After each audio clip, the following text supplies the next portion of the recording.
Hey, what is up, mortals? It is TCCrew here with a new video for you. Welcome to part 1 of What If Deku Was a Viltrumite. I just wanted to greet you guys by just saying, sit back and relax, you're in for a treat. So we begin. The winds blew gently and the insects sang. The streets were almost empty, for not a single person could be seen. The world was covered by a gentle darkness, only lit up by the stars on this peaceful night. In the midst of this gentle darkness was one man. He was well built, had black hair, and a fine mustache. He looked like any ordinary man, but that couldn't be further from the truth. He was named Nolan Midoriya, but the world knew him as the hero called Omni-Man. Next to him was a 4-year-old boy with green hair and freckles. This was none other than his son, Izuku Midoriya. Nolan had taken his son out in an attempt to cheer him up. Earlier that day, they were to the doctors to see if he had developed a quirk, only to find out that he was quirkless. Izuku had been devastated by this, for he always wanted to be a hero. Nolan wanted to cheer his son up, and he knew exactly how to do so. "Son, there's something that I need to tell you. I wanted to wait until you were a little older, but I believe that you are ready now," Nolan said, as he looked at his son with proud and joyous eyes. Izuku was oblivious, as he didn't know what his father was talking about. "I am the hero known as Omni-Man, and I think that it's time for you to know where I actually come from," Nolan said, his voice sounding just as proud as before. Izuku was shocked. He didn't know how to react. His father was one of the greatest heroes on the planet. How is someone supposed to react to that? Nolan just smiled at his son as he started to explain. "Millions of miles from here, out in deep space, is a planet called Viltrum. It's a blue planet floating around in a solar system much like this one, and that's where I was born. Viltrumites are much like humans, except we can fly, move at super speeds, and possess great strength. When we come of age, we leave Viltrum and venture out into the galaxy, using our abilities to help lesser developed worlds. I volunteered to come to Earth and to be its protector. That is when I met your mother, and we eventually had you," the man said, carefully explaining everything to his son. Izuku was once again shocked. How could his father be an alien, and what does that make him? "Izuku, you may be quirkless, as the doctors here call it, but you are part Viltrumite. Soon, as you grow older, you'll start to develop superhuman abilities. You'll have super strength, super speed, and flight. Do you understand that?" Nolan then continued, hoping that his son understood what all of this meant. Izuku was silent for a while, until he finally decided to speak. "Can I be a hero like All Might and you, Dad?" the green-haired boy asked, his voice faint and a little nervous. Nolan was thrown off by this question. He knew about his son's admiration for the #1 hero, but he didn't think that he would admire him as well. It filled the man with a strange feeling that he quickly realized was joy. "Yes, my son, you will be as great as me, and you'll be even greater than All Might," Nolan then said, his voice showing just how happy and proud he was. Izuku quickly lit up with joy and excitement.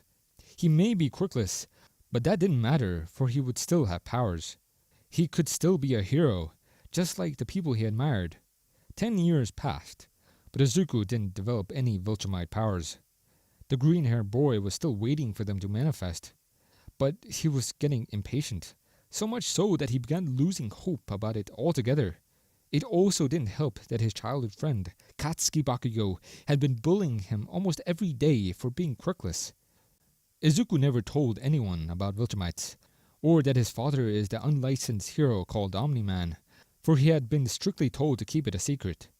In this society, it is pretty easy to mask Viltrumite abilities as a quirk, assuming they actually manifest. The class was quiet, all patiently waiting for the teacher to begin. Izuku was just sitting by his bench, idly waiting as the teacher finally walked into the classroom. Alright, class, it's time that you all think about your futures. I could pass out all these career aptitude tests, but why bother? I know you all want to be heroes! The teacher said, smiling as he threw his papers to the ceiling. The class responded by cheering and using their quirks, while Izuku just waved his hand without any form of enthusiasm. Shortly after that, the teacher had told his students to calm down, and that quirk usage was not allowed on school grounds. That is when a confident and somewhat arrogant voice spoke up. Hey, teach! Don't let me in with these extras. They'll be lucky to end up as the sidekicks of D-listers. It said. Someone turned to see you that it was an ashen blonde teen, Katsuki Bakugo. Bakugo, you show great results on your tests. You might actually get accepted into UA. The teacher then said. Everyone's jaws hit the floor upon hearing this, as Bakugo proceeded to brag about how he would be accepted. That's right, Midoriya. Don't you want to go to UA too? The teacher then said. The classroom quickly went into complete silence before bursting out laughing. Izuku felt humiliated and tried to hide himself, but that is when an explosion knocked him out of his chair. Deku, you're even worse than these extras. They will never let a quirkless loser like you into UA. You'll die before the exam even starts. Bakugo shouted in anger, getting another string of laughter from the other students. Izuku was scared, but he also got a little angry as he responded by saying, I still have a chance, Kachan! With a voice that showed a strange mixture between nervousness and anger. Bakugo just got angrier upon hearing this, as he growled. How would a quirkless loser like you ever have a chance? Izuku was silent after this, for he didn't know what to say. The chance he had been talking about was that he could unlock his Viltrumite powers, but he couldn't tell that to Bakugo. Even if he could, there was no way that he would ever believe him. Bakugo lowered his hand upon witnessing Izuku. The green-haired boy was just silent. He wore a conflicted expression as his gaze was turned away from Bakugo. The blonde grinned maliciously as he turned around and said, Know your place, Deku! Bakugo walked back to his seat. The class then went on as it should have, and Izuku still felt the humiliation. After the school day had ended, the green-haired boy was once again confronted by Bakugo, who immediately began patronizing Izuku. The blonde blew up Izuku's notebook, tried to threaten him into not applying for UA, and even told him that if he wanted a quirk, he should pray that he would get one in his next life. Izuku couldn't fight back to any of this, for he was too weak. What Bakugo did affected him deeply, but there wasn't anything that he could do. It was during these moments that he reminded himself that he's a Viltrumite, and that he would awaken his power soon. But even that was starting to lose its effect by now. The green hair collected what was left of his notebook, and the other belongings before leaving, thinking about everything. His dad had spoken as if it was guaranteed that he would develop powers, yet nothing had happened. He is still weak and quirkless. At this point, it was fair to assume that all the talk about Viltrumites was nothing but a creative lie, made in an attempt to lift his spirits. But Izuku still had hope that it wasn't all fabricated. Being so lost in his own thoughts, Izuku didn't realize that he was taking a different route than usual. Therefore, he didn't notice when a green and sludge-like substance started to wrap itself around him. Sorry, kid, but I'll be taking your body now, the substance said ominously. Izuku was being choked by the villain, and he couldn't breathe. He tried to break free, but he couldn't. His vision started to get blurry, and he began losing strength in his arms. Izuku was about to lose consciousness, and possibly his life, when suddenly the manhole next to them blew up. Out of it came a hulking figure with blonde hair and a proud smile as it shouted, Have no fear, for I am here! With a proud and booming voice. The villain quickly panicked upon witnessing the figure, but it didn't get to go far before it was blown away by a powerful punch. The blonde man caught the half-unconscious Izuku, shaking him as he asked, Young man, are you all right? With a worried tone, Izuku slowly regaining his senses, not recognizing the voice at first, but he quickly lit up in typical fanboy fashion when he could both see and hear again. All Might! The green-haired boy shouted, voice filled to the brim with excitement. The blonde hero smiled at the teen before saying, "Yes, it is I! You're lucky that I got here when I did, young man! You look just about ready to kick the bucket!" With his usual booming voice, Izuku couldn't stop fanboying as he quickly asked All Might for his autograph. The blonde hero happily complied before proceeding to put the sludge villain in 2 empty soda bottles. All Might then said, "Well, I guess it's time that I take my leave." "Wait, I want to ask you," Izuku exclaimed, but was caught off when All Might leaped into the sky, only to find that the green-haired boy had clung to his leg. They both panicked at the scene until they crashed down on a rooftop. All Might then proceeded to scold Izuku for what he did, before telling him to bang on the door until someone let him in. "Wait, I wanted to ask you something," the green-haired boy exclaimed, desperately trying to make the blonde hero stay and listen. Luckily, All Might did just that. "I've wanted to know this for a long time now. I've always wanted to be a hero like you, but I'm quirkless. Can someone still be a hero without a quirk?" Izuku asked, only to have almost a heart attack once his gaze returned to All Might.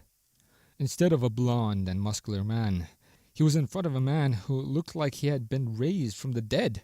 Izuku panicked and immediately believed that this was an imposter, but the skeletal man reassured him and said that he was the real All Might. The blonde hero then explained both his injury and time limit, sending shock into Izuku. The green-haired boy could barely believe what All Might was telling him. He held the number 1 hero in a similar regard as his own father, Omni-Man. He believed them both to be invincible, but it turned out that this wasn't even close to reality. All Might then coughed, knocking Izuku out of his thoughts before he spoke. The blonde man said, "About your question, if you can't be a hero without a quirk. No, I honestly don't think that you can become a hero. There are threats that almost can't be dealt with, even with quirks. So it would be impossible to do it without a quirk," the blonde man said, before slowly making his way over to the door. Izuku was frozen in place upon hearing this. All Might then said, "If you really want to be a hero, you can become a police officer. It's okay to have dreams. Just make sure that they're realistic." Before leaving through the door, Izuku didn't know how to react. He was broken, defeated. His biggest idol just told him that he couldn't be a hero. He even said that it would be impossible. He would need to unlock his Viltrumite powers in order to be a hero. But "It's all a lie," the green-haired boy said the last thought out loud, his voice heavily weighed down with defeat. All Might's words were the tipping point. He had finally realized it.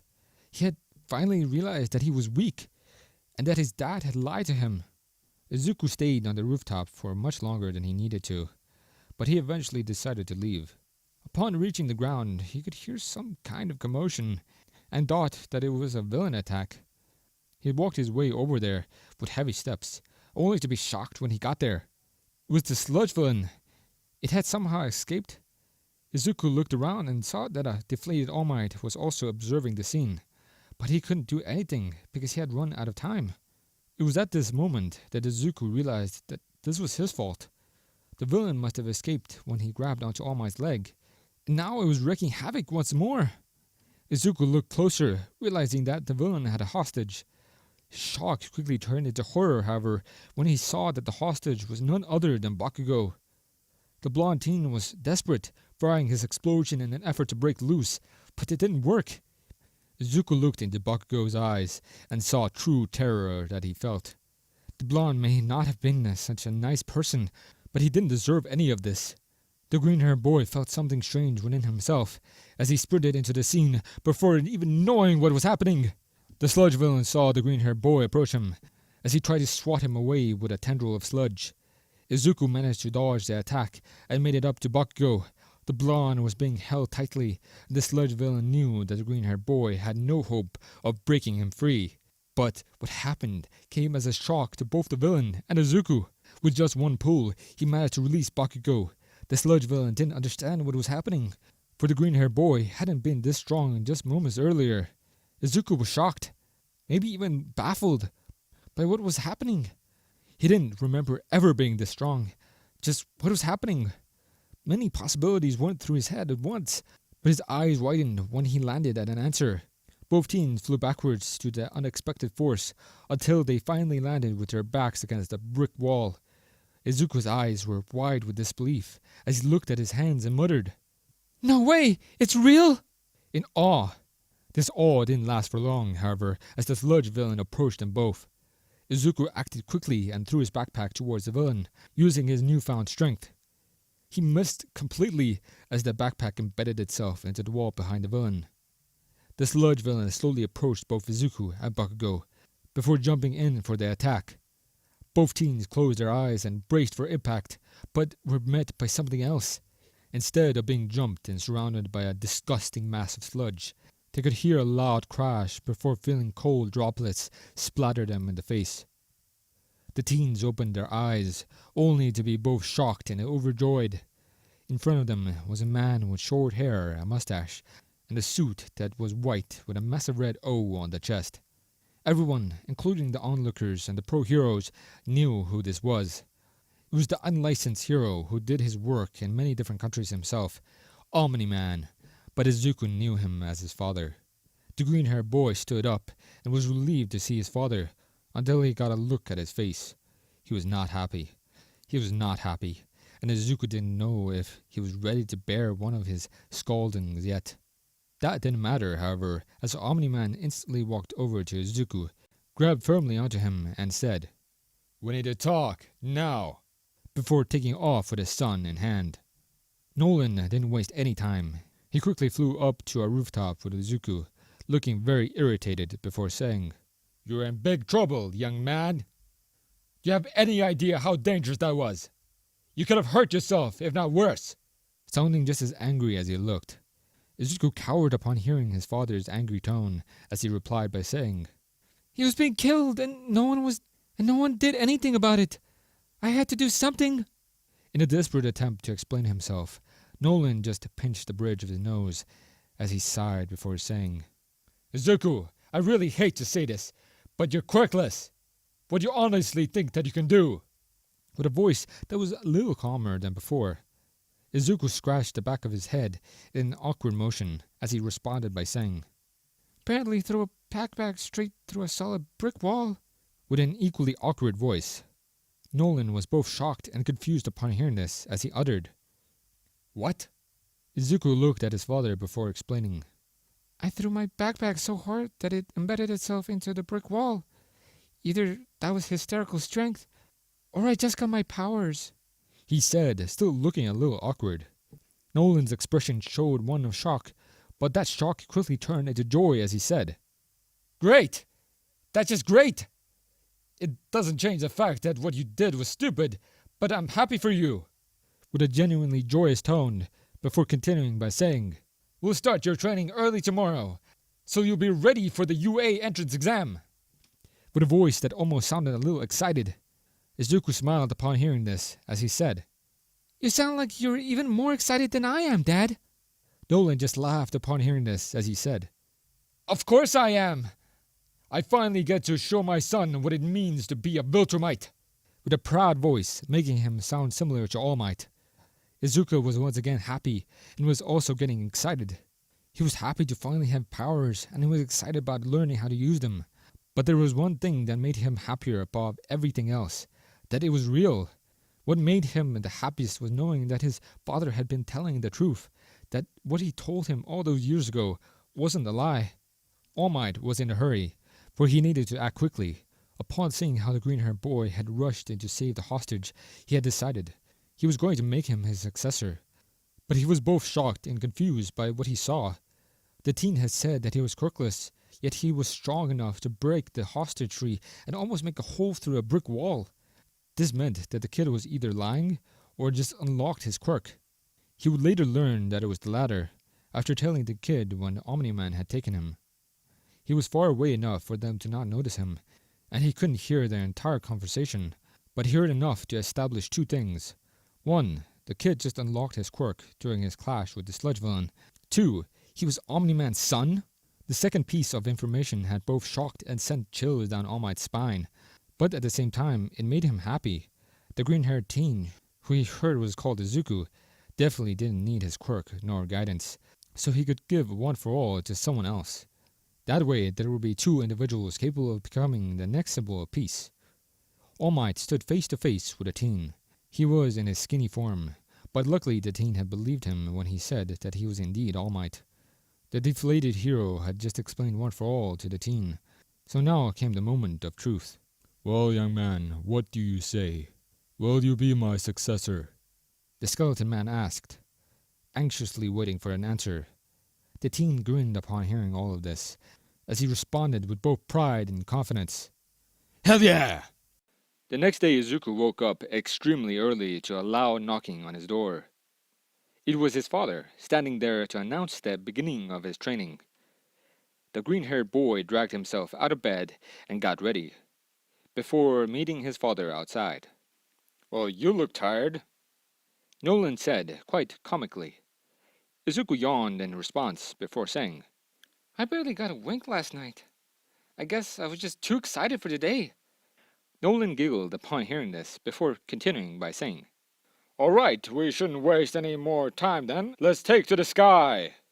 Izuku was confused upon hearing this, but he didn't get to think anything else before Nolan grabbed him and started flying. The green-haired boy began to panic slightly as he looked towards his father and asked, "What are you doing?" With terror being prominent in his voice as he spoke, Nolan wore a passive smile as he suddenly stopped in the air and said, "Try not to look down," before suddenly letting go of his son. Izuku began to scream in panic as he began to fall. He went as far as to close his eyes, but his moment of terror quickly ceased. The green-haired boy slowly opened his eyes, only to be shocked and confused. He was floating without doing anything. "Flying is almost like a reflex. If you don't want to fall, you won't fall," Nolan said, breaking Izuku out of his state of shock. The green-haired boy slowly steadied his breathing before looking straight down and saying, "That's cool, and a little terrifying," with a somewhat trembling voice showing that he still was a little afraid. Nolan didn't change his expression as he responded by saying, "You'll get used to it, eventually," with the same voice, before proceeding by saying, "Learning how to fly is like learning how to walk. You don't think about balancing yourself while walking anymore, but you did when you were a baby." Sounding as clear as he could, Izuku understood what he meant, and commented by saying, "So I'm basically taking my first steps all over again," as he proceeded to float in circles around his father. Nolan nodded towards this as he said, "Exactly, so you need to focus on staying upright and focus on the direction you want to go," while his eyes followed Izuku. The green-haired boy tested this, focusing hard on the direction that he wanted to go. Eventually he got the hang of it, and could somewhat control his flying. Nolan was surprised by this progress, as he smiled and said, "That's good, follow me." Before taking off, Izuku was caught off guard, but regained his senses before flying after his father. Eventually he caught up to him, both now flying at the same pace. "You can wear yourself out by flying. Moving fast is like tensing a muscle, so you're better off relaxing that muscle from time to time. Use that momentum you're building to carry you forward. Of course you don't want to fall, so relaxing will prove rather difficult in the beginning," Nolan then said, talking casually while flying. Izuku was deep in focus while trying to keep up with the speed, but he somehow managed to respond to his father. "So I had to fight against my instincts and lifelong disciplines to let go and relax while flying?" he said, his voice sounding like he was in a lot of physical strain. Nolan was once again surprised as he said, "Yeah, that's one way to put it. You catch on pretty quickly. Try to land over there." While pointing towards a clearing in the woods, Izuku flew towards that spot, only to realize that he was descending at rapid speeds and didn't know how to slow down. After a few seconds he crashed into the ground, leaving a large crater underneath him. Well, I guess you could call that a landing, Nolan then said as he slowly descended towards the ground, Izuku dragging himself up to his feet, wincing slightly as he dusted himself off and said, "That hurt, but not as nearly as much as I imagined that it would." With a voice that showed a slight hint of shock, Nolan held a normal expression as he said, "That's good. Just don't get too used to it. Now, try to hit me." With a calm voice, Izuku looked a little shocked and confused as he asked, "Are you serious?" Nolan just smiled and giggled as he answered by saying, "Yes, I'm serious." Izuku was once again shocked, but he didn't let it affect him too much before he threw a punch towards his father. Nolan easily dodged it as he looked at his son and said, "Use your whole body.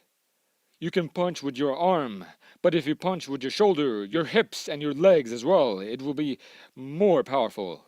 With the same calm voice, Izuku nodded to this and tried a couple of times, only to find that it was far more difficult than he imagined at first.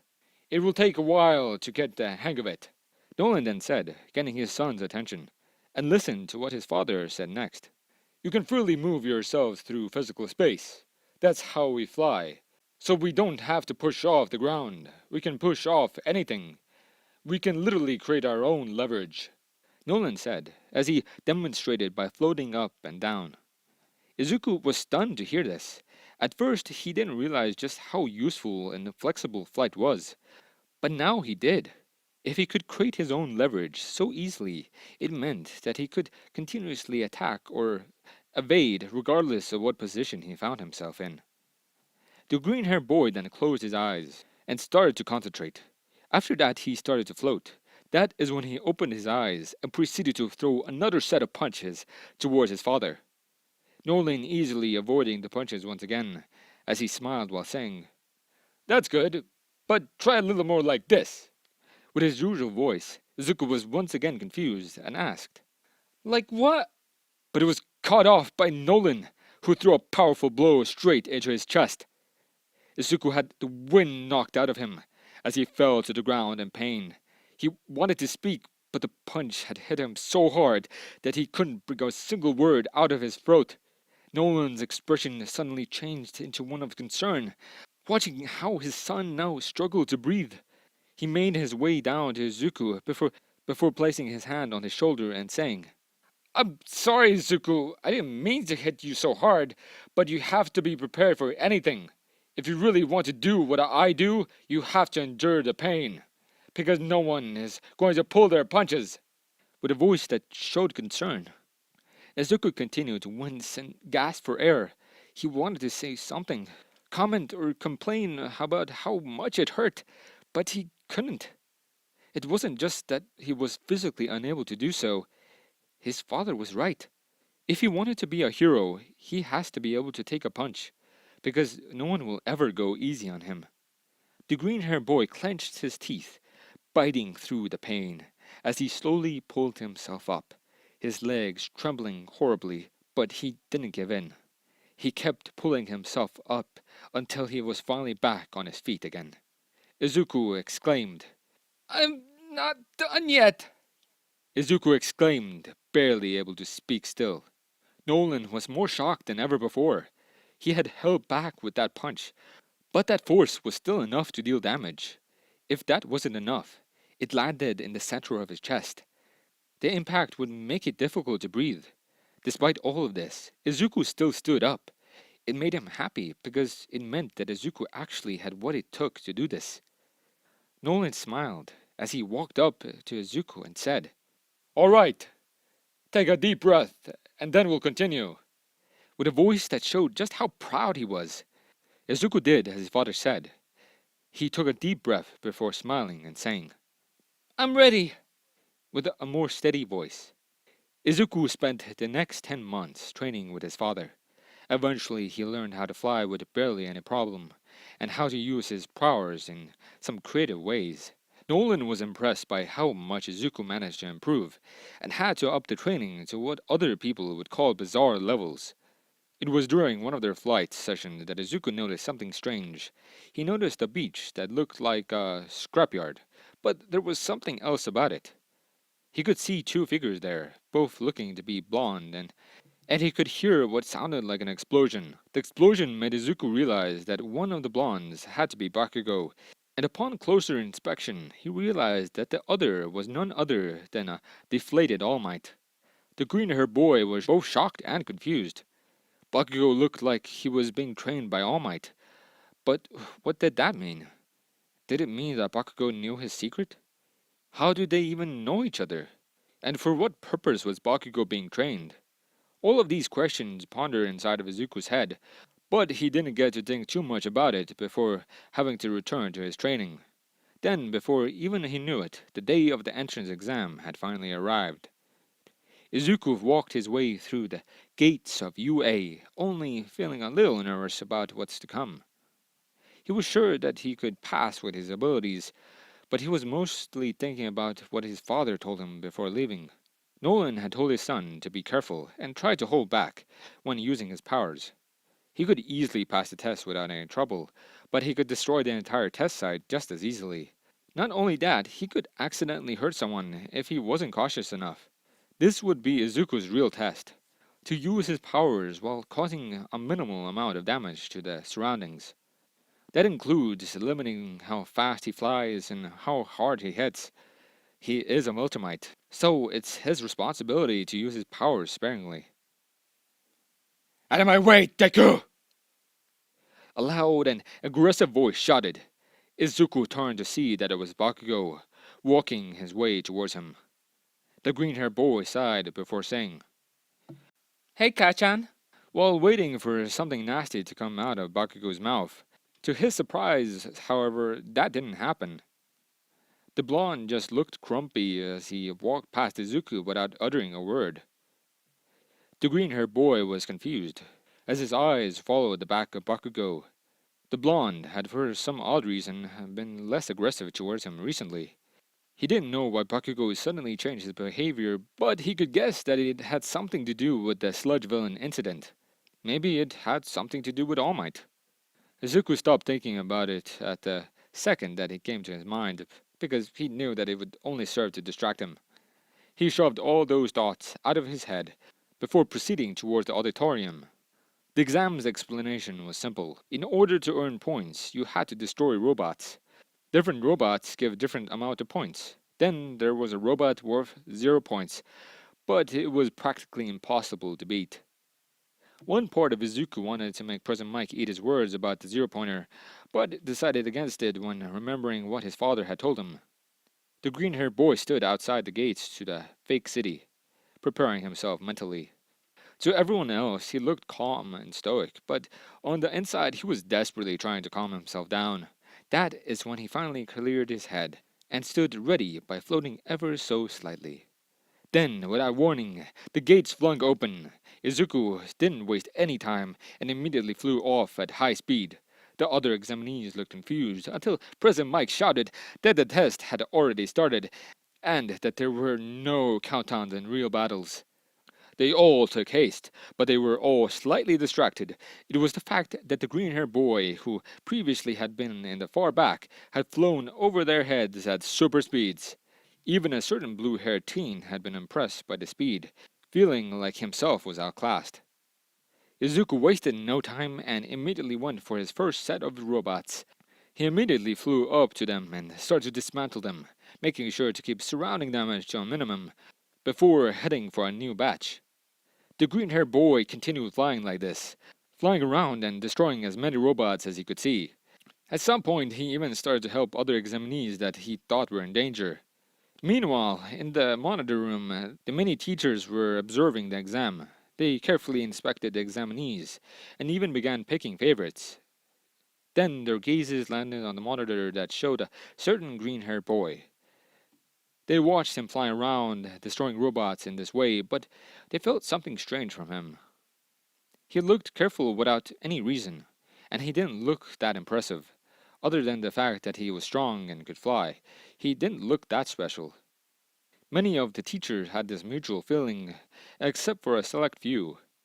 Among those was a certain blonde hero, and he could immediately see what was happening. He could tell that the green-haired boy was holding back in an effort to minimize damage, But that didn't help him. He wanted to know just how strong this kid was, and where his limits lay. Because if he is anything like his father, he is nothing short of incredible. The exam went on, and Izuku felt that it was almost too easy. Maybe it was the fact that he was really strong, and that he had trained with Omni-Man for 10 months, but it still felt too easy. The only thing that was challenging was to fight without destroying everything, but that wasn't too much of a problem. Izuku's thoughts were answered, however, as he could hear some rumbling from behind him. He turned around and saw that it was the Zero Pointer, making his destructive way through the fake city. The green-haired boy could see the other examinees run away from below, and he was about to follow them until he could hear a cry for help. He turned towards it, and he saw that a brown-haired girl had been trapped underneath some rubble. Izuku was a little annoyed upon witnessing this because no one tried to help her. If he could hear it when he was up in the air, it meant that the others could also hear it, so why was no one trying to help her? The green-haired boy grew a little frustrated when thinking about this, but he stopped himself when seeing that the zero-pointer was getting close to crushing the girl. Izuku didn't waste any more time, as he flew towards the girl at high speed. He asked, voice showing concern. The girl grunted slightly as she answered by saying, "Are you okay?" "No, I'm stuck!" With a slightly panicked tone. The girl then panicked even more as the zero-pointer closed in on them both. Izuku took haste, lifting the rubble away from the girl before picking her up and flying away from the danger. "That might have been too close for comfort," the green-haired boy then explained, still holding the girl in his arms. The girl just looked at him and said, "Yeah, but better late than never, I guess," with a voice that sounded like it still had some fear in it. Izuku was about to ask himself if he should start attacking the zero-pointer, but just as he did so, he heard an announcement from the speakers saying that the exam was over. Both Izuku and the brown-haired girl breathed sighs of relief before looking at each other and feeling embarrassed about their situation. The green-haired boy quickly landed, his cheeks turning a little red as he asked, Can you stand?" With an embarrassed voice, the girl was also a little red as she answered by saying, "No, I think I broke my ankle," with a voice that sounded like she was just as embarrassed as Izuku. I think I can help with that. An old feminine voice then said. They turned to see that it was an old lady dressed in a nurse's outfit. Izuku recognized this to be a recovery girl, which meant that the girl could be healed. Recovery girl quickly healed the brown-haired girl with a kiss, before standing up on her own two legs. She then looked at Izuku and said, "Thanks for saving me," with a smile on her face. Izuku smiled and blushed upon saying this as he responded by saying, "There's no need to thank me. I only did what any hero would do."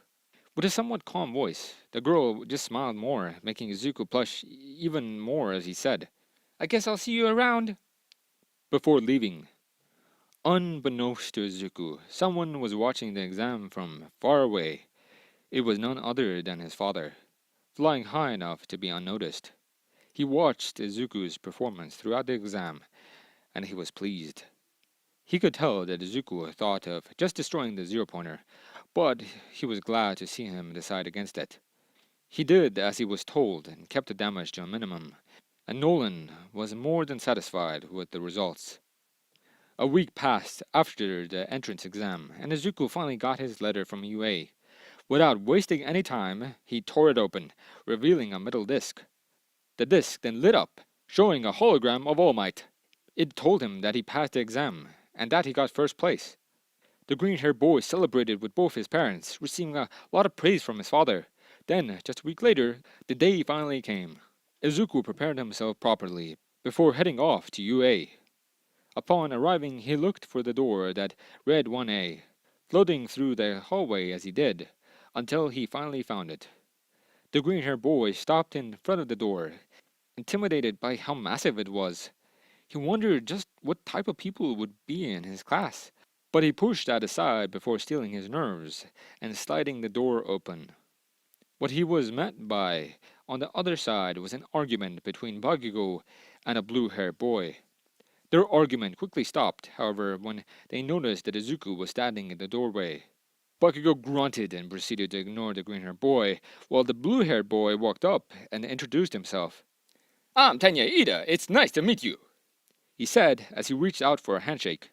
Izuku looked a little shocked, but he calmed himself before shaking Ida's hand and saying, "I'm Izuku Midoriya. It's nice to meet you too." With a slightly nervous voice, Ida then smiled as he said, "Midoriya, you managed to see the true purpose of the exam. I must say that you are a far better student than I am."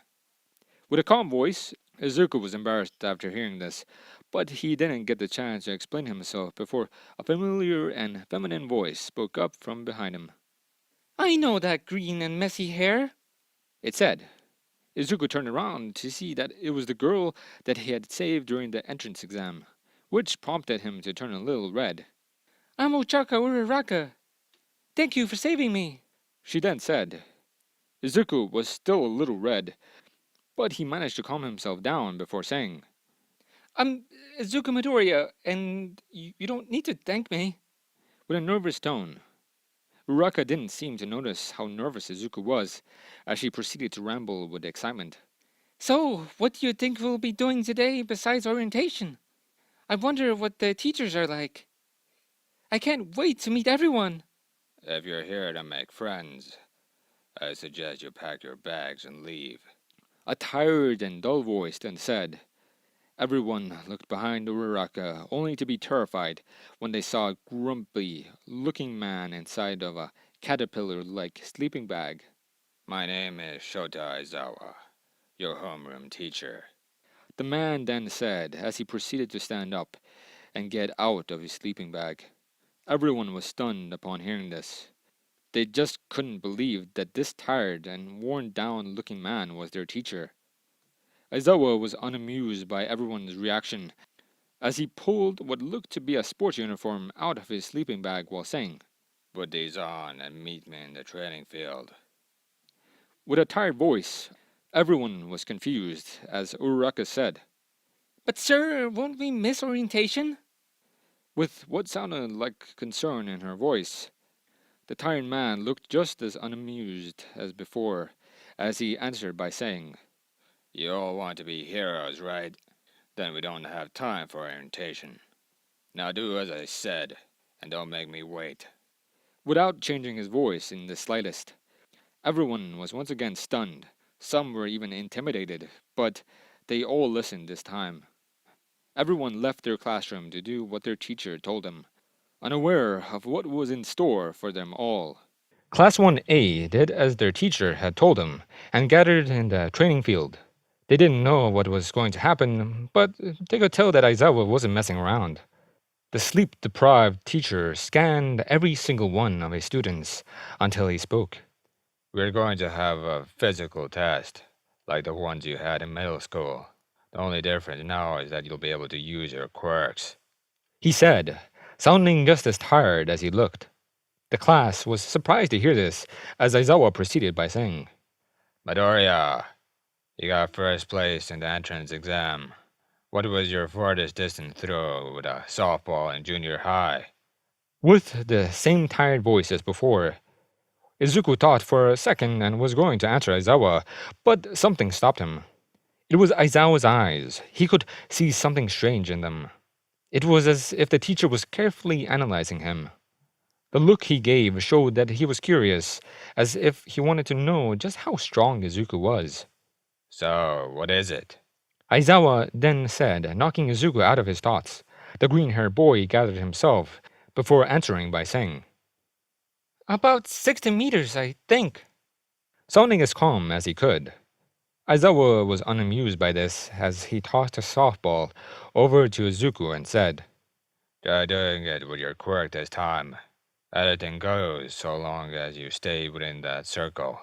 As he pointed towards the circle on the ground. The other students walked amongst themselves, placing bets on what would happen as Izuku walked up to the circle. The ones who were most curious were both Ida and Uraraka.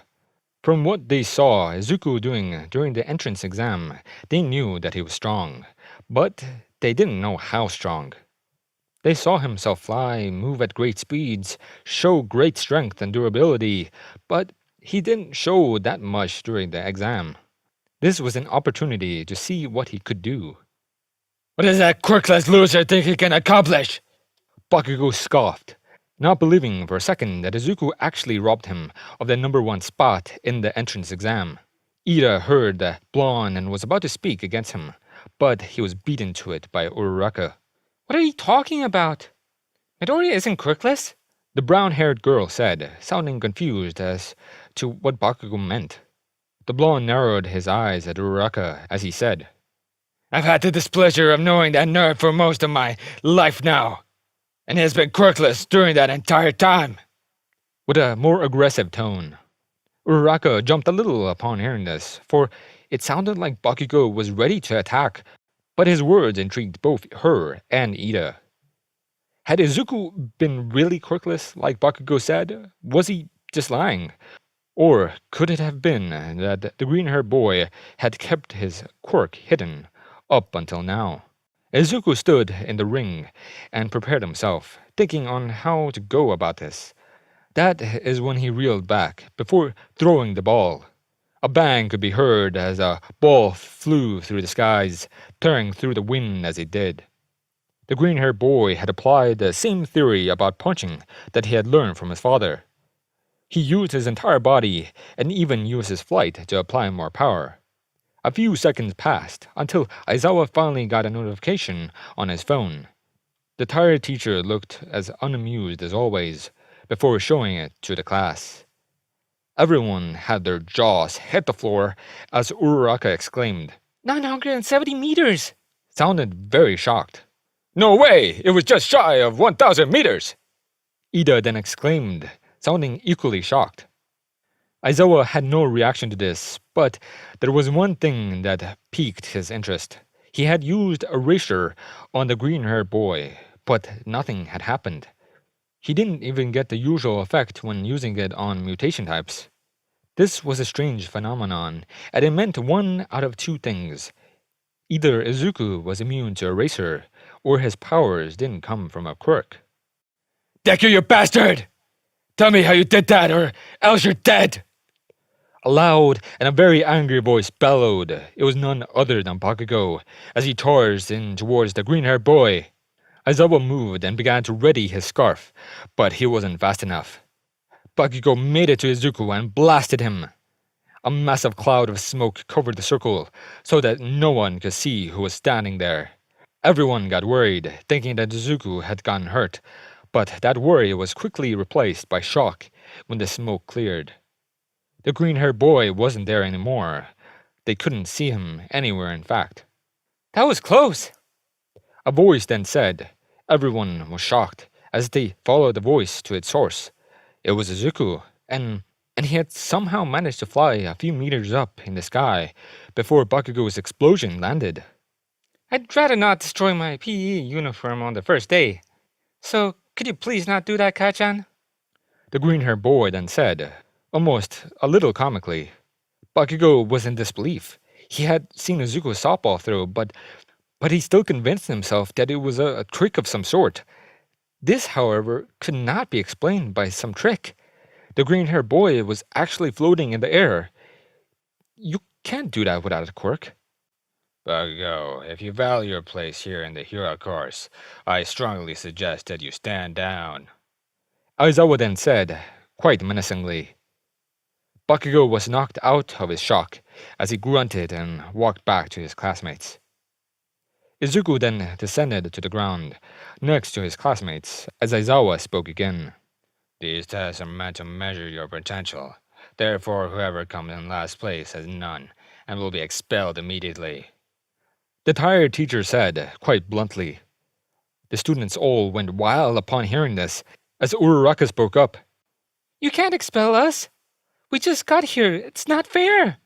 She said. Aizawa got a little annoyed upon hearing this, as he said. You're right, it's not fair. But neither is the world. Nothing about this line of duty or life is fair. It's a hero's job to combat that unfairness and go beyond their normal limits. So if you don't want to be expelled, you just have to make sure to not be in last place. With a voice that showed his annoyance. The test went on smoothly, with the class giving it their all. Izuku used his strength, speed, and flight to ace almost every test in a way that it made it look like it was without any effort. In the end, Izuku placed first, with a boy named Minoru Mineta ending up in last place. The boy almost began to cry due to his loss, but that was when Aizawa said, By the way, nobody's getting expelled. It was just a logical ruse to make you give it your all. But it turns out that it wasn't as effective as I had hoped. with his usual tired voice. The students were about to comment about how their teacher had lied to them, but stopped when they heard the other part of his statement.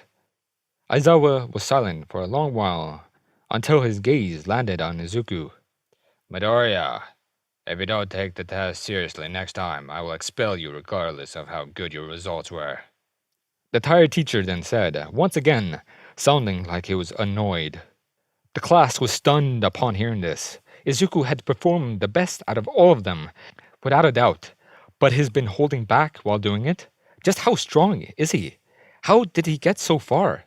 The students wanted to berate Izuku with the questions, but they didn't get to do so before Aizawa told them that class had been dismissed. The students then left the ground after this was announced. Izuku met up with both Ida and Uraraka, and they both proceeded to walk to the station together. Hey Midoriya, why does Bakugo call you Deku? Uraraka asked as they were walking. Izuku was surprised to hear this question, but he answered by saying, Kachan just calls me that to make fun of me. It's his way of calling me useless. with a calm voice. Ida then spoke up about how Bakugo's attitude wasn't very hero-like before Uraraka said, Well, I like Deku. It would make a great hero name. Besides, I don't think that you're useless. with a joyous tone. Izuku was not ready to hear any of this, so his face suddenly turned as red as a tomato. The other two questioned about this, thinking that he was sick, but the green-haired boy dismissed their concern as the three of them made their way to the station. The next day was pretty uneventful. It consisted mostly of regular classes, and the students started to get used to the school. Eventually, the final and most anticipated class arrived. It was hero training, which was appropriately announced when a loud and booming voice shouted, I am here! The students all turned to see that it was none other than All Might, entering through the door in a spectacular way. The class got excited as the blonde hero started to speak. All right, class, it's time for the most important class in the hero course. You could even call it Heroing 101. And today we'll be doing battle training. All Might said, sounding as proud as he usually did. The class began to cheer in even more excitement upon hearing this, as All Might pulled out a red button before saying, But first, there's another important part about being a hero, and that is looking good. with the same booming voice. All Might then pushed the button, which made the classroom wall open. Behind it were 20 suitcases, all containing the students' hero costumes. The class got even more excited as they got up and grabbed their respective suitcases before heading out. It didn't take long for the students to get changed and made All Might at ground beta. Everyone was wearing their hero costumes and proceeded to compliment each other about them. Izuku's costume consisted of a green jacket with long white gloves and a green hood with ear-like protrusions.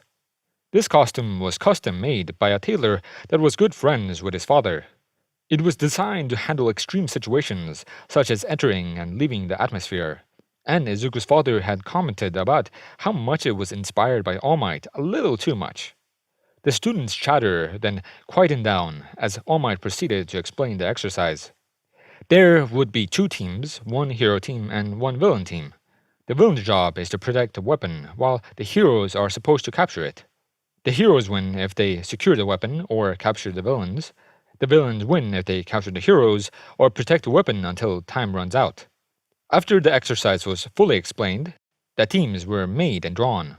The first round had Izuku and Uraraka as the heroes, against Bakugo and Ida as the villains. All Might smiled even more upon seeing this matchup, for he knew that it would be a good one, before he sent both teams on their way. The villains were given time to prepare before the exercise started. During that time, Izuku and Uraraka were outside. They both studied the layout of the building until Uraraka spoke up. So Bakugo told us that you have known each other for a while. But what exactly is your relationship? The brown-haired girl asked. Izuku was surprised to hear this, but he gathered himself as he answered. We're childhood friends. But then he started bullying me. I was quirkless until just 10 months ago, and Kachan probably thinks that I have been hiding my quirk from him all this time. With a relatively calm voice. Uraraka was surprised to hear this answer, but now she understood what Bakugo had said earlier. The blonde thought that Izuku was quirkless, but he just hadn't seen him use his quirk during the last 10 months. I see. So it's a fated encounter between rivals. Uraraka then commented, only now realizing how big this battle was. Izuku didn't react to this, however, as he responded to her comment by saying, Yeah, but I won't give him a fight that he seeks. I don't care how angry he is, nor do I care how much he wants this. I refuse to face him. I won't do it for one simple reason. I don't know how to fight him without seriously injuring him. With a slightly aggressive tone. Uraraka did not expect this kind of response. It wasn't just Izuku's tone, it was what he said. It made sense that he would want to avoid hurting Bakugo, considering that he probably doesn't have a lot of control either. But the way that the green-haired boy spoke made it seem like he wasn't worried, like he knew that Bakugo couldn't win against him. Uraraka knew that Izuku was strong. His results in the quirk test, coupled with Aizawa's comment at the end of, was enough proof of that. But right now, she couldn't tell whether he was overly confident or not. I'm sorry for dragging you into this mess. The green-haired boy then said, scratching the back of his head as he did. Uraraka gathered herself once more, as she answered by saying, It's all right. We're a team after all. Quite joyfully. Izuku blushed slightly upon hearing this, but he gathered himself once All Might announced that the heroes could now enter the building. So, what's the plan? Uraraka then asked. Izuku looked up at the building as he answered. Follow me. Before slowly flying upwards, Uraraka looked confused at first, but she didn't question it as she made herself float alongside Izuku. The two slowly made their way up alongside the building until they stopped at a window. Through it, they could see the weapon, and they could see that Ida was guarding it by himself. Izuku commented, Just as I thought. Kachan has gone out on his own to look for me, leaving Ida to defend the bomb on his own. Izuku commented, sounding like he had anticipated all of this. Uraraka was stunned to hear all of this, but she didn't comment as she knew what came next. The duo slightly entered through one of the windows just in time to hear Ida say, Bakugo is already quite villainous, so for now I shall embrace the true name of villainy. With a villainous voice, showing just how much he was dedicated to his role as a villain. Both Izuku and Uraraka giggled upon hearing this, which made Ida jump as he turned around. Wow, that has to be the worst villain impression I've ever heard. Izuku said, barely holding in his laughter. Ida was just shocked as he exclaimed, What? How did you get in here? How did you get behind me? Still maintaining his villain impression somehow. Izuku just continued to smile as he pointed his thumb behind himself before saying, We went through the windows. Did you forget that she can float and that I can fly? With a calm and almost comical voice. Ida didn't respond to this, he just sighed in defeat. The room was now silent, until it was broken by Izuku. Now then, do you want to do this the easy way or my way? The green-haired boy said before he and Uraraka jumped and flew towards Ida. The armored team wasn't willing to lose, so he picked the bomb up and dashed across the room. Izuku and Uraraka missed the bomb entirely, as Ida said, I could easily keep the bomb out of your reach until backup arrives, heroes! Sounding more villainous than ever, Izuku looked completely unamused by this, as he responded by saying, I guess we're doing it this my way then. With a slightly annoyed tone, Ida was confused by this as he asked, What is that supposed to mean? but didn't get to finish his sentence before Izuku flew across the room and hit him in the chest.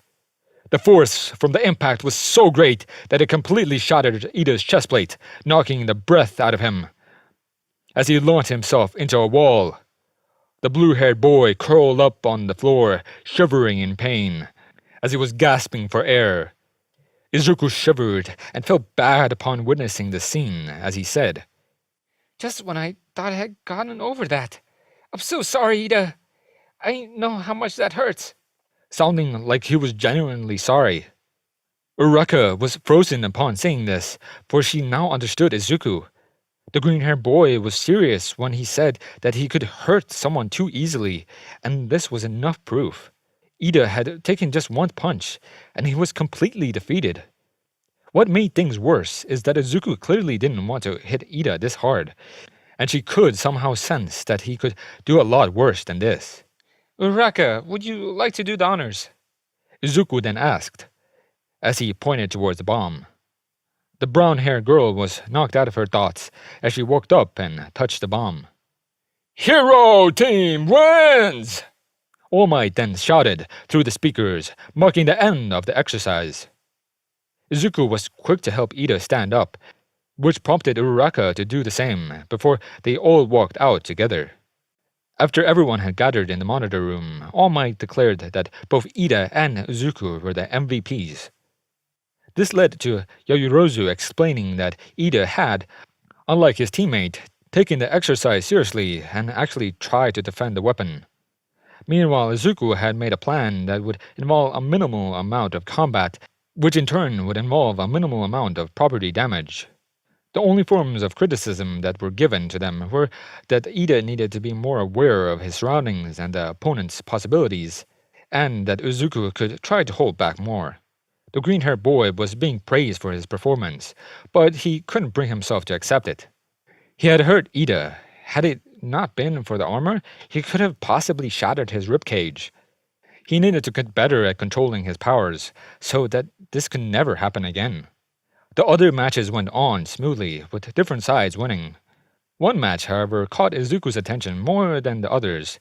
It was one that ended within just a few seconds, when someone with dual-colored hair froze the entire building.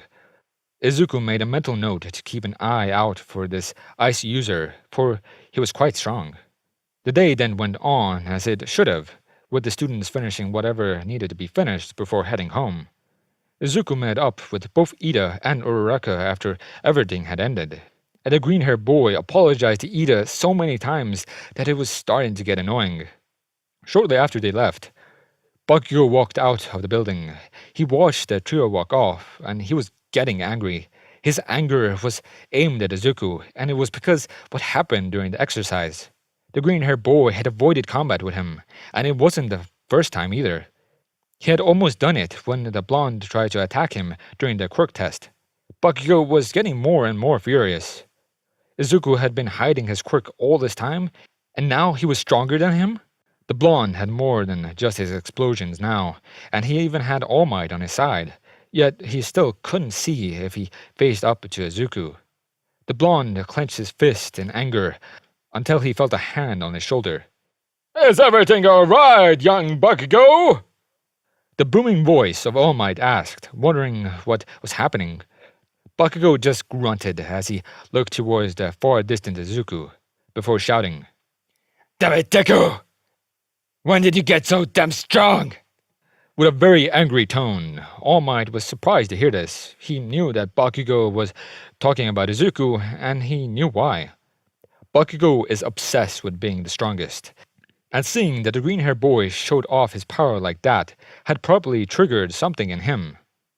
All Might didn't see this as a bad thing, however. He only saw it as an opportunity to motivate his successor. Don't beat yourself over it, young Bakugo. Young Midoriya is really strong. The blonde hero said, his voice sounding just as proud as before. Bakugo looked confused as All Might continued. You may have my quirk, but young Midoriya can still rival you in terms of power. The two of you actually have more things in common than you think. Bakugo was even more confused now, just as he was angry. What is that supposed to mean, All Might? The blonde growled quite aggressively. All Might was unaffected by this, for he had gotten used to it after 10 months, as he smiled and said, Let's just say that you're not the only one with a connection to a really powerful hero. his voice not changing in the slightest. Bakugo just got more confused, for he barely understood what this meant. Is Izuku also being trained by a hero? And is that hero strong enough to rival All Might? Is that why the green-haired boy had gotten so strong? He was being trained by a hero who could rival All Might? The blonde didn't have any answer to any of this, but he knew one thing for certain. Izuku had somehow gotten really strong, but wasn't going to let that nerd surpass him. Class 1A had to struggle to get into school, for the gates had been completely blocked by the media. The reporters would only ask about one thing, All Might, and what it was like to have him as a teacher. Izuku arrived at the gate around the same time as Ida and Uraraka, and they all stared at the scene with a little shock. Ida commented on, "That is a lot of reporters," unsure of what more to say. "Yeah, how are we supposed to get in?" Uraraka then asked, her voice clearly showing her shock. The teens then went silent, trying to figure something out, until it was interrupted by Izuku, who yawned loudly. Uraraka and Ida turned towards the green-haired classmate, only to be concerned when they finally got a good look at him. "Are you okay, Deku?" Uraraka then asked, voicing her concern. The green-haired boy looked tired, with bags underneath his eyes, which almost made him look like Aizawa. He then looked towards Uraraka and answered by saying, Yeah, I'm just tired. I didn't get enough sleep last night." Sounding unbearably tired, before yawning again. Uraraka was more shocked by this, wondering what kept Izuku up for so long, but she didn't get to voice it before Ida said, "That's not good for your health, Midoriya. What kept you up so late, anyway?" With a voice that sounded like he was scolding Izuku. The green-haired boy looked even more tired than before, as he tried thinking of an answer. The reason that he had been up was because of his father. Nolan has spent nearly the entire night trying to teach Izuku how to break the sound barrier while flying. Nolan had been aware of the fact that Izuku had school the next day, but he didn't seem to care. Of course, his mother wouldn't allow for any more late-night training when he finds out. But right now, he needed an excuse. I was helping my dad with work," Izuku eventually said, still sounding tired. Well, the part about work was a lie. He was with his father, so in a way there was some truth to what he said. Ida and Uraraka seemed to buy this, but it still had them confused. "Well, what does your dad do?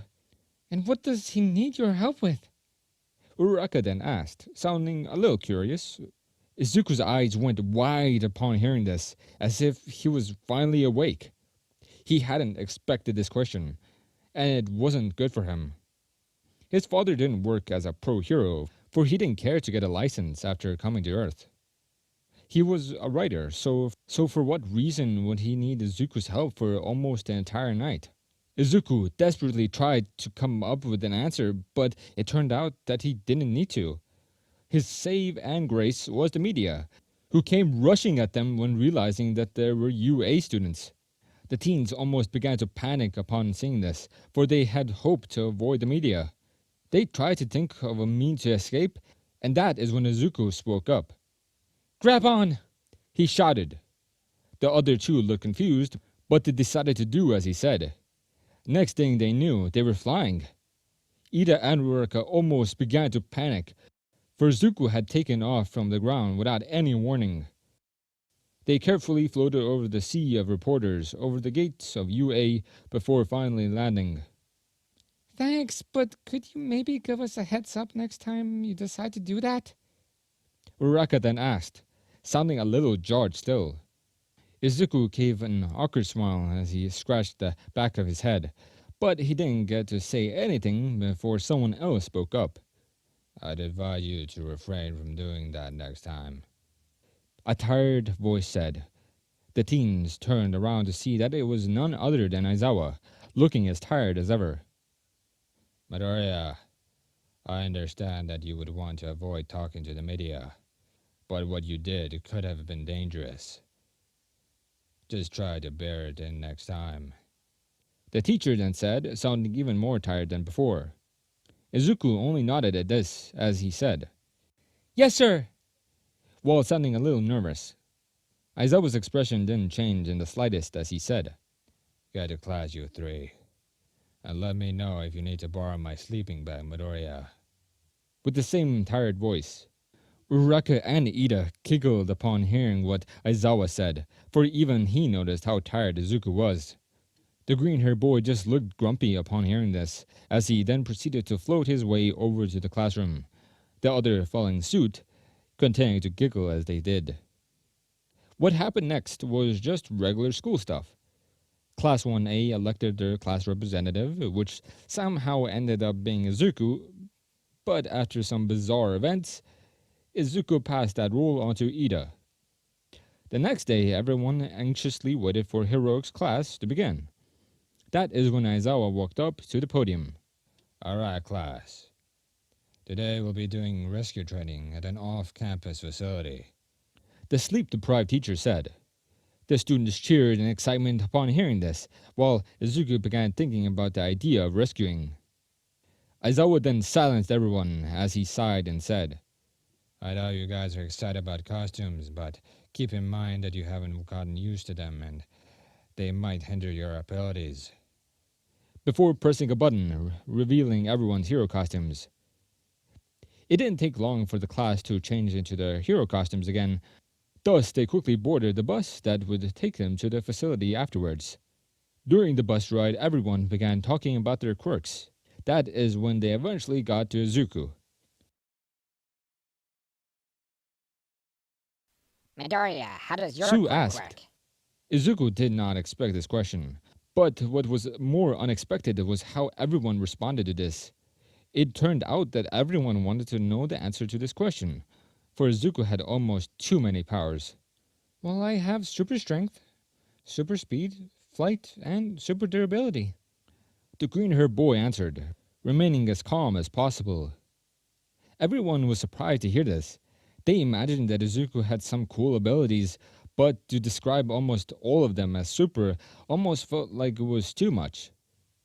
This also confused them, because what they had seen from Izuku so far didn't exactly qualify the category of super.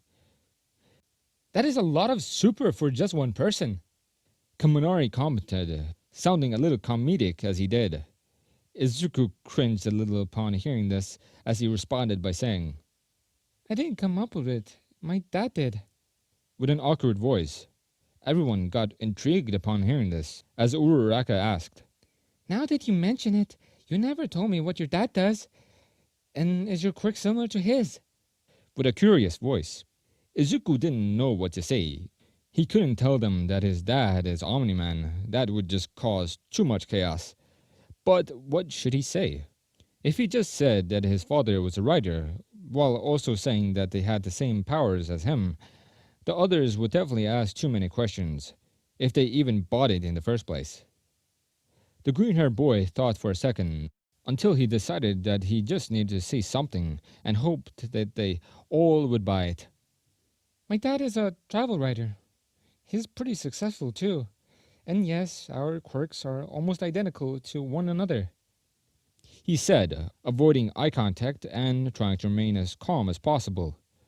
The others were both shocked and confused upon hearing this.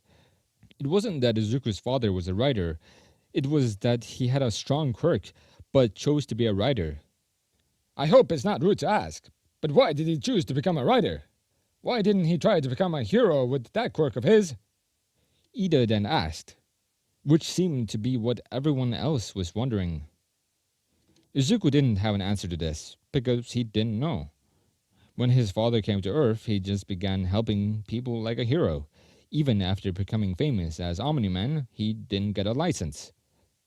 The green-haired boy could only guess why this was, but he imagined that his father just wanted to help the planet without expecting anything in return. If I knew the answer to that question, I would have told you. But I don't. Izuku then said. No one knew how to react to this, for they wanted an answer. They seriously wondered why Izuku's father hadn't tried to be a hero, but they didn't get an answer. Now it was just left to their imagination, and it went to some strange places. Quiet down. We're here. Aizawa then said, abruptly stopping everyone's small talk. The students then exited the bus calmly, before being led into the facility. Upon entering, they were met by someone who looked like an astronaut, the Pro Hero 13. The students who recognized that Pro Hero started to get excited, while Aizawa walked up and asked where All Might was. The teachers lowered their voices as they spoke, but two students still understood enough to realize that All Might had used too much of his time. 13 then returned to the students and explained that the facility was called the Unforeseen Simulation Joint, or USJ for short. It was built to simulate different types of disasters for training purposes. The students awed at the vastness of the facility as 13 continued to speak. 13 spoke about how quirks are incredible powers that could rescue and save people, but they could just as easily kill people. Those words stuck with Izuku, probably more than anyone else. He had incredible powers that could be dangerous.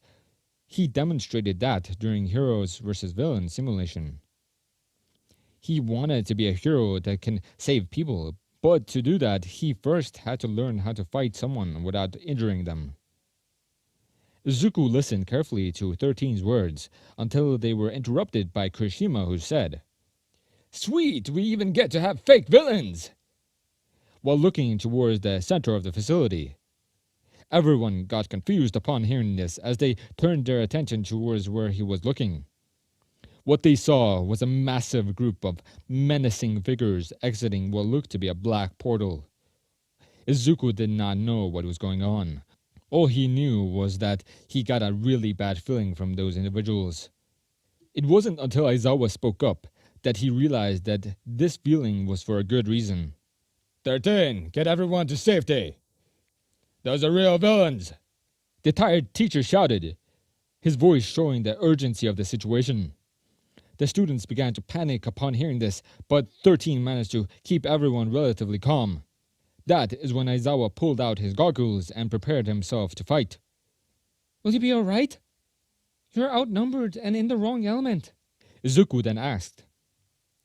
After making his way over to Aizawa, the tired teacher just put his goggles on as he said, I'll be fine. You just make sure you get out of here.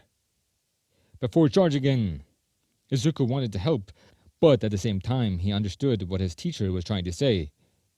They were in a bad situation. They had no help, and everyone was scared. Aizawa was just buying them more time to escape, so the least that Izuku could do was listen to his teacher. The green-haired boy rejoined his classmates and proceeded to run for the exit, when suddenly a mass of black mist got in their way. The mist formed a towering wall as it spoke. It's a pleasure to meet you all. We are the League of Villains. We decided to invite ourselves into this haven of justice to say hello. The looming mass of mist said, as two bright and yellow eyes formed in it. Don't you think that this is the perfect place for All Might, the symbol of peace, to draw his last breath? He was supposed to be here, yet I don't see a single trace of him. The figure then continued, his voice becoming more and more ominous as time passed. Izuku was terrified. He could tell that everyone else was as well. This feeling was similar to something he had already experienced, an event that shook him the same way that he did now. It reminded him of when he encountered the sludge villain, and the other terror that he felt that day. The green-haired boy stood there frozen, unsure of what to do, until something brought him back to his senses. Die! The aggressive voice of Bakugo shouted, right as he and Kirishima charged towards the mist-like villain. The blonde fired an explosion, which in turn created a powerful cloud of smoke. Everyone breathed a sigh of relief upon witnessing this. As Izuku finally regained his senses, this may be similar to the sludge villain incident, but back then he was brave enough to do something. Not only that, he had both powers and training now, so he shouldn't have a reason to worry. The green-haired boy clenched his fist upon finishing his thoughts, which was followed by the smoke cloud suddenly dispersing. What it revealed sent chills down the spines of every single person that was present. Behind the smoke was none other than the mass of mist, and it was completely unharmed. The villain shifted, narrowing his eyes as it said, "Regardless if he's here or not, I still have a role to play." Its voice sounding more ominous than ever before. Izuku could sense that something bad was about to happen, so he took action and flew towards Bakugo and Kurishima at top speed. Unfortunately, however, he couldn't get any of them out in time, and instead ended up getting caught when the villain wrapped its body around all of them. The class was engulfed in darkness, and many were teleported away to different locations. When Izuku came out of the darkness, he found himself in an area that was filled with ruins, but he didn't get to think any further until an angry voice shouted, "Damn it! Looks like we're not alone!" Izuku could immediately tell that it was Bakugo, which prompted him to acknowledge that Kurishima also was there with them. The green-haired boy stopped himself from thinking anything else, however, for what Bakugo had said was true. The teens were surrounded by villains, all thirsting for blood. Bakugo and Kurishima raised their hands into a stance as Izuku floated a few centimeters above the ground. They all then charged into battle, hell-bent on defeating the villains. Kurishima punched away at the villains, using his hardening to avoid the damage.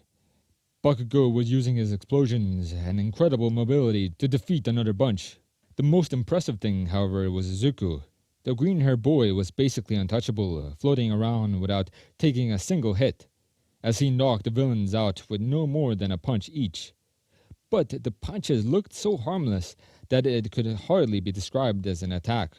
Both Bakugo and Kurishima saw this, which made the former angry, while the latter was stunned. So stunned, in fact, that he didn't even notice that the villains were all defeated already. He only began registering it when Izuku broke the silence by saying, "Well, someone has been practicing." Towards Bakugo. The blonde just got annoyed by this, so he responded by saying, "Shut up, you damn nerd!"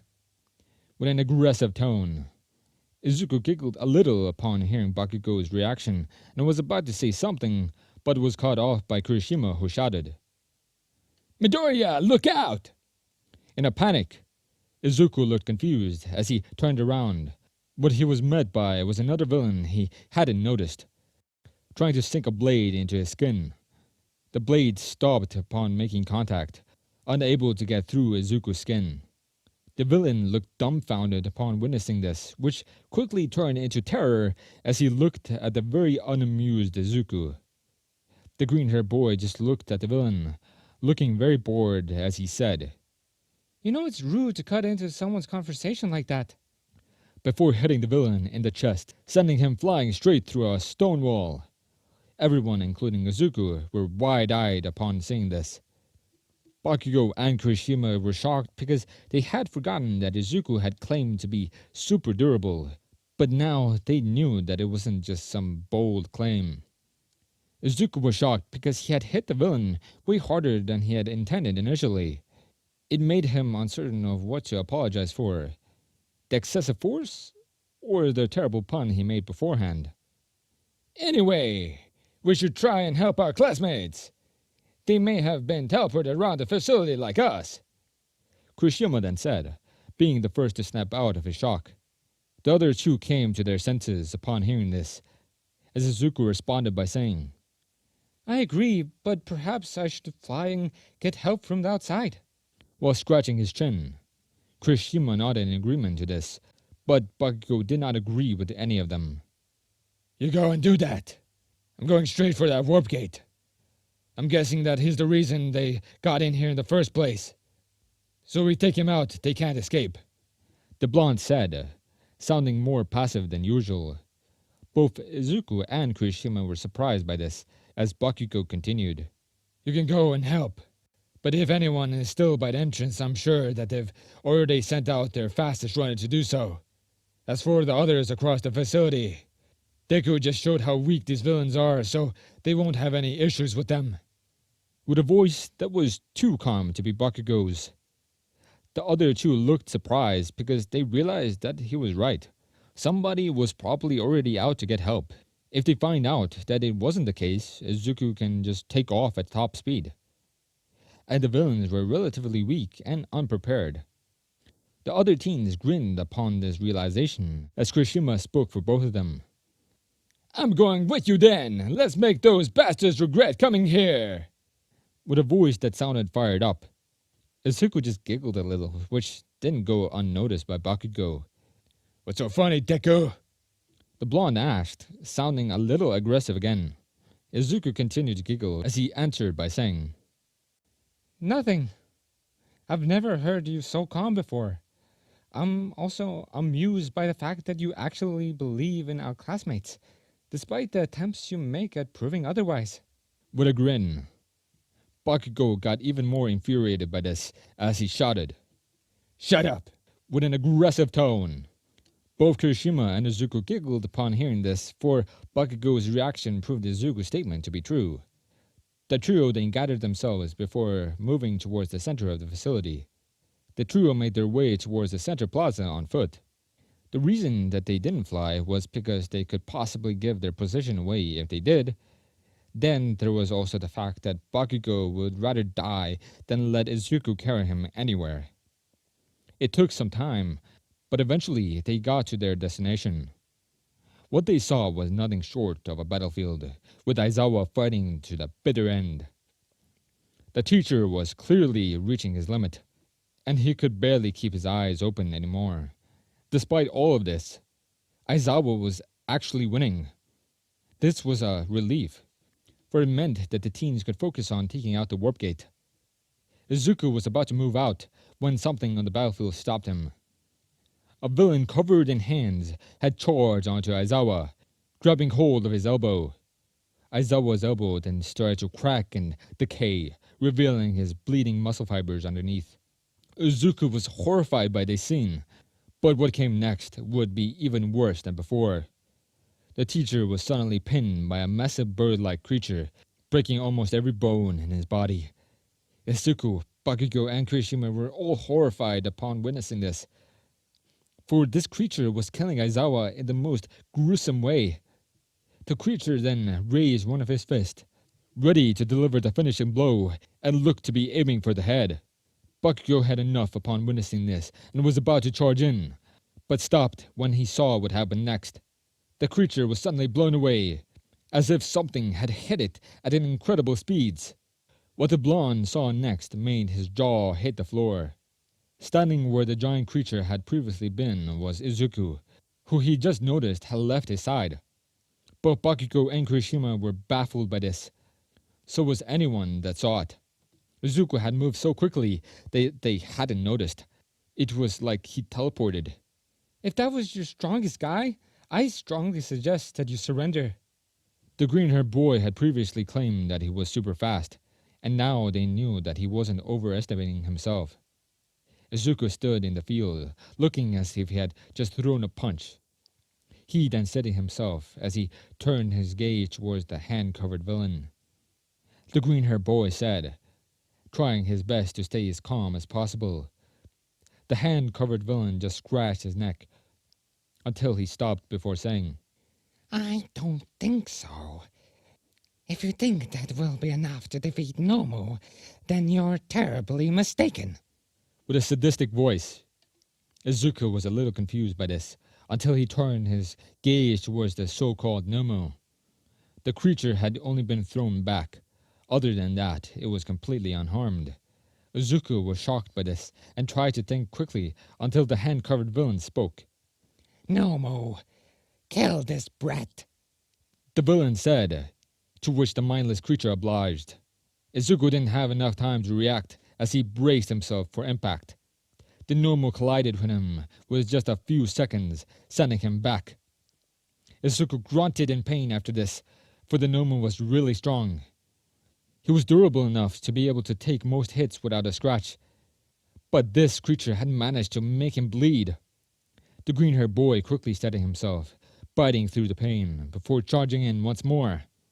The Nomo seemed to be ready for this, as it met Izuku's charge with his own. The two ended up in a power struggle, both desperately trying to push the other away. The hand-covered villain grew more frustrated upon witnessing this, as he shouted, I'll kill you, you brat! before charging in. He was abruptly stopped, however, by an explosion that came out of nowhere, which knocked a bunch of dust into the air. Your opponent is me, you villain bastard! The very angry voice of Bakugo then shouted, making his presence known. Behind the blonde was Kirishima, who was still looking wide-eyed at the power struggle between Izuku and the Nomu. The dust then slowly cleared, revealing that the hand-covered villain had been shielded by the warp gate. Tomura Shigaraki, I urge you to be more aware of your surroundings, the mist villain said, sounding as calm as ever. You don't need to tell me what to do, Kurogiri. The hand-covered villain responded, sounding more annoyed. Izuku finally managed to push the Nomo away, and that is when he analyzed the situation. Aizawa was mortally injured, and they had the attention of 3 dangerous villains, one of them being incredibly strong. Izuku probably could fight the Nomo long enough for backup to arrive, but he wasn't sure if he could take the other 2 villains at the same time. The biggest issue yet, however, was that he couldn't fight the villains and get Aizawa to safety at the same time. Hey, weird hair! Get Aizawa out of here! Bakugo then shouted towards Kirishima, knocking Izuku out of his thoughts. The red-haired teen wanted to object, but refrained from doing it after seeing how injured Aizawa was. Kirishima proceeded to drag Aizawa away from the battlefield, as Bakugo looked toward Izuku and shouted, Hey Deku! Can I trust you to handle that? While pointing towards the staggered Nomu. Izuku was shocked upon hearing this, but it disappeared when he realized that the situation wasn't as bad as he initially thought. He couldn't do everything on his own, but he wasn't alone here. The green-haired boy smiled upon hearing this, as he responded by saying, Yeah. Can I trust you to handle those 2? With a much calmer voice. Bakugo just got more annoyed upon hearing this, as he shouted, Who do you think you're talking to? With his usual aggression. Izuku just smiled more upon hearing this, as he looked towards the Nomu. This creature was many things, strong, resilient, and unyielding. But Izuku knew something that it wasn't. It wasn't nearly as strong as his father, therefore he could beat it. Both Izuku and Bakugo readied themselves, both grinning as they did, before they charged into their respective battle. The battle raged on with intensity, neither side willing to give in. Bakugo was having a tough fight, using his explosions and more to avoid damage. He couldn't stand still, for whenever he stopped, he would be met by portals with hands coming out of them. But he couldn't charge either because the warp gate would just push him away. His goal was to defeat the villains, but that proved difficult without the element of surprise. The warp gate could move anywhere, so he either needed to catch it off guard or exploit its behavior in order to gain an advantage. Everyone looked in awe when witnessing Bakugo's movements, for he showed next to no fault. But there was something more incredible on the battlefield. It was the battle between Izuku and the Nomu. The class had only heard about what Izuku is capable of, whether it was from his own mouth or through Aizawa commenting about how he was holding back, and they have sometimes witnessed hints to said capabilities. Now, as they are witnessing the battle that was going on, they realized that even their imagination hadn't been close to the real thing. Izuku was fighting the Nomu, all on his own, and it was nothing short of incredible. The beast was strong, delivered powerful attacks, which Izuku mostly avoided. The green-haired boy showed his own feats of strength by delivering punches that were at least equal to that of the Nomu. And he was incredibly durable. They didn't know who was winning, because both sides seemed to be equal. Amazing! Uraraka muttered in awe, for there were no other words to describe the spectacle that she was witnessing. Izuku used his flight to maneuver himself around the Nomu and give himself leverage, while throwing devastating punch after punch. The Nomu took it like it was nothing, as it failed to land most of its attacks. Neither of them backed down, both determined to beat the other into the dirt. The two kept their slugfest going, both continuing to fight the same way that they had before, until the tide turned after just a few hits. Suddenly the Nomu began to falter, as if he had reached its limit, and Izuku started controlling the battle. Everyone watching perked up upon witnessing this, for the green-haired boy was going to win. Ashido shouted, "He's going to do it!" Excitement present in her voice. Uraraka then shouted, "Get him, Deku!" Her voice urging Izuku to finish the fight already. It was at that moment that the green-haired boy hit the Nomu in the temple, staggering it severely. Izuku didn't waste this opportunity, for he moved in. The Nomu wasn't just staggered, it was injured as well. If there even was a moment for him to end the fight, it was right now. And when the beast had no means of defending. The green-haired boy closed in on the Nomu at high speeds, readying his finishing blow to the head.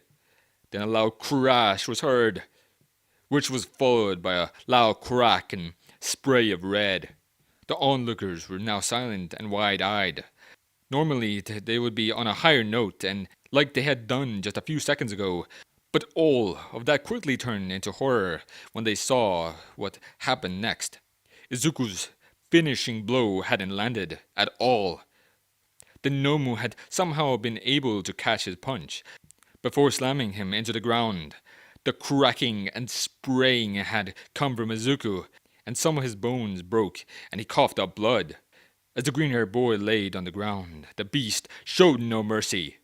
He raised his arms, prompting Izuku to fly out of harm's way. He didn't get far, however, as the Nomu grabbed him by the ankle and slammed him into the ground once more. The green-haired boy coughed up more blood, as the Nomu had then proceeded to punch him into the dirt. The onlookers were even more horrified now, as they watched the Nomu beat Izuku to death. It was bloody, brutal, and they could hear his bones cracking and breaking. Despair closed in on them even further now, for they didn't know what to do. Not even Izuku could beat the Nomu, so what chance did they have? Uraraka was among the despairing onlookers, and she didn't know what to do. Izuku was being killed by that monster, and there wasn't a thing she could do about it. She was far too weak to help in any way, and this fact made her fall into even more despair. The brown-haired girl closed her eyes, hoping that everything would be alright when she reopened them. She was nothing like Izuku, so the only thing she could do was pray that things would work out. That is when she realized something. Izuku was the only one of them that had any hope of defeating the Nomu, despite the fact that he was losing. He didn't need help in the form of strength, he already had that covered. What he needed was a distraction. He needed something that could draw the Nomu's attention away, long enough for him to recuperate and turn the tides once more. Uraraka may not be able to fight alongside Izuku, but she could help him. Besides, she owed him from when he had saved her. The brown-haired girl now opened her eyes, showing an uncertain yet determined expression as she stood up. "What are you doing?" Ashido asked, clearly jarred by the brutality she had to witness. Uraraka's legs trembled and nearly failed her. "I'm going to help him. He'll die if I don't," with a steady voice, before running off. This revelation made Ashido grow pale in the face as she shouted, "No, don't!" But Uraraka didn't listen, as she just kept running. Meanwhile, Izuku was still being beaten by the Nomu. The green-haired boy was on the ground, holding his arms up in a desperate attempt to guard, but it was too much. He could feel his muscles tearing and bones breaking. The pain was so severe that he came close to blacking out, but he didn't give in. He held his guard up and waited for the moment that he could break free. But the more he waited, the less likely it seemed that moment would come. His vision started getting blurry, and he could feel his strength leaving his body. Izuku was about to pass out when the Nomu suddenly stopped attacking him. The green-haired boy was confused as his vision slowly returned to him. He then turned towards the same direction that the Nomu was looking, only to be terrified by what he was seeing. It was none other than his brown-haired friend, Uraraka, holding a rock and looking like she was so afraid that she was holding back tears. "Get away from him!" she then shouted, before she hurled the rock at the Nomu's face. The beast didn't even budge from this, but it now had its attention locked on the thrower. Uraraka could sense that malice being directed towards her and tried to escape, but it was too late. The Nomu had dashed across the field and closed the distance between them in an instant. What followed after that made everyone shriek in agony as the Nomu then hit Uraraka. The brown-haired girl was thrown back an incredible distance, coughing blood and wincing in pain as she finally stopped. The damage had left her lying on the ground, unable to move, as the Nomu closed in on her to finish the job. The beast towered over her, its eyes empty yet menacing, as it raised its monstrous arms high above its head, intending to crush the pathetic girl beneath it.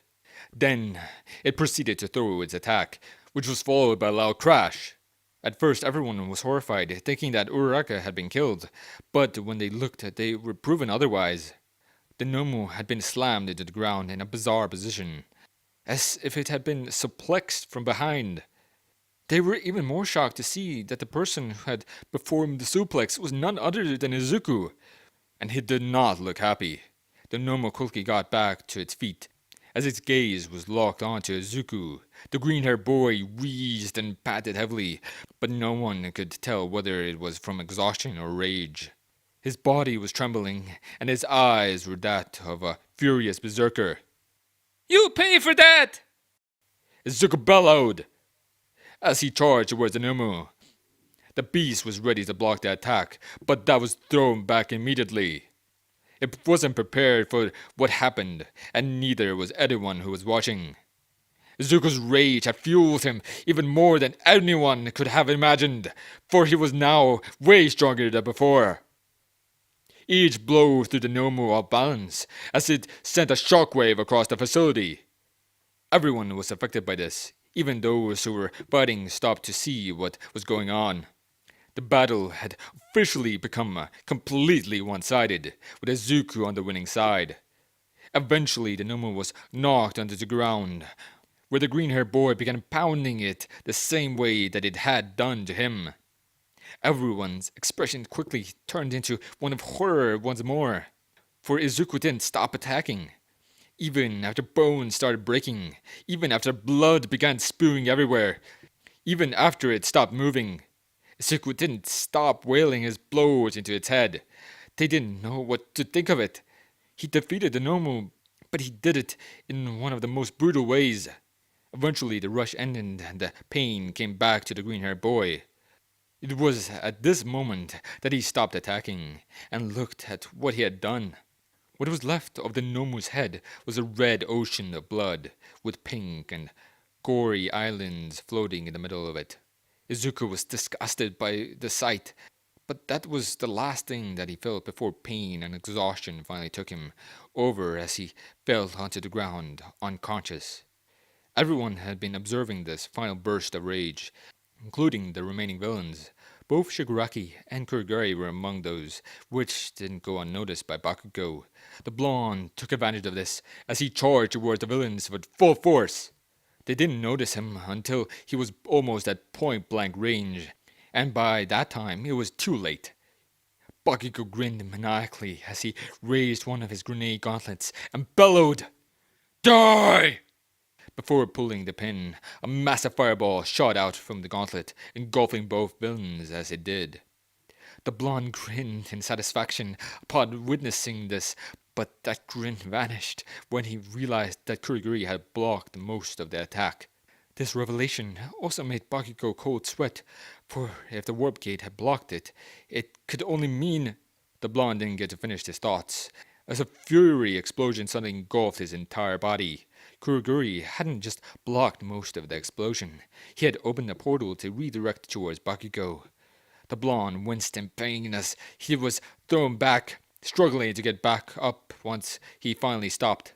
Normally, this is where Shigaraki would have rushed in to kill Bakugo when he was weakened, but he couldn't. Kurogiri wasn't fast enough to block the entire explosion. Some of it made it past him, and that little piece happened to land on a vital spot, and therefore put the hand-covered villain out of commission. Kurogiri was now at a crossroad. His decision is what will decide the outcome of the future. What he assumed to be the strongest one of the students were out of the commission, so he could stay and fight. The problem was that backup could arrive at any given moment, and there was no way for them to win with both Shigaraki and the Nomu out of the game.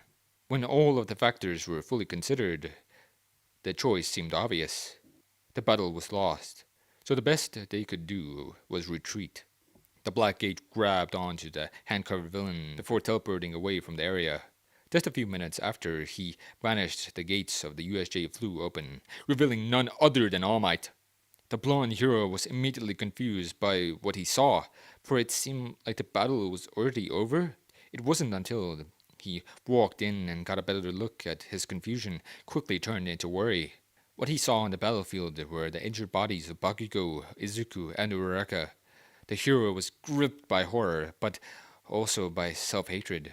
This might not have happened if he had been here sooner, but he ran out of time. He was late, and his students had to suffer because of it. The police and more pro-heroes were quick to arrive at the scene. The villains were arrested, the uninjured students were questioned, and the injured were either taken to a hospital or the infirmary. Izuku, Bakugo, and Uraraka were all taken to the infirmary where Recover Girl would treat them. The reason for them being taken there was that their injuries weren't as severe as that of Aizawa and 13, so they could be treated at campus. The only one of the three that would qualify for the hospital care was Izuku, but after an examination, it was found that it wouldn't be necessary. Turns out that on top of all the powers that he already had, Izuku also had an enhanced healing factor. The trio eventually woke up, all grunting in pain at the same time. I feel like every bone in my body is broken. Izuku commented, grunting heavily as he did. Recovery Girl heard this and responded by saying, Oh, I'm sure most of them were. with a rather dull voice. Izuku just grunted even more upon hearing this, before saying, Well, that can't be good. with a voice that attempted to be comedic despite the pain. The trio were then silent for a moment until Izuku noticed that he wasn't the only patient in the room. He turned his gaze towards Uraraka before asking, Are you okay? with a concerned voice. The brown girl looked a little sick as she answered by saying, Yeah, this is nothing. with a voice that clearly was pained, yet attempting to be reassuring. Izuku did not bite and responded by saying, That doesn't look like nothing. with a concerned voice. Uraraka looked down upon hearing this, for she couldn't trick Izuku into thinking that she was okay. That is when the green-haired boy took the opportunity to say, Hey, thanks for saving me. I wouldn't have made it without you. with a broad smile. Uraraka smiled upon hearing this as she looked at Izuku and said, No problem. We're even now. with a more joyous tone. The two giggled after this, but their moment was interrupted by the furious growls that came from across the room. Everyone turned to see that it was Bakugo, covered from head to toe with burn marks. What the hell happened to you? Did you get spit roasted or something? Izuku then asked, sounding both concerned and comedic. Bakugo just got infuriated upon hearing this, as he angrily shouted, Shut up! But they stopped when the infirmary door suddenly flung open. I am here! A booming voice shouted, prompting everyone to look and see. It was All Might, and he didn't look as happy as he usually did. The blonde hero walked up to the trio before bowing and saying, Young Bakugo, young Midoriya, young Uraraka, allow me to apologize. It is my fault that the three of you were injured. This wouldn't have happened if I had been there when I was supposed to be. I'm sorry. With a very sorry voice. The trio were both shocked and surprised to see this. It's not every day that you get to see All Might apologizing, even rarer to see him apologizing for something that wasn't his fault. The teens were unsure of how to respond until Bakugo spoke up. Raise your head, All Might. It's not your fault that these idiots nearly got themselves killed. The blonde said, sounding as aggressive as he usually did. Everyone looked at Bakugo in surprise.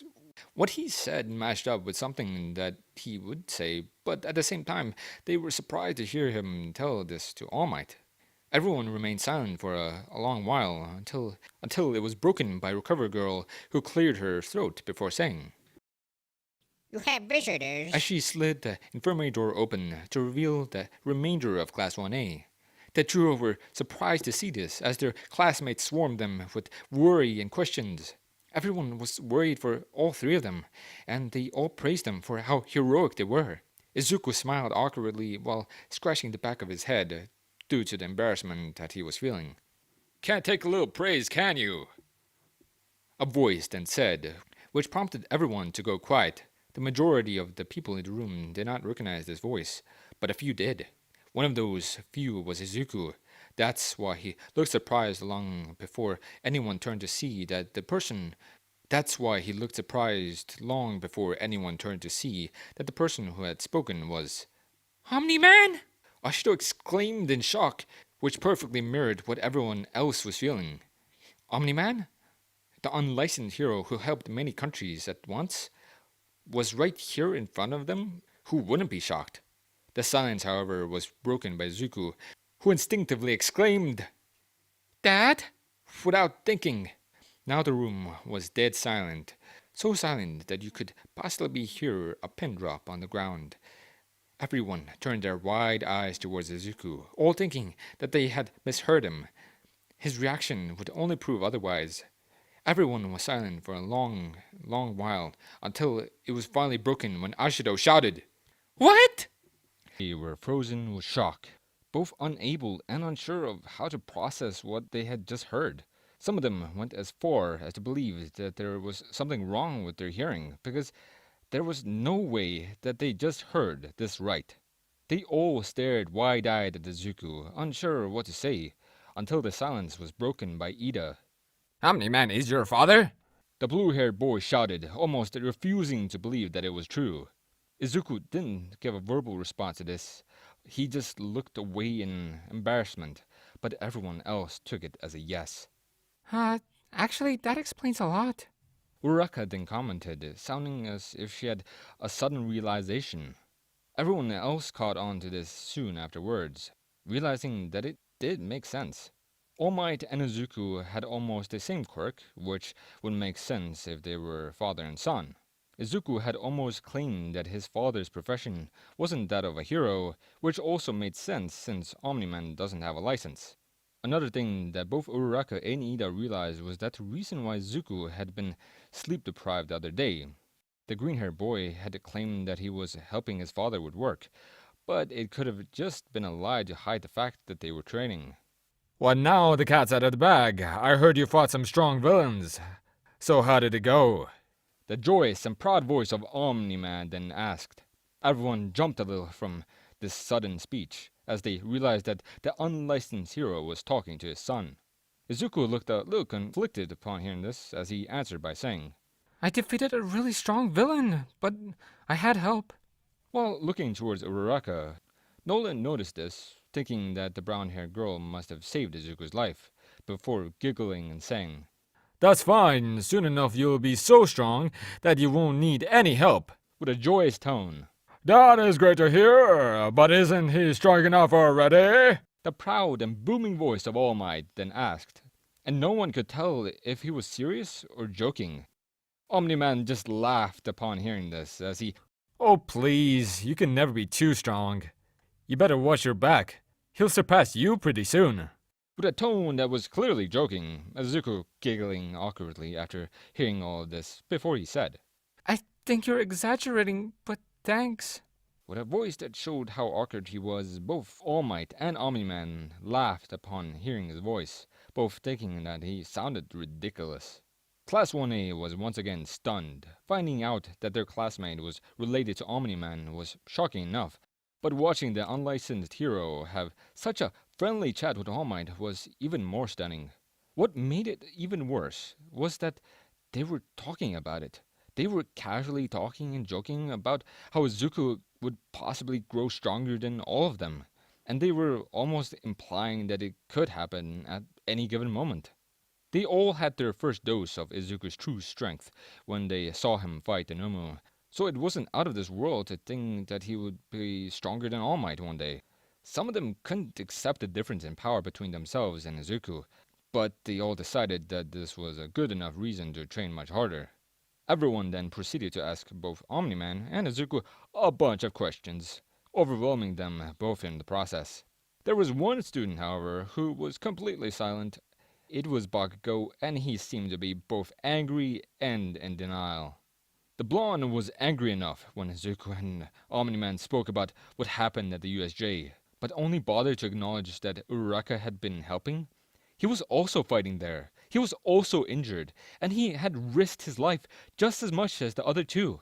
He played a big part, but it seemed like no one had even noticed. What made things worse was that he finally realized what All Might meant when he said that Izuku had a connection to a strong hero. Bakugo was trained by All Might and had his support, but Izuku was indeed very similar to him. The green-haired boy wasn't just mentored by Omni-Man, he was his son. All this time, he had had this connection to this strong hero, yet he didn't share it. Now there was an explanation why Izuku was so powerful. It only angered Bakugo further. He refused to let Izuku be stronger than him. He was the successor to the #1 hero, so he would crush Deku.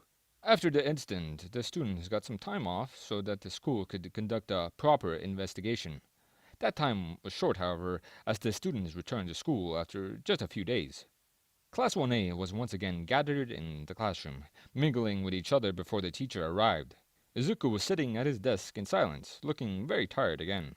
He had recovered from his injuries long ago, but that didn't mean he got to rest. His father was pushing him even more with his training, and it was getting more difficult. Whether they were improving his flight, strength, speed, or durability didn't matter. Izuku would still end up exhausted beyond comprehension. It was so bad that his classmates thought that he hadn't fully recovered from the incident at the USJ. The class kept chatting while sitting at their desks. A few of them wondered who was going to teach them, but that question was quickly answered when the classroom door flung open. Good morning, class. A muffled Aizawa then said, as he entered the room. Everyone looked shocked, for they believed that Aizawa would be recovering for much longer. Sir, are you alright? Ida then asked, genuinely concerned for the teacher's well-being. Aizawa just sounded as tired as usual as he responded by saying, I'm fine. Recovery girl just went overboard with her treatment, but my health isn't important, because your battle is far from over. Everyone froze with tension upon hearing this. The way that Aizawa had spoken these words made it seem like something big was about to happen, and some believed that it would be another villain attack. The UA Sports Festival is coming up. The tired teacher then said, finally breaking the tension in the air. The class calmed down upon hearing this and started to get excited, but there were those who questioned if it was a good idea. Before you ask, we won't be canceling the sports festival. It's our way of showing that a villain attack won't affect us. But it is also far too important to be cancelled. Whereas heroes and agency will be watching your performances. So it's your opportunity to prove yourselves. Aizawa then said, answering the question before it was asked. The class started getting even more excited now, both cheering and bellowing at the opportunity to prove their strength. Aizawa looked as unamused as always as he silenced the class before saying, You have 1 week to prepare yourselves, so don't slack off on your training. With his usual tired voice, the class nodded in confirmation to this as Aizawa's gaze slowly made his way over to Izuku. Midoriya, try to go easy on your classmates. The tired teacher then said, quite bluntly. Everyone was shocked to hear this, but they really shouldn't have been. Aizawa was recognizing that Izuku was far stronger than his classmates. It was as simple as that. Normally, this would anger the students, but they knew better. There was no denying that Izuku was powerful, so it was reassuring to see their teacher trying to make sure that they wouldn't get hurt. The green-haired boy thought for a second until he scratched the back of his head and responded by saying, I'll try, but I can't promise anything. with a calm voice. This response scared everyone a little. They knew that he wouldn't go out of his way to hurt them, but now they were painfully reminded of the fact that it could still happen by accident. Aizawa looked unaffected by this as he sighed before saying, Fair enough. Class dismissed. before leaving the classroom. Following the teacher's exit, the students began cheering and talking about the festival. They kept rambling about how they were going to do their best and how lots of heroes would be watching. They were all interrupted, however, by someone who was yawning loudly. Everyone turned to see that it was Izuku, but they couldn't tell if his yawn was out of boredom or exhaustion. The green-haired boy then turned his expression towards his classmates, looking quite confused, as he asked. What? Almost everyone looked conflicted upon hearing this. There was something that they wanted, maybe needed to say, but they didn't know how to say it. They didn't know if they were brave enough to say it either. Izuku continued to look at them in confusion until the silence was finally spoken by Ida. The blue-haired boy stood up and looked Izuku in the eye as he said, Midoriya, I think that I can speak for our entire class when I say this. You are strong, and I seriously doubt that any of us will be able to stand up to you. But we won't just give up. We may not be able to beat you, but we're at least going to try. with a serious tone. Izuku looked shocked upon hearing this as he looked at the rest of the class. That is when he realized that Ida had indeed spoken for everyone. The green-haired boy suddenly let out a sigh of relief before he proceeded to laugh a little. Everyone looked confused, for they had expected a much different reaction. Sorry. I just didn't expect this. I thought you were going to talk about something urgent and serious. He then said, still laughing a little as he did. Everyone was even more confused now. Ida had sounded pretty serious when he spoke, so what did Izuku mean by what he said? The green-haired boy looked amused upon witnessing everyone's reaction, as he then proceeded to say, I already expected this from you all. I would honestly be disappointed if you didn't give it everything you've got. with a quite joyous tone. Everyone's shock disappeared upon hearing this, for they realized what it meant. Izuku knew that they couldn't defeat him, but he still wanted them to try. He wanted them to get stronger and catch up to him. He was actually rooting for them. The class then smiled at Izuku, who then smiled back at them. The room was then silent for a while, but it was suddenly broken by Uraraka, who shouted, Deku! I'm going to do my best. Just you wait and see. with a voice that sounded like a weird mixture between excitement and curiosity, which was also shown on her expression. Izuku was shocked by this sudden change in personality as he said, Okay. I know I just told you to give it your all, but now you're scaring me. with a confused voice. Everyone laughed loudly upon hearing this, all gladly looking forward to the festival. It might not be easy, but they were all determined. They were going to give it their all. After the day was over, everyone went home to immediately start training. Izuku already had training with his father in the schedule, so they immediately took to the skies. Alright, we'll work on your speed today. Let's see how long it takes for you to catch up to me. Nolan then said as they got high enough. Izuku looked at his father with a weird expression as he asked. How about that? Could we focus more on combat?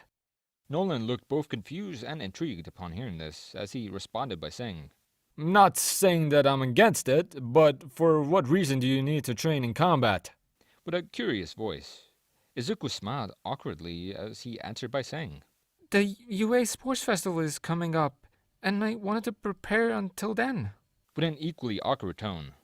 Nolan just laughed upon hearing this, as then said, Oh, so that's the reason. It won't be necessary, since you won't be participating. with his usual voice. Izuku smiled at first, but it was quickly replaced by confusion when he heard what his father said. What? He asked, sounding genuinely confused. Nolan's expression suddenly turned serious. He looked at his son and said, Izuku, there's no point in participating. You're way stronger than everyone else, so you'd be better off training with me instead. with a calm and serious tone. Izuku was getting more and more confused by the second, as he responded by saying, But the festival is important. A bunch of heroes and agencies will be watching. It's our chance to prove ourselves. almost sounding like he was pleading. Nolan was unchanged by this, as he sighed before proceeding to explain. Actually, it doesn't really matter at all. The festival only exists to give you fame and recognition, both of which you can live without. As for proving your strength, you don't have to prove yourself to anyone. You're a Viltrumite. So the idea of you having to prove yourself to a bunch of humans, it just is insulting as it's laughable. It's as if a human had to prove his strength to a bunch of ants. Izuku was discouraged upon hearing this, for it didn't seem like his father was going to change his mind. What he said was true enough ways, so he knew that he couldn't convince his father. The green-haired boy began to sulk. He was looking forward to the festival, but it seemed that he wouldn't get to play a part in it. Nolan noticed this sadness within Izuku, and it made him conflicted. On one end, he could be more productive, but on the other, it seemed that this mattered a lot to Izuku. Nolan sighed heavily as he went against his own reasoning by saying, Alright, fine, you can participate in the festival. So stop looking down already. with a conflicted voice. Izuku looked confused at first, but then perked up and asked, Really? with excitement in his voice. Nolan forced a smile as he responded while saying, Yes, now let's go back to training before I change my mind. before taking off at high speed. Izuku didn't have enough time to react as he followed his father. At first, he was afraid that he wouldn't get to participate in the festival, but all of this was gone now. There was something in his mind that stopped him from getting as excited as he usually would, however. It was what his father had said. He couldn't stop thinking about what Nolan had said about him. How everyone else is an ant when compared to him. The more he thought about it, the worse it got, because he was starting to realize how true it was. It even led him to wonder if there even was a point. The green-haired boy tried to shake these thoughts out of his head as he raced against his father. Cheers and bellows filled the air, and the stadium was packed full. The day had finally come, and everyone was going to be tested. The sports festival was up and running. The stands were filled to the brim with both pro heroes and heroes fans alike, but one stood out more than any other. It was none other than the unlicensed hero himself, and he looked like he wasn't enjoying himself. Omni-Man, long time no see. A proud and booming voice then said, prompting the unlicensed hero to look and see who it was. It was none other than All Might, and his trademark smile made for the perfect contrast to Omni-Man's expression. Oh, it's you, All Might. Nolan responded, sounding unamused and maybe a little annoyed. The blonde hero was confused by this tone of voice, because Nolan is usually a very friendly person. Now, however, it seemed as if there was something that was bugging him. I don't mean to intrude, but is everything alright? You look like you don't want to be here. Aren't you excited to watch your son's performance? All Might asked, his booming voice showing a clear hint of concern. Nolan just sighed upon hearing this as he answered by saying, I'm fine, I just don't see the point in any of this. Why should Izuku participate when he clearly is leagues above everyone else? with a voice that showed his annoyance more prominently. All Might was once again thrown off by this. He had expected Nolan to be more excited, but he clearly wasn't. He was so convinced that his son would win that he couldn't bring himself to enjoy being here. Nolan maybe had a good reason to think this way. Izuku was very powerful after all, but All Might still thought that he looked down upon everyone too much. I'm not denying young Izuku's strength, but I think you're underestimating his classmates, Nolan. There are many strong students, and I believe that some of them are on the same level as your son. All Might then said, sounding just as proud as before. He wasn't just saying these words to try and set Nolan straight. He actually believed it. The blonde hero was confident in Class 1A's ability to stand on even ground with Izuku, or he was sure about two of them at least. Nolan's expression went from one of unamusement and annoyance to one of pure confusion as he looked towards All Might and said, Izuku and his classmates being on the same level? It has to be the funniest joke you have ever since, well, ever. with a voice that both mirrored his confusion and made a mockery of All Might's previous statement. All Might was even more shocked to hear Nolan say this. To him, the idea of anyone being just as strong as Izuku was laughable. He didn't even think before saying it. But the blonde hero didn't let these words get to his head. He knew that Izuku would find some challengers and that he would find them to be pretty strong.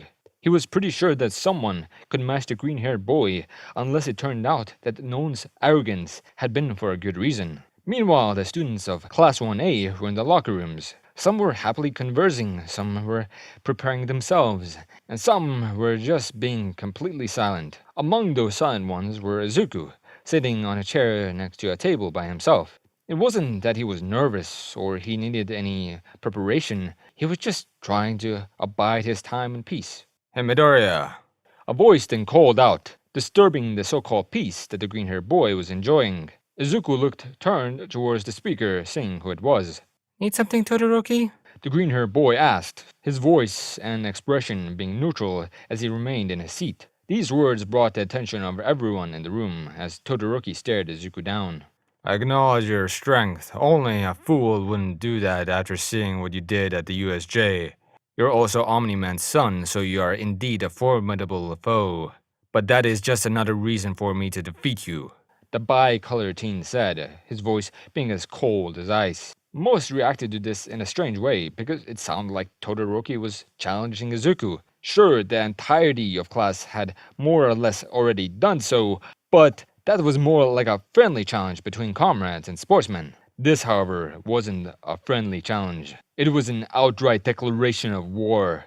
The green-haired boy didn't even blink after hearing Todoroki's words, as he responded by saying, If you want to declare war, you're too late. Your fellow classmates have already done so. With the same neutral voice, the bi-colored teen looked unaffected as he said, I know that, but this is different. They're claiming that they will try to defeat you, but I won't try. I will defeat you, Midoriya. With a voice that was far more intimidating than before, Izuku was once again unaffected as he rested his elbows on the table and closed his eyes. Everyone was shocked by this action. It wasn't just that Izuku didn't seem to care about Todoroki's declaration.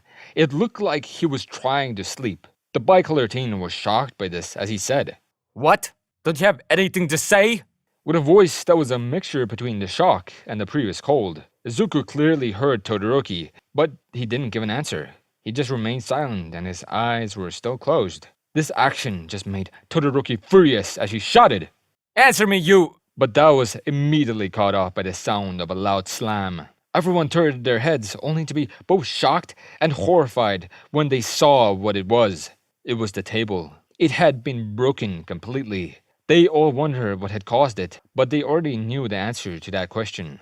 Everyone's expression turned to Izuku, who hadn't changed his position at all. His arms were in the air, as if his elbows were resting on an invisible table, making them all realize that he must have broken the table with nothing but a push from his elbows. They noticed how his eyes were open now, and in them they could see nothing but pure annoyance.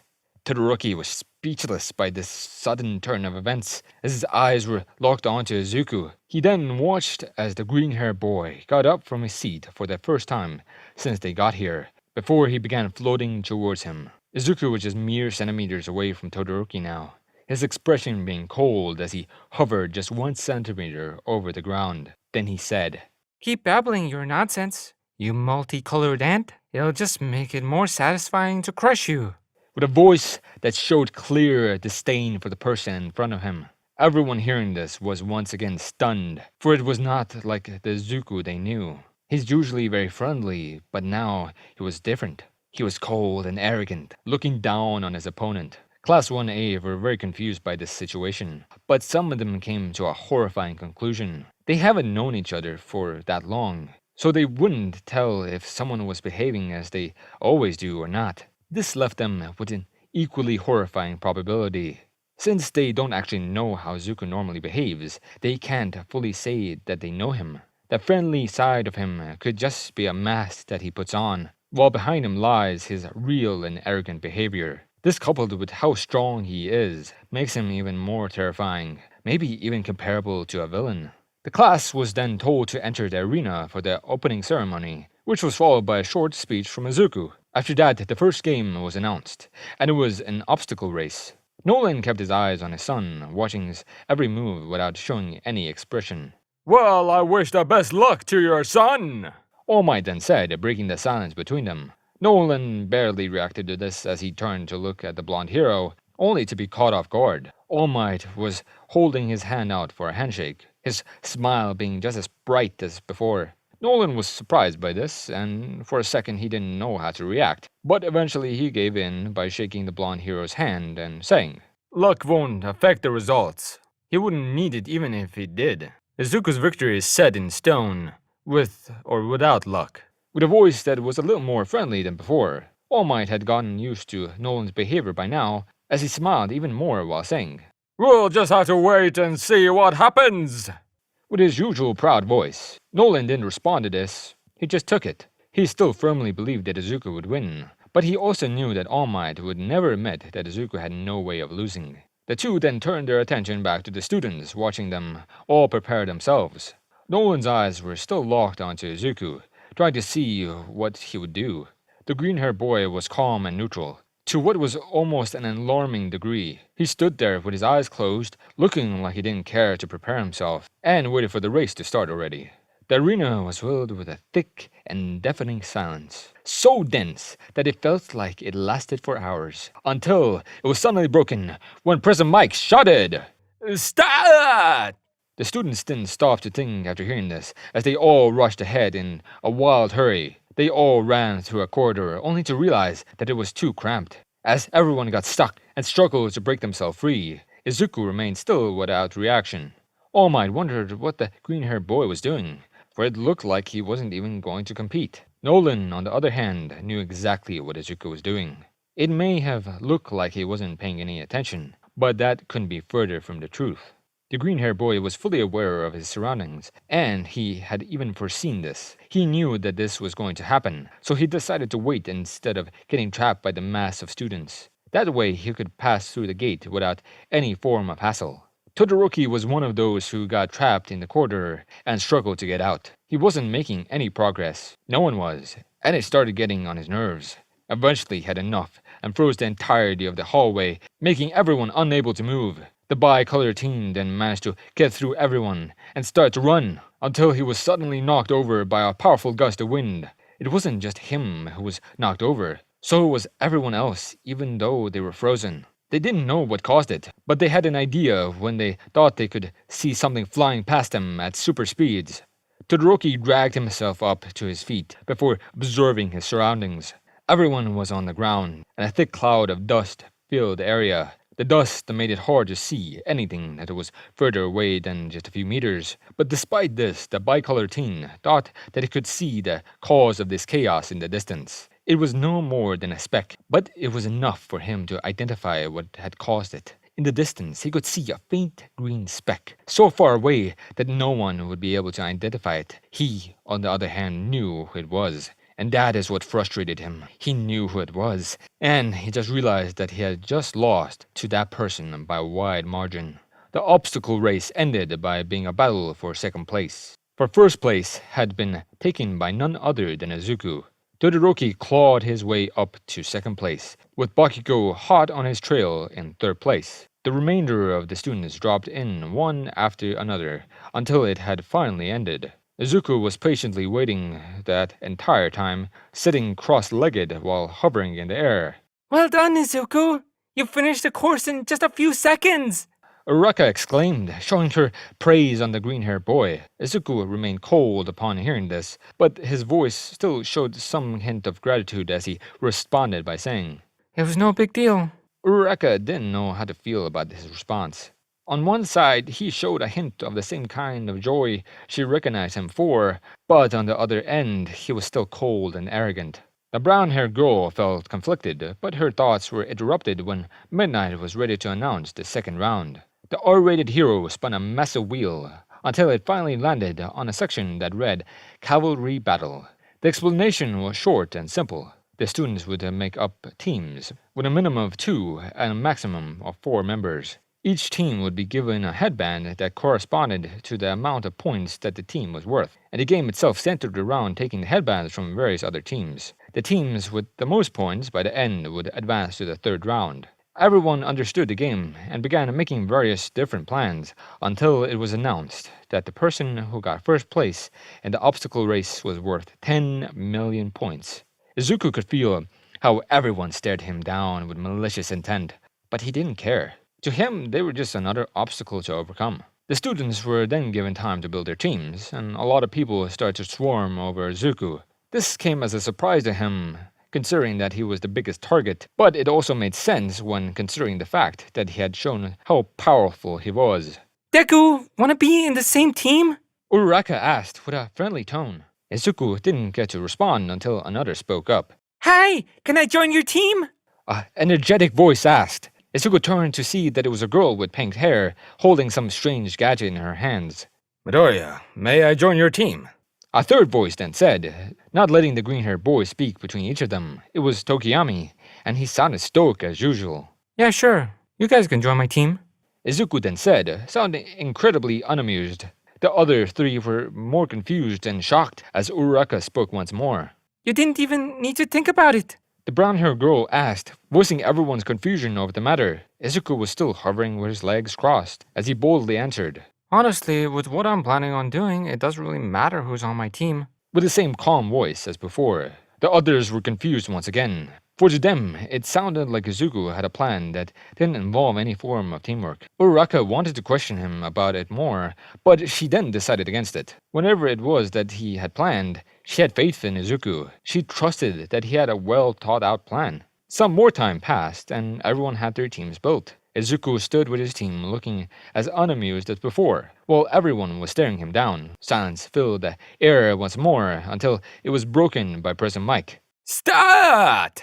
The loud hero shouted, prompting everyone to move. They all seemed to advance on a mutual target, Team Midoriya, and that team was unsure what to do.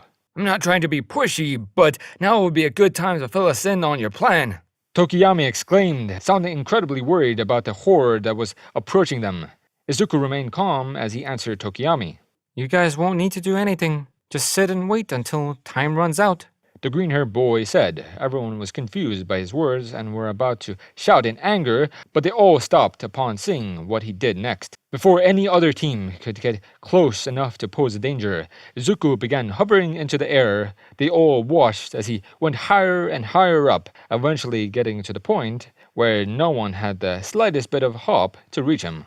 Right, I keep forgetting that he can do that. Uraraka exclaimed, shock and a dumbfounded realization being present in her voice. Same here. Tokiyami then responded, his voice almost sounding the same. As Izuku reached a height that he deemed satisfactory, he could hear the angry shouts of the other contestants, all claiming that he was cheating. It would seem that Midoriya has taken flight, leaving the rest of his team behind. This looks to be very unfair. And is this even allowed? President Mike asked, his voice booming through the speakers.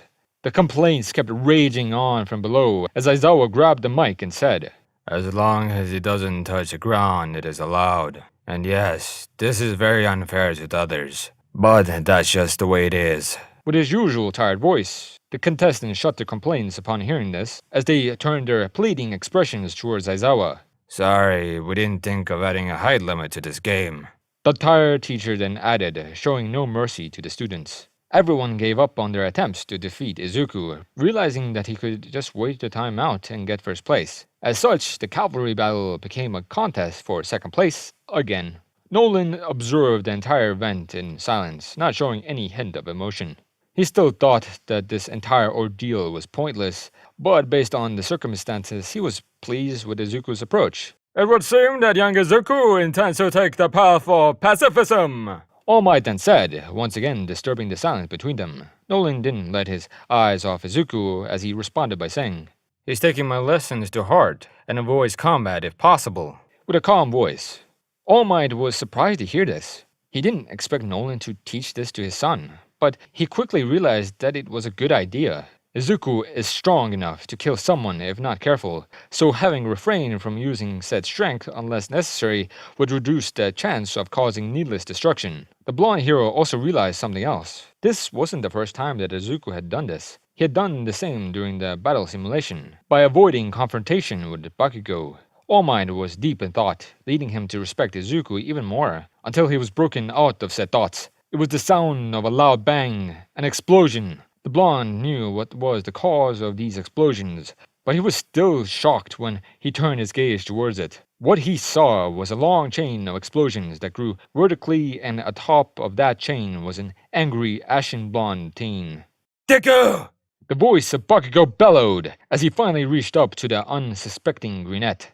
Izuku didn't register Bakugo's presence until he was just a few inches in front of him.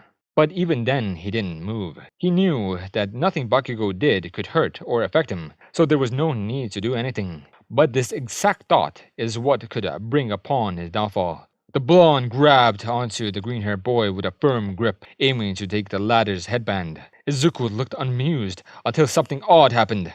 Bakugo had managed to move him. Even though he was supposed to be much weaker than him, he managed to move him off balance. Izuku was confused and shocked, unable to understand what was happening. The blonde was suddenly much stronger than he used to be, much stronger than he should be. The green-haired boy went through many possibilities of what it could be, but none of them made any sense. This left him with one conclusion. Whatever gave Bakugo the strength was something that he kept secret from everyone. Not only that, it might have something to do with his connection to All Might.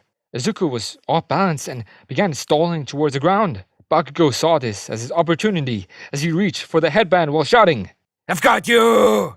as he got closer to the headband, but it was suddenly stopped. When this happened, he also realized that they had stopped falling, which could only mean one thing. Bakugo looked ahead, only to be met by the furious eyes of Izuku. The green-haired boy was holding on to Bakugo's hand with a firm grip, as an intense fire was burning behind his eyes. Go back to the earth that you came from! The green-haired boy shouted as he threw the blonde towards the ground. Bakugo began falling at an alarming rate as he attempted to stabilize himself. He would lose if he touched the ground, but his explosion didn't help him in the slightest. He got closer and closer to the dirt, beginning to panic towards the end. But his saving grace came in the form of a shout. Time's up! President Mike announced, just moments before the blonde crashed into the pavement below. Bakugo's team breathed a heavy sigh of relief as Izuku slowly descended towards the ground. The green-haired boy looked like he had been shocked, and his teammates noticed it very clearly. They wanted to ask him about it, but none of them knew how to break the ice. That is when Uraraka decided to speak up. That was a much closer win than I imagined. The brown-haired girl tried to sound as comforting and friendly as possible. Izuku looked at her, his expression as calm as he could manage, as he said, He was much stronger than anticipated. He caught me off guard. There's nothing else to it. with a voice that tried to remain as calm as possible. Uraraka sensed that Izuku was telling the truth, but she also sensed something else at the same time. She sensed a particular feeling within the green-haired boy, that he thought he was going to lose, and it made her concerned for him. Team Midoriya remained silent for a while until it was broken by someone else who walked up and said, Midoriya, we need to talk. with a cold voice. The green-haired boy didn't need to turn around to know that this was Todoroki, but he wondered what he needed. He didn't decide to object, however, as he followed the bicolored teen out of the arena. All Might was sweating bullets during that entire exchange. He couldn't tell how it was going to turn out, and Bakugo had managed to throw Izuku off balance, and it made his proud smile even wider. Well, it looks like young Bakugo might be evenly matched with your son. The blonde hero said, sounding just as joyous as before. Nolan was silent for a few seconds after hearing this, but All Might could tell by this expression that he wasn't happy. The unlicensed hero then sighed in annoyance as he said, Pathetic. with an agitated voice before walking away. All Might was once again thrown off by this, for he couldn't tell who Nolan was directing his malice towards. Was he directing it to the other contestants who couldn't do anything?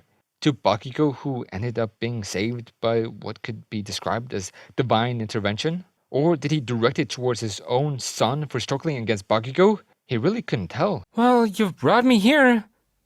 Now what? Izuku said, his voice sounding cold with a hint of impatience and annoyance. In front of him was none other than his ice-using classmate, Shoto Todoroki, and he remained silent. Izuku was even more annoyed by this as he asked, Are you going to talk? Or did you drag me all the way here just to stare at me? with a voice that reflected his progressively growing annoyance. The silence that followed only served to worsen Izuku's mood, as he decided that he had enough. The green-haired boy got up from the wall that he was leaning against and proceeded to walk out of the hallway. I couldn't reach you, the bi-colored teen then said, his voice sounding as cold as always.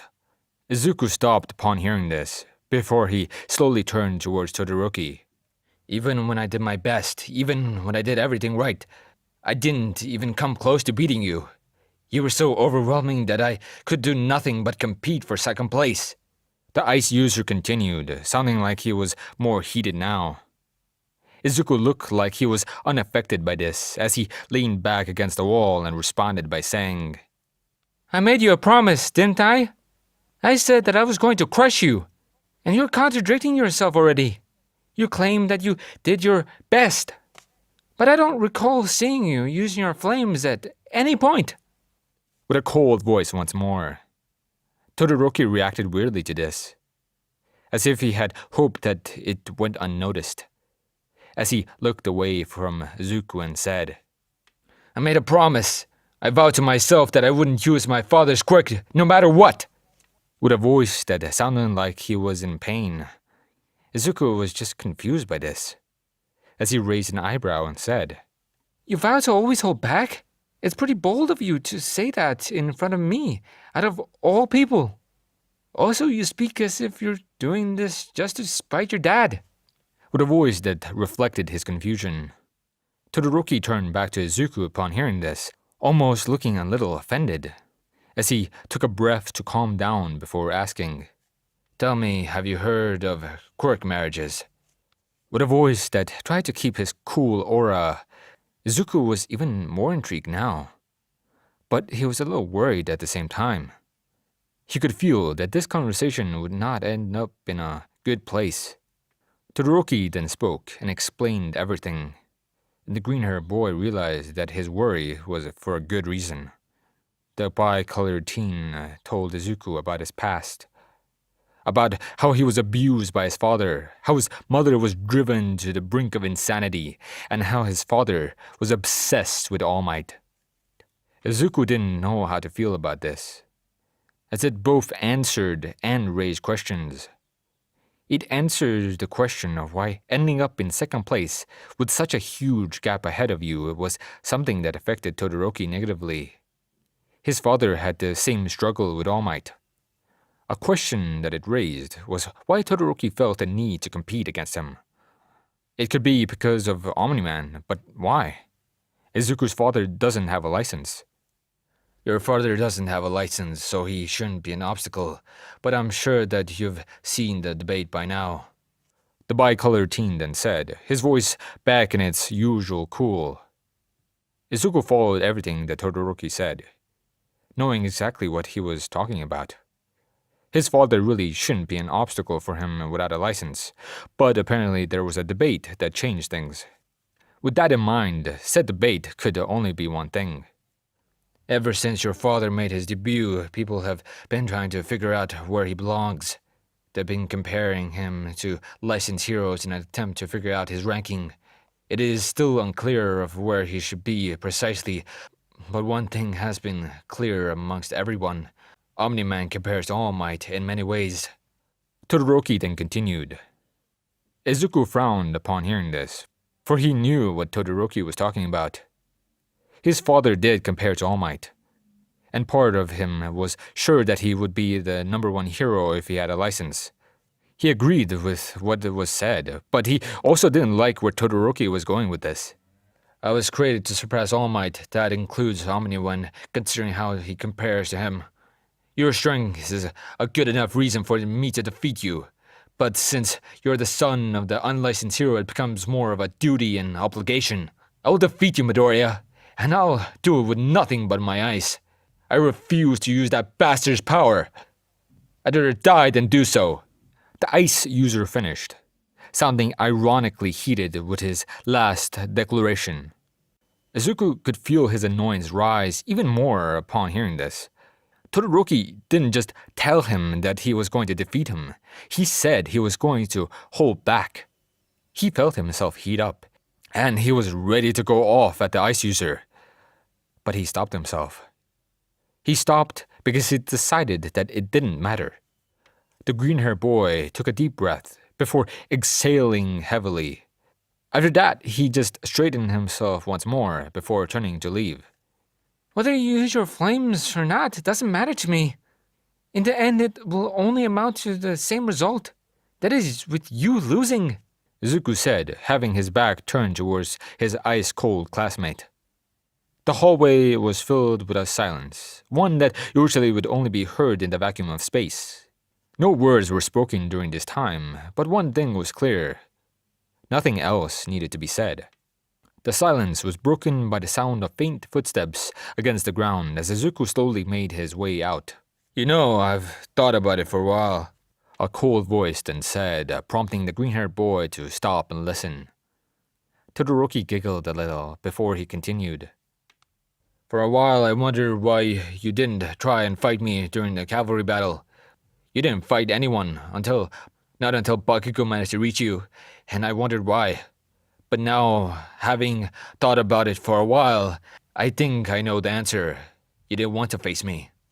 Izuku froze upon hearing this.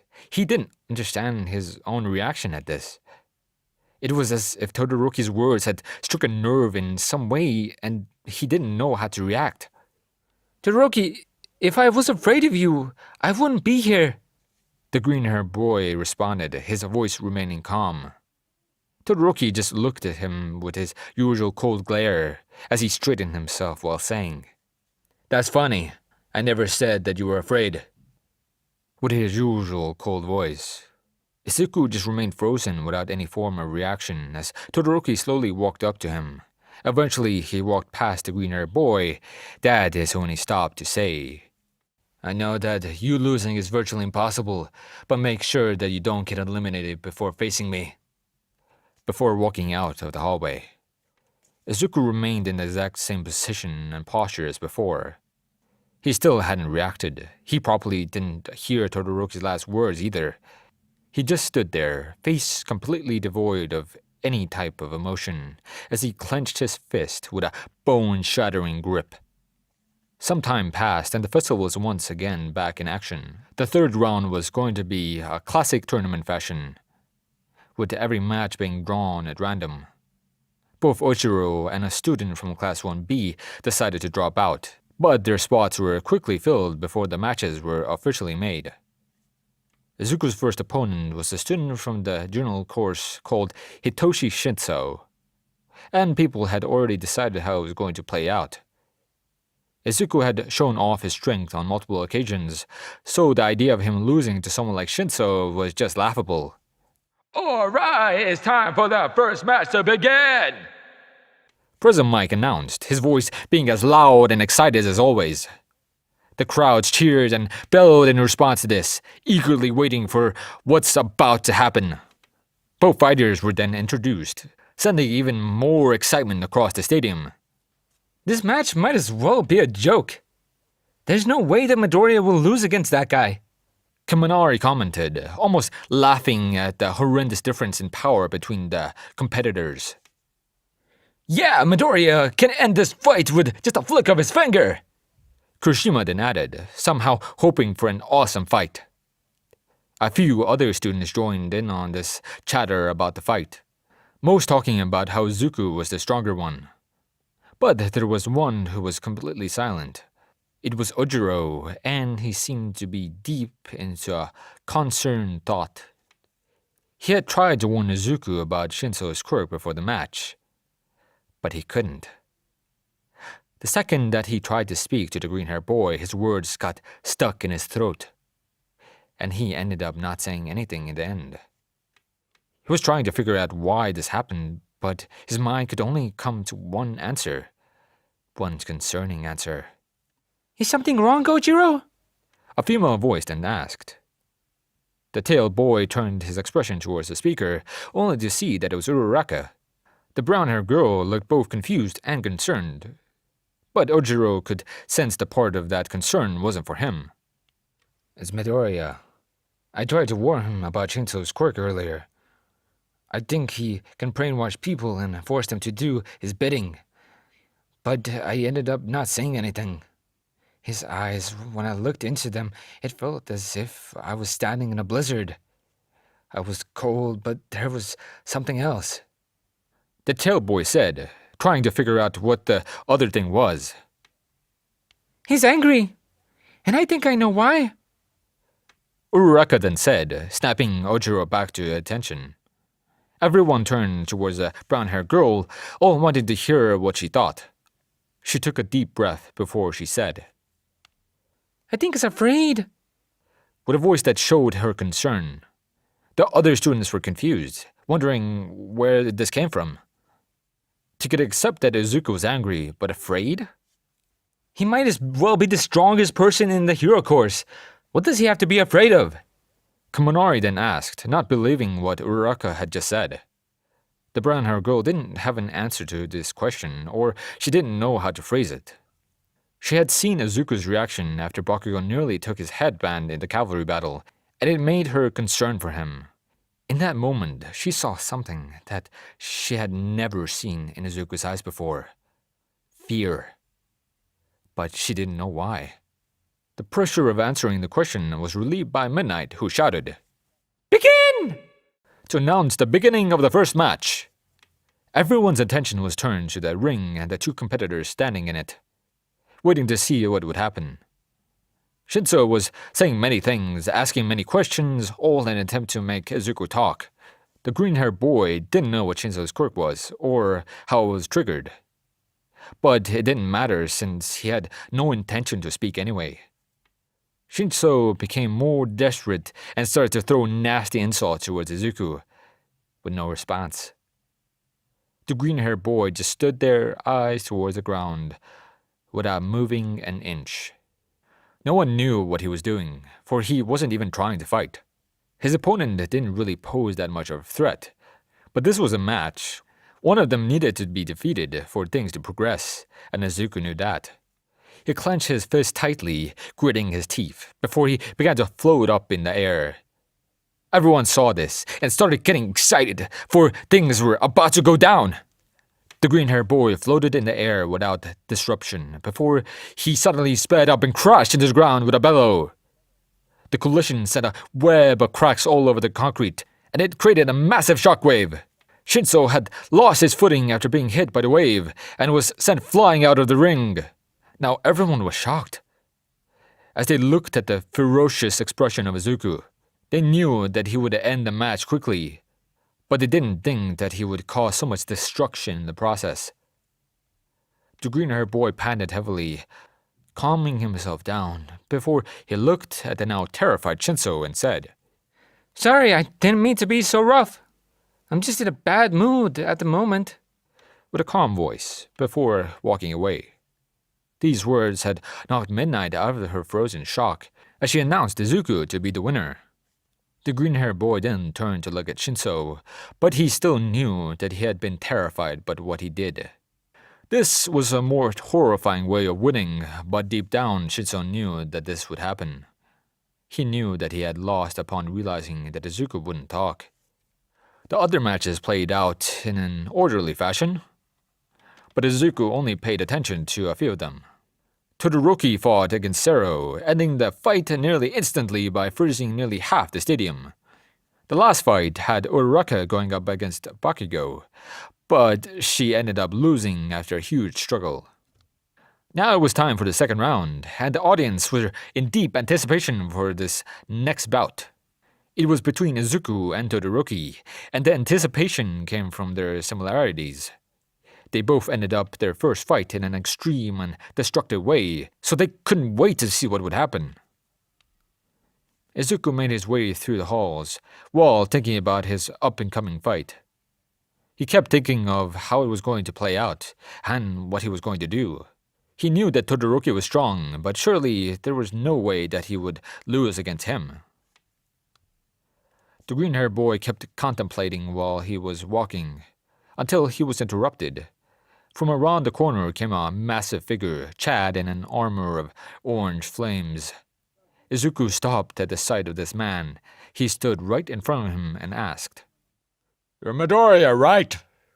with a passive-aggressive tone, one that didn't suit a hero. Izuku looked at Endeavor, trying to keep a calm expression as he answered by saying, Yeah? with a calm voice. Endeavor's expression remained aggressive as he then proceeded by asking another question. "I heard that you're Omni-Man's kid, is that right?" With the same voice as before, Izuku started getting annoyed by this as he looked at Endeavor and said, Yeah, so what? with a voice that showed his annoyance. Endeavor seemed to be unaffected by this as he grunted and said, "Good. Your next match is against my son. Make sure he uses his flames." with a voice that sounded more demanding than before. Izuku's annoyance was raised even further upon hearing this as the hero continued. "Shoto was created to suppress All Might, but he's being stupid. He needs to wake up and realize his purpose. And what better way to do that than to fight Omni-Man's brat?"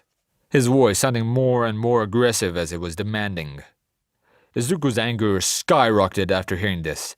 Prior to this, he had recognized the similarities between him and Todoroki, but now he started to acknowledge the differences. They were both the sons of strong heroes, but there was a clear difference in their upbringing. Izuku's father was encouraging, kind, and supportive, while Endeavor was abusive and forceful. Izuku had told himself that he didn't care if Todoroki used his flames or not, but deep down he does. Deep down he wants to help Todoroki, make him realize that it's his quirk. This action would go against all logic in battle, helping your opponent, but as a hero he needed to do this. Upon making this resolution within himself, the green-haired boy took a deep breath. Then he began floating and proceeded to move past Endeavor. Why would I help my opponent in battle? He calmly said as he passed the hero. Endeavor didn't respond to this. He just flared up a little as he went on his way. Izuku's words did contradict his decision, but it didn't mean that he had changed his mind. He was going to make Todoroki use his flames, and he was going to win. Izuku floated his way into the arena, being met by a wave of cheers. Already waiting for him on the other side of the ring was Todoroki, looking as cold as always. Both fighters stared each other down, not moving or saying a single word as President Mike introduced them both. "How do you think this will play out?" All Might asked, while also observing what was about to happen. Nolan looked as unamused as always as he said, "Izuku will win. It's as simple as that." with a voice that reflected his expression. All Might didn't respond to this, for he had expected no less from Nolan. He just kept his eyes on the two teens, preparing himself for an incredible display of power. Todoroki kept his cold glare locked onto his green-haired opponent, deeply determined to win. His father was watching, so this was his chance. If he defeats Omni-Man's son with nothing but his ice, he will finally break free from his father's grasp. He needs this victory. Midnight shouts, prompting both teens to take action. Todoroki sent a stream of ice towards Izuku, but it was instantly destroyed by a punch. He was then sent another stream from a different angle, but it met the same fate. This exchange continued for a long while, meeting the same result over and over again. Everyone watched was stunned by the display, and they thought the teens were equally matched. Even Nolan was a little surprised, but he was also skeptical. He was sure that Izuku could have ended the match immediately if he had just flown at top speed and hit Todoroki, but that opportunity vanished the second that Todoroki had shot his ice. The unlicensed hero had a few theories to explain why Izuku didn't make the first move. His first idea was that Izuku intended to do so, but backed off when he saw the ice. This theory made more sense if Izuku was wary of the ice attack that Todoroki had used in the first round. The second theory was that Izuku didn't react fast enough and therefore was forced into defense. The third and most nonsensical option was that Izuku actively chose not to end the match in an instant. If this was the case, Nolan had no idea what his son was planning.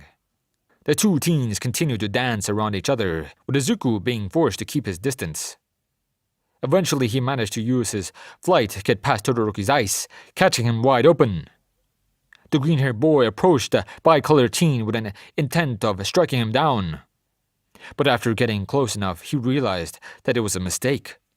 Todoroki had waited for this moment, and it took a lot of planning.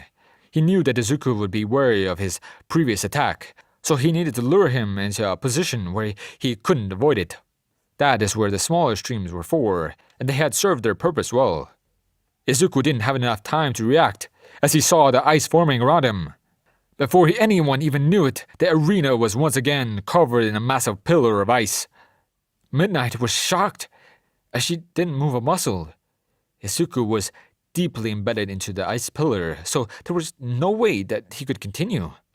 The matches!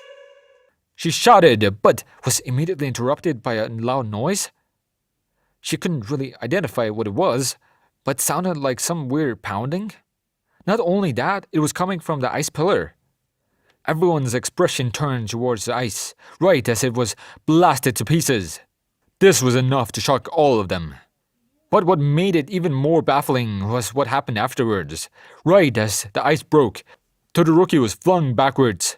He quickly landed as he saw what happened. In front of him was none other than Izuku, standing where he previously had been with his left fist in the cracking concrete. Everyone was dumbfounded, for Izuku looked unharmed. He had just been completely encased in ice, and the only hint of damage on him was his frozen right arm. This doesn't look good for you, Todoroki. You won't win as you are right now. The green-haired boy then said, tensing his right arm until the ice on it shattered. The bicolored teen went from shock to annoyance, because he knew what Izuku was implying. Did you say that you didn't care whether I used my flames or not? And did my father talk? Todoroki shouted, but it was interrupted by charging Izuku. The bicolored teen managed to evade, but it was still sent back by Izuku's earth-shattering stomp. You're against your opponent that doesn't care who you are. One that could have ended this match the second that it began. Tell me, after hearing all of this, does it really matter where your power comes from? But the green-haired boy then shouted, right before he charged in for another stomp. Todoroki was knocked back again, only this time he didn't stick the landing. Wake up, Todoroki! It's not your father's, and it's not your mother's either. It's your own damn quirk, so use it already! Izuku then shouted with a burning hot fury. Todoroki slowly dragged himself up to his feet as he started to have a realization. Izuku was right. It wasn't his parents' quirks. It's his quirk, and he needed to use it if he wants any chance of victory. The bicolored teen clenched his fist hard as his left side began to smoke. Eventually, a wild flame arose, melting the ice that was previously on his body. At this very moment, Nolan finally realized what Izuku was trying to do. He was sure that Todoroki also had figured it out by now, but Izuku cared. He may have said that he didn't care, but the truth was that he did. He cared so much that he went as far as to help an opponent in the middle of combat, a choice that was considered to be very foolish. The green-haired boy trembled at the sight of the flames as he stood and admired it. His trembling stopped, however, as a wide grin formed on his face. Why are you smiling? You just helped your opponent in combat, Todoroki said, sounding like the flames were affecting his body too much. Izuku's smile didn't leave his face, as he responded by saying, Sorry, I just can't help but smile in situations like these. With a voice that sounded more like the friendly tone that people knew him by. These words sounded like nothing but foolish blabber to Todoroki, as he grew a smile on his own before shouting, Let's end this, Midoriya! With a fury intent. Izuku grinned even wider as he responded with a nod. After that, Izuku took off at top speed towards Todoroki, charging up his strongest punch. The bicolored teen responded by shooting a stream of ice before raising his flame-coated hand. The collision resulted in a massive explosion, shaking and sending cracks all over the stadium. The ring was covered in a thick cloud of smoke, so no one could see what had happened. But the dust slowly settled, revealing the results to everyone. The audience was stunned into silence, unsure of what reaction was appropriate for this result, as Midnight snapped out of it and announced, "The match is over!" He slowly opened his eyes, feeling the light sting them. He could feel the soft sensation of a bed around him, and through his blurry vision he could make out the white walls that were surrounding him. Even though he couldn't see anything clearly, he could tell that he was in the infirmary. The atmosphere told him as much. So you're finally awake. It took you long enough. A calm voice then uttered. Todoroki was surprised to hear this, as he turned his expression towards the source of the voice. His vision was blurry, but he could still tell who it was. "Midoriya, what are you doing here?" The bicolored teen asked, his voice showing that he was very confused. Izuku didn't seem to give a reaction to this as he said, I came to see if you were still alive. That was a pretty big blast, you know. Besides, you're not the only one who took damage. with a calm voice, as he held his right arm up. Todoroki was confused by this at first, but upon closer inspection, he could see that Izuku's right arm was covered in a bandage. This made his confusion turn into shock. The green-haired boy was super durable, even invincible as far as he was concerned. The only thing that has been able to put a dent into Izuku was the Nomo from the USJ, so seeing this was honestly shocking. Todoroki was deep into his thoughts, but was quickly cut off when Izuku spoke. You were right, Todoroki. You were right about me. The green-haired boy said, his voice sounding like it was more vulnerable for some reason. You said that I didn't want to face you, and you were right. I didn't want to face you, and it's because I was afraid of you. Izuku then continued, his voice sounding the same as before. Todoroki was confused by all of this. He did hear Izuku say something about being afraid earlier, but he didn't think that he actually meant it. You're the strongest person that I know. You're the son of Omni-Man. What do you have to be afraid of? Todoroki asked, his voice showing that he couldn't understand what Izuku was talking about. The green-haired boy didn't change his posture at all, as he responded by saying, Ever since I saw your first performance in the battle simulation, I had one thought. That you were really strong. That thought was amplified the more that I observed you. And eventually it turned into fear. I may be strong, but your technique closed the gap between us. You nearly had me with that ice wall. And I'm pretty sure that if you had started using your flames before the festival, you would have won. With the same vulnerable voice. Todoroki was once again shocked. It was weird enough to hear Izuku admit that he was afraid, but it was even weirder to hear him say that he was afraid of him. Not only that, he claimed that his technique was superior. There was one other thing, however, that caught his interest. The match, did I? The bicolored teen said, but ended up stopping himself in the middle of it.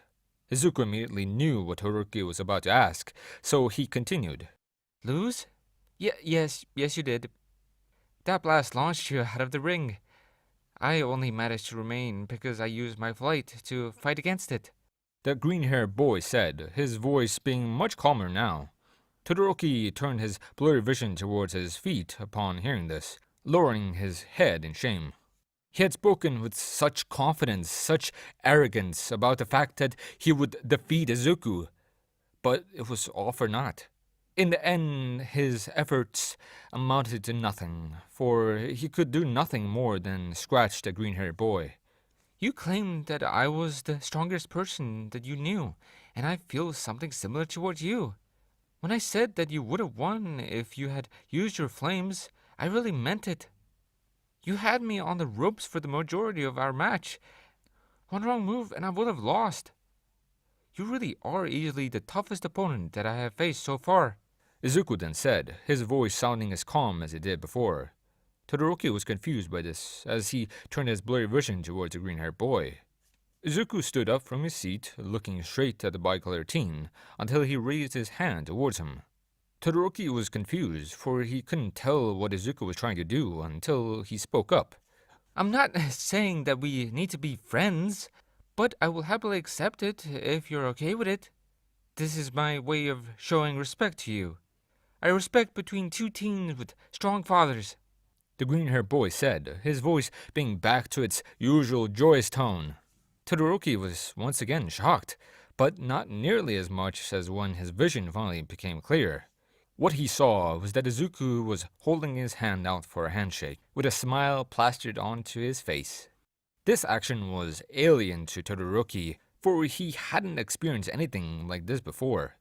One thing was certain, however, it was that Izuku wasn't the arrogant person that he seemed like at the start of the festival.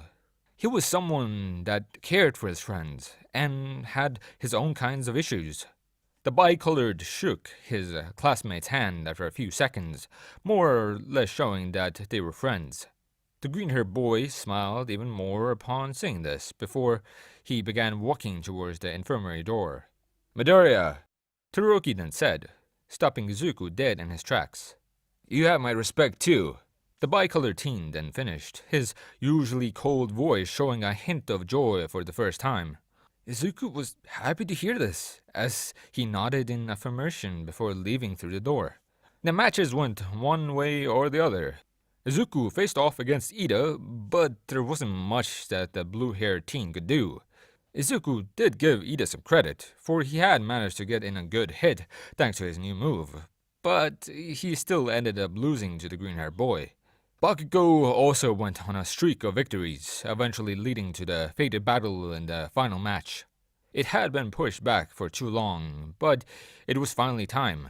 They have never faced each other before, for Izuku had actively avoided a direct confrontation, but there was no way around it this time. They are both strong, they are both mentored by a powerful hero, and it's finally time to see who stands above the other. Class 1A were excited, all in eager anticipation of the match. They all wanted to see the results, and they wondered who was going to win. "I'd say that they're evenly matched," Ojiro said, sounding like he was trying to figure out what would happen. Bakugo almost stole Deku's headband during the cavalry battle, so he might be right. Uraka then responded, sounding like she was unsure. She knew of Izuku's strength, but she also experienced Bakugo's firsthand. As far as she knew right now, it was anyone's game. "Your words are nothing but nonsense." A cold voice then spoke up, responding to the statement of both Ojiro and Uraraka. Everyone was confused by this as they turned their heads to see who it was. It was Todoroki, and he looked as cold as always. "As someone who has faced Midoriya, I can assure you that he'll win this match." The bicolored teen then continued, his voice showing no change in the slightest. Everyone looked surprised to hear this. It made sense for someone to believe that the person they lost to would continue to win, but they didn't expect it to come out of Todoroki. The class was silent for a few seconds after hearing this, until someone else spoke up. "Well, as someone who has faced Bakugo, I can assure you that Midoriya has met his match," they said. Everyone turned once more, only to see that it was Kurashima who had spoken up. The class was once again surprised. They knew that the redhead would support Bakugo for the same reason as Todoroki, but they sensed something else. Kurashima spoke as if he had recognized that Bakugo was strong, while also recognizing Izuku's strength. His words didn't speak in favor of anyone. He was saying that both fighters were strong enough to win. The class was silent after hearing this. They weren't sure of who to agree with, for they honestly didn't know who was stronger. There was only one way to find out who is stronger, and that is to observe the match. Right after the last fact was established, the fighters gathered in the ring. Prism Mike introduced them both with fury passion, much to the audience's content, as the teens stared each other down in silence. To most of the observers, it looked like just any other competition, but a select few knew there was more at play. Class 1A knew of Izuku and Bakugo's history and the impact that this battle would have, but there were two who knew something more. Nolan and All Might knew that this would end up as more than just a friendly competition. It was a clash between their successors, Omni-Man's son or All Might's successor, Izuku or Bakugo. Who is going to be the next symbol of peace?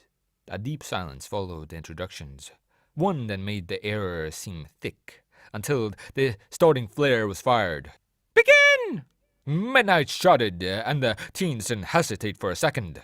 Izuku flew at top speed towards Bakugo, and the blonde used his explosion to charge at a similar speed. The distance between them was closed in what seemed to be an instant, leading to them both winding up for their opening move. What followed was the sound of a collision, filling the arena. The entire audience was stunned, both at the speed and the attack. If they ever questioned whether this was an even match or not, they now got their answer. The first strike belongs to Bakugo as he fired a powerful explosion to Izuku's face. The green-haired boy was sent back, but he quickly recovered by using his flight. He then charged in for a punch, only to have it be avoided before taking another explosion. Everyone was once again stunned by this turn of events. At first, it looked like they were evenly matched, but that didn't look to be the case. Izuku had gotten hit by Bakugo twice, and he has been unable to land a hit of his own. Izuku was a little shocked himself. Bakugo's explosions were stronger than he remembered. He couldn't tell if the blonde had trained really hard or something else was going on. Izuku observed Bakugo further until he noticed something critical. The blonde's hands were covered in burns and they looked like they were trembling with pain. The green-haired boy finally understood why Bakugo hadn't followed up any of his previous attacks. He was suffering horrendous backlash from using such big explosions. This was a good thing, for it meant that Izuku just had to tire his opponent out. If he withstands everything that gets thrown at him, he can win without fighting. Did you dare do it, Deku? Bakugo shouted, sounding just as aggressive as he usually did. Izuku was confused by this as he looked at the blonde and asked, What are you talking about? The green-haired boy asked, sounding confused as he spoke. Bakugo got even more furious after hearing this, as he shouted, You're holding back on me, and everyone else. For the entirety of the festival, you've either avoided combat or not even taken anyone seriously. Stop looking down, everyone. Fight me seriously. With more aggression in his voice. Izuku was dumbfounded after hearing this, as he looked at Bakugo and asked, Do you want to die or something? With a voice that showed his own hint of aggression. Bakugo just looked more angry upon hearing this as he shouted, Stop acting high and mighty, you're not a god! Izuku was a little annoyed upon hearing this, as he responded by saying, Compared to you, I'm a god! With an annoyed voice. Bakugo clenched his fist hard upon hearing this, as he said, Oh please, you bleed just like everyone else. With a more quiet, yet aggressive tone this time. Izuku scoffed after hearing this, almost laughing at Bakugo's words, before he said, All right, make me bleed, then I'll take you seriously. As he crossed his arms, his action angered the blonde even further, as he charged in once again. Izuku didn't answer his charge, he just stood his ground with an expressionless face. The clash had followed was very destructive. Bakugo kept firing his most powerful explosion at the green-haired boy, hurting himself more with each one, but it barely showed any result. Izuku just took them all with seemingly no problems, the only hint of damage being just a few marks. All Might and Nolan had different reactions to this clash. The blonde hero was getting worried, for Bakugo was willingly breaking himself in an attempt to hit his opponent. While Nolan was reacting in a different way, he knew exactly what Izuku was doing, and he also knew the truth behind it. It would appear that your son is more or less unharmed, All Might stated, his voice only hinting at the concern he held. Nolan didn't take his eyes away from the match, as he responded by saying, Izuku is really tough, but I can tell that this is actually reaching him.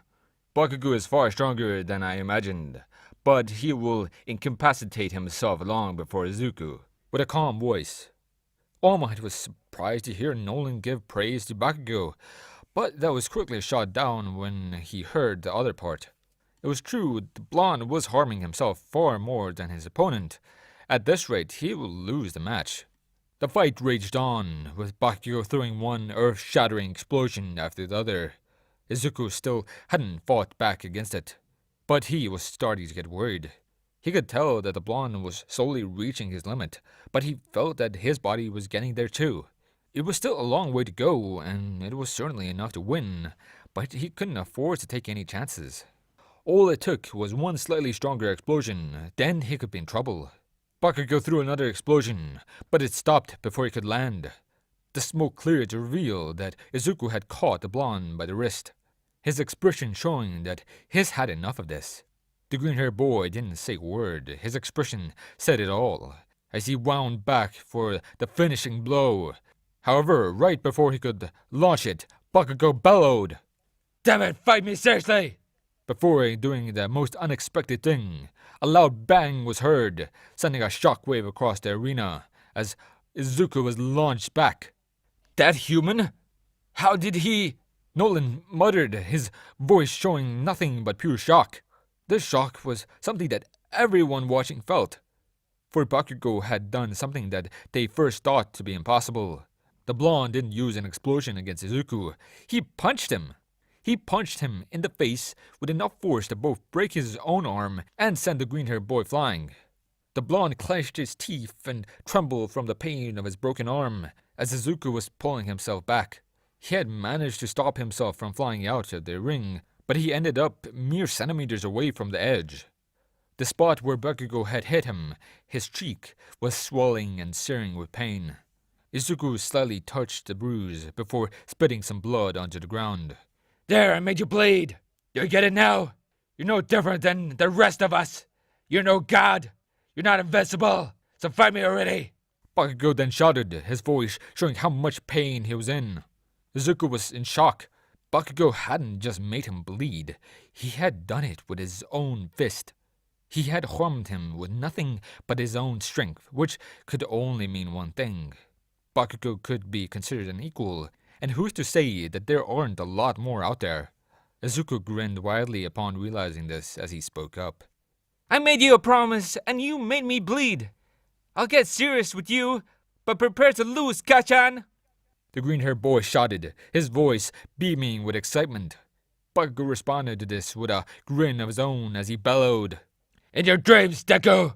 Before taking his stance once more, both fighters facing each other with a smile before declaring that they were going to give it their all. One thing was now made clear to the audience. This was the final clash. The teens stared each other down, no one moving a single muscle. They were waiting for the right moment, the one that would assure them victory. Everyone was still until a gust of wind blew past them. That is when they, at the same time, launched themselves at each other with a faster speed than ever before. Everyone was in awe for every second that transpired.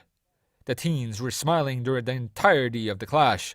It was as if they had both been waiting for this, and that they accepted each other as rivals. The two inched closer to each other until contact was finally made. A massive explosion erupted, far bigger than the one in the second round, shaking and cracking the entire stadium.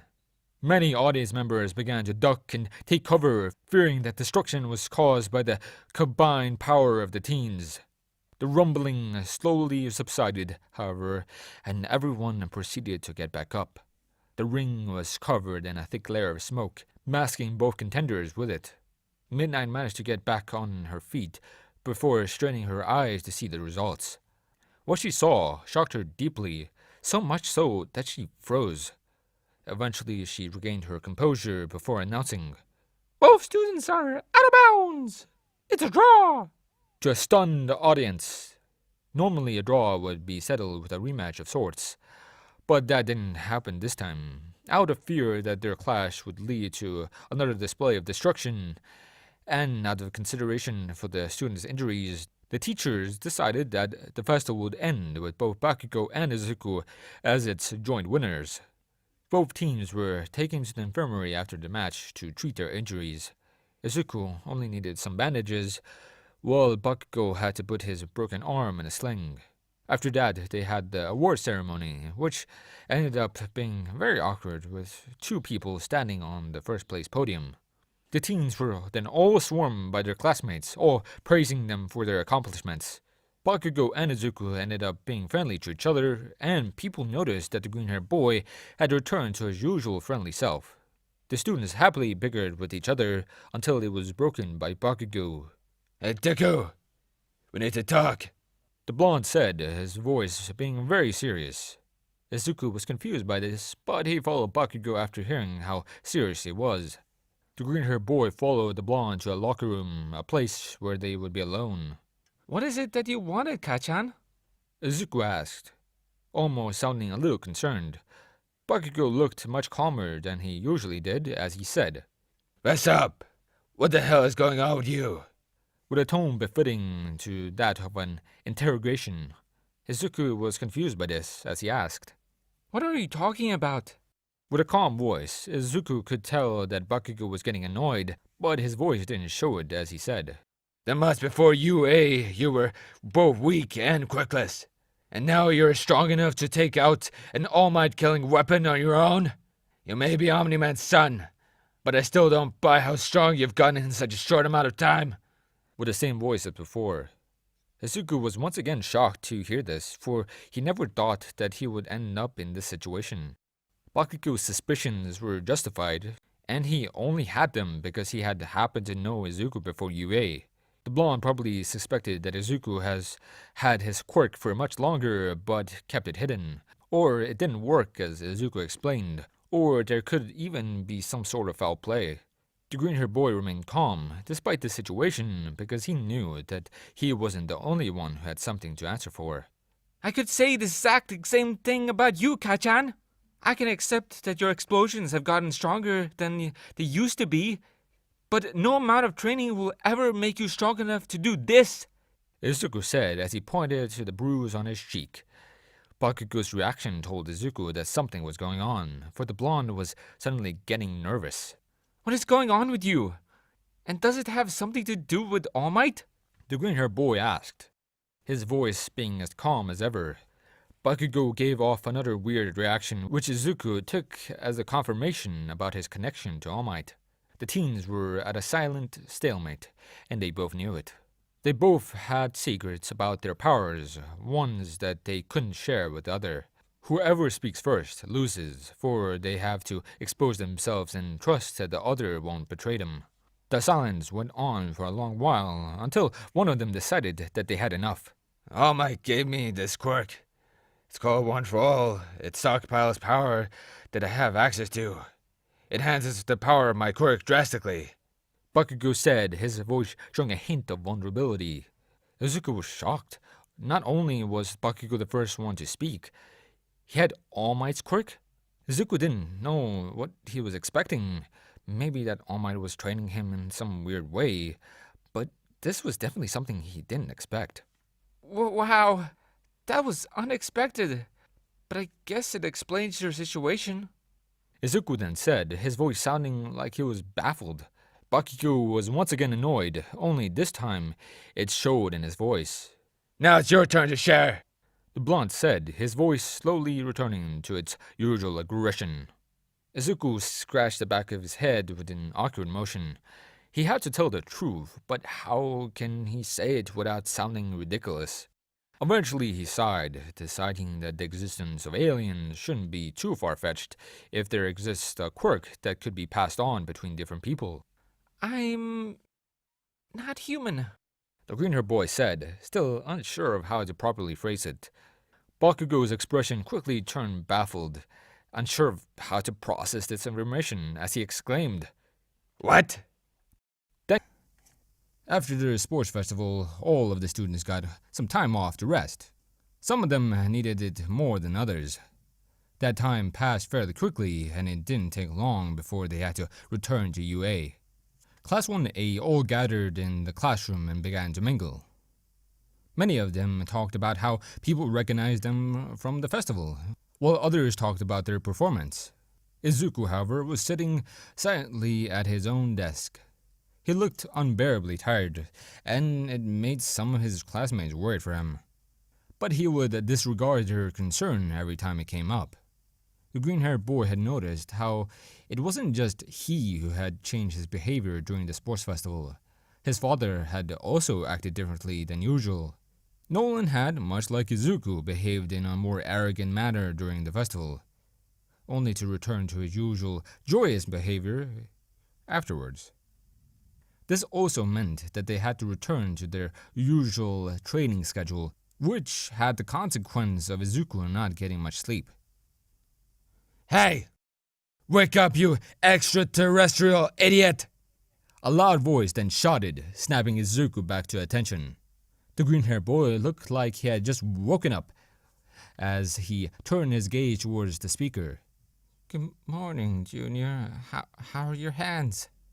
Izuku responded, sounding unbearably tired. Bakugo grunted upon hearing this, getting annoyed by what Izuku had told him. When Izuku had told Bakugo that he was an alien, the blonde had frozen. At first, he didn't believe what he said, but after some time, he believed it. Ever since, he began calling Izuku by different nicknames, with the only thing tying them together being that they had something to do with aliens. Izuku responded to this by giving Bakugo the nickname of Junior, as if to imply that his All Might's Junior. Bakugo was a little annoyed after hearing what Izuku had said, so he responded by saying, How about I show you how they are? Perhaps an explosion will wake you up from hibernation. As he looked to be winding up for an attack. Izuku was amused by this, as he wore a serious expression before saying, We both know that 10% won't even put a scratch on me. But before you decide to go beyond that, I strongly suggest that you take a good look at your hands. With a more serious tone. Bakugo's wind-up stopped midway. He already knew the condition of his arms, but he instinctively looked at them anyway. Both of his hands were covered in burn marks in the shape of various swirls, but it was nothing when compared to his left hand. It was the hand that had used 100% of One For All to punch Izuku in the face with, and its backlash showed. It was covered in more scars, ones that reached up to his elbow and could easily be told apart from the burn marks. The blonde stopped after seeing this as he gritted his teeth. Izuku was right. He can't do anything. His body can only handle 10% of One For All, and he needs 100% just to make Izuku spill a single drop of blood. Their fight may have ended in a tie, but the blonde didn't accept that. The green-haired boy was in a good enough condition to continue fighting, unlike the blonde. Had they been told to settle it in any way, it was clear who would have won. Bakugo lowered his hand after this before looking away while saying, Whatever. I wouldn't want to touch something as slimy as you. Cthulhu? With a wide smirk, Izuku reacted after hearing this as he turned towards Bakugo and said, Do I look like a human and octopus half-breed who sprouts tentacles out of his face? With pure annoyance in his voice. Bakugo just giggled after hearing this as he turned towards Izuku and said, Considering the fact that you went from a quirkless wimp to All Might levels of strength in less than 10 months, your sprouting tentacles would be just a regular Tuesday. With a more comedic tone, Izuku clenched his fist hard upon hearing this, grunting heavily as he said, I hate you, because I can't argue with that. With a voice that was as calm as he could manage. Bakugo just laughed upon hearing this before walking back to his seat. Everyone in class was uneasy after seeing this. They only understood half of what they were saying, but their voices and behavior said more. It looked like they didn't like each other, and it looked like they were ready to throw hands at any moment. This was terrifying to most of them, for the two strongest students could potentially start a fight at any moment. But at the same time, they felt that something was odd with their conversation. It was as if this was their version of a friendly banter. Good morning, class. The tired voice of Aizawa then said as he walked through the classroom door. Everyone got to their seats immediately. as they all snapped to attention. Alright, you all performed well during the sports festival, and some performed a little better than others. I've compiled all the offers that some of you got, although in previous years it has been more evenly spread.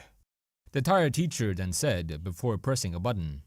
Behind him, a screen showed the various offers that the students had gotten from different agencies. Izuku had gotten the most. After that was Todoroki. Then in third, there was a fuming Bakugo. The students either cheered or felt let down after seeing this, because not everyone got offers. That letdown, however, was demolished when Aizawa explained that everyone would be doing an internship, regardless if they got any offers or not. Some students felt a little better after hearing this, as Aizawa began explaining how the internships would work. He was cut short, however, when a voice came barging in. You'll have to pick your hero names. But remember that whatever you pick now could be stuck with you forever. The voice announced, quite gleefully. Everyone turned to see that it was none other than Midnight, wearing a wide smile. The R-rated hero then proceeded to explain what a hero name should be like, that it should represent the kind of hero that they wanted to be. The class got excited about the idea of picking their own hero names, as Aizawa just went to sleep. Then the process began, in a weird way. The first few names ended up being odd, so the rest of the class didn't know what to pick, which led to the others announcing their names one by one. Ida and Todoroki ended up picking their first names for unknown reasons, while Bakugo picked two names that were rejected immediately. Izuku had a hard time picking his own hero name. He didn't know what to do, because he didn't have any good ideas. His first thought, which was most likely everyone else's too, was to pick something that sounded like his father's name. But he decided against it after a while. That is when he remembered what Bakugo had said during the sports festival, and it got him thinking. The green-haired boy walked up to the podium as he proudly announced, I'm Invincible! With a confident voice. The class was silent after hearing this, all for different reasons. Some thought that it was a cool name, others were confused, and Bakugo was only a little annoyed. The blonde remembered how he had explicitly told Izuku that he wasn't invincible, so he felt that the green-haired boy had picked this name just to mess with him. Invincible? Isn't that a little optimistic? Ashido then asked, breaking the silence in the classroom. This question seemed to be something that a few also had, but Izuku was unaffected as he said, Well, I think it suits me. With a comedic voice. The students just sighed after hearing this because they couldn't argue with that. The fact was that Izuku was invincible, as far as they were concerned at least. After that, a few more students still hadn't decided on their hero names. That is when a gruff and tired voice spoke up. Midoriya, I'd like to speak with you in private. It was. Everyone turned only to be shocked when they saw that it was Aizawa. They knew that he was there, they just thought he was still asleep. Izuku was quick to snap out of his shock, however, as he followed his teacher to the corridor. Aizawa closed their door behind them after leaving the classroom, making sure that no one could eavesdrop on them. That is when Izuku broke the silence by asking, Am I in trouble? If so, what did I do? With a voice that showed confusion, Aizawa was unaffected by this as he looked at Izuku and said, You're not in trouble. I just came here to inform you of something important. With his usual tired voice, Izuku was relieved to hear that. He wasn't in trouble for no apparent reason, but he was also more confused by what his teacher wanted to say. I've discussed it with Nezu, and we have come to an agreement. You cannot go with your father for your internship. The tired teacher then continued. Izuku was a little shocked to hear this. His first thought about internships was that he could get more time to train with his father, but it turns out that he can't do that. If you're wondering why that is the case, that's for a logical reason. The offers you all have received have all come from licensed pro heroes, and your father doesn't have a license. The point of the internship is to give you all a taste of hero work and what it's like to be a hero. That includes following the various rules and regulations that have been set for heroes to follow. You won't get that if you go with your father, because he doesn't have a license and he doesn't follow the rules like a normal pro does. To put it short, you can't go with your father because he doesn't operate like a regular hero should. Aizawa then explained, sounding more serious than before. Izuku was shocked, but he couldn't argue with this. Aizawa was right, his father doesn't have a license. As such, it only makes sense that he wouldn't be able to do an internship with him. He's going to be so annoyed when he hears this. The green-haired boy then commented, sounding like he didn't want to deal with his father in that state. Aizawa looked just as unaffected as before as he said, Let him be annoyed. He doesn't have a right to complain. It's his fault for not even attempting to get a license. Izuku sighed heavily upon hearing this before he said, All right, fair enough. with a voice that almost sounded as tired as Aizawa's. The tired teacher was as unamused as always as he then said, Alright, get back to class. with his usual voice. Izuku then responded this as he made his way through the classroom door. Classes went on as usual, but it ended eventually. Class 1A all sat gathered in the classroom, going through the offers they had received. Bakugo had been called by All Might for an unknown reason, but Izuku could imagine that it had something to do with One for All. The green-haired boy went through his own pile of offers, until he stumbled upon one that caught his eye. It was an offer from Endeavor. Izuku was confused as to why he received this offer, considering how he and the hero had acted towards each other during the festival. He asked Todoroki about it, but not even he had an idea. Izuku was confused as to why he had received this offer, but he wasn't going to let it pass. Out of all the offers he'd gotten, this was definitely the best one. The green-haired boy had made up his mind about going to Endeavor's agency alongside Todoroki, but just as he made that thought, the classroom door flung open. "Hey, Izuku!" A joyous voice announced, one that the green-haired boy knew all too well. Everyone turned towards the door, only to be shocked. Standing there was none other than Izuku's father, Omni-Man. The green-haired boy said as he waved to his father. Nolan continued to smile as he signaled for Izuku to follow him into the corridor. Hey, Dad. The green-haired boy sighed upon seeing this because he knew what was about to happen. The two walked into the hallway, closing the door behind them, before Nolan decided to speak. "So I've heard that you'll have your internships now," he said, his voice sounding as joyous as always. Izuku nodded in response to this as he said, Yeah. with a tired voice. Nolan noticed his son's tone, but he just thought Izuku was tired as he continued by saying, "So I was thinking that we could spend this time training. Maybe we'll even stop some villains." With the same voice as before, the idea of interning with his father was very tempting to Izuku, but he couldn't accept it. Aizawa had just explained why he couldn't. The greener boy looked at his father before saying, Actually, I can't intern with you. with an awkward voice. Nolan's smile suddenly disappeared as he asked, "What do you mean?" with a more serious tone. Izuku scratched the back of his head as he explained, Aizawa just told me that I wasn't allowed to do so because you don't have a license. the same voice as before. Nolan got annoyed upon hearing this, as he said, "Of course they'd pull something like that. I'll talk some sense into them."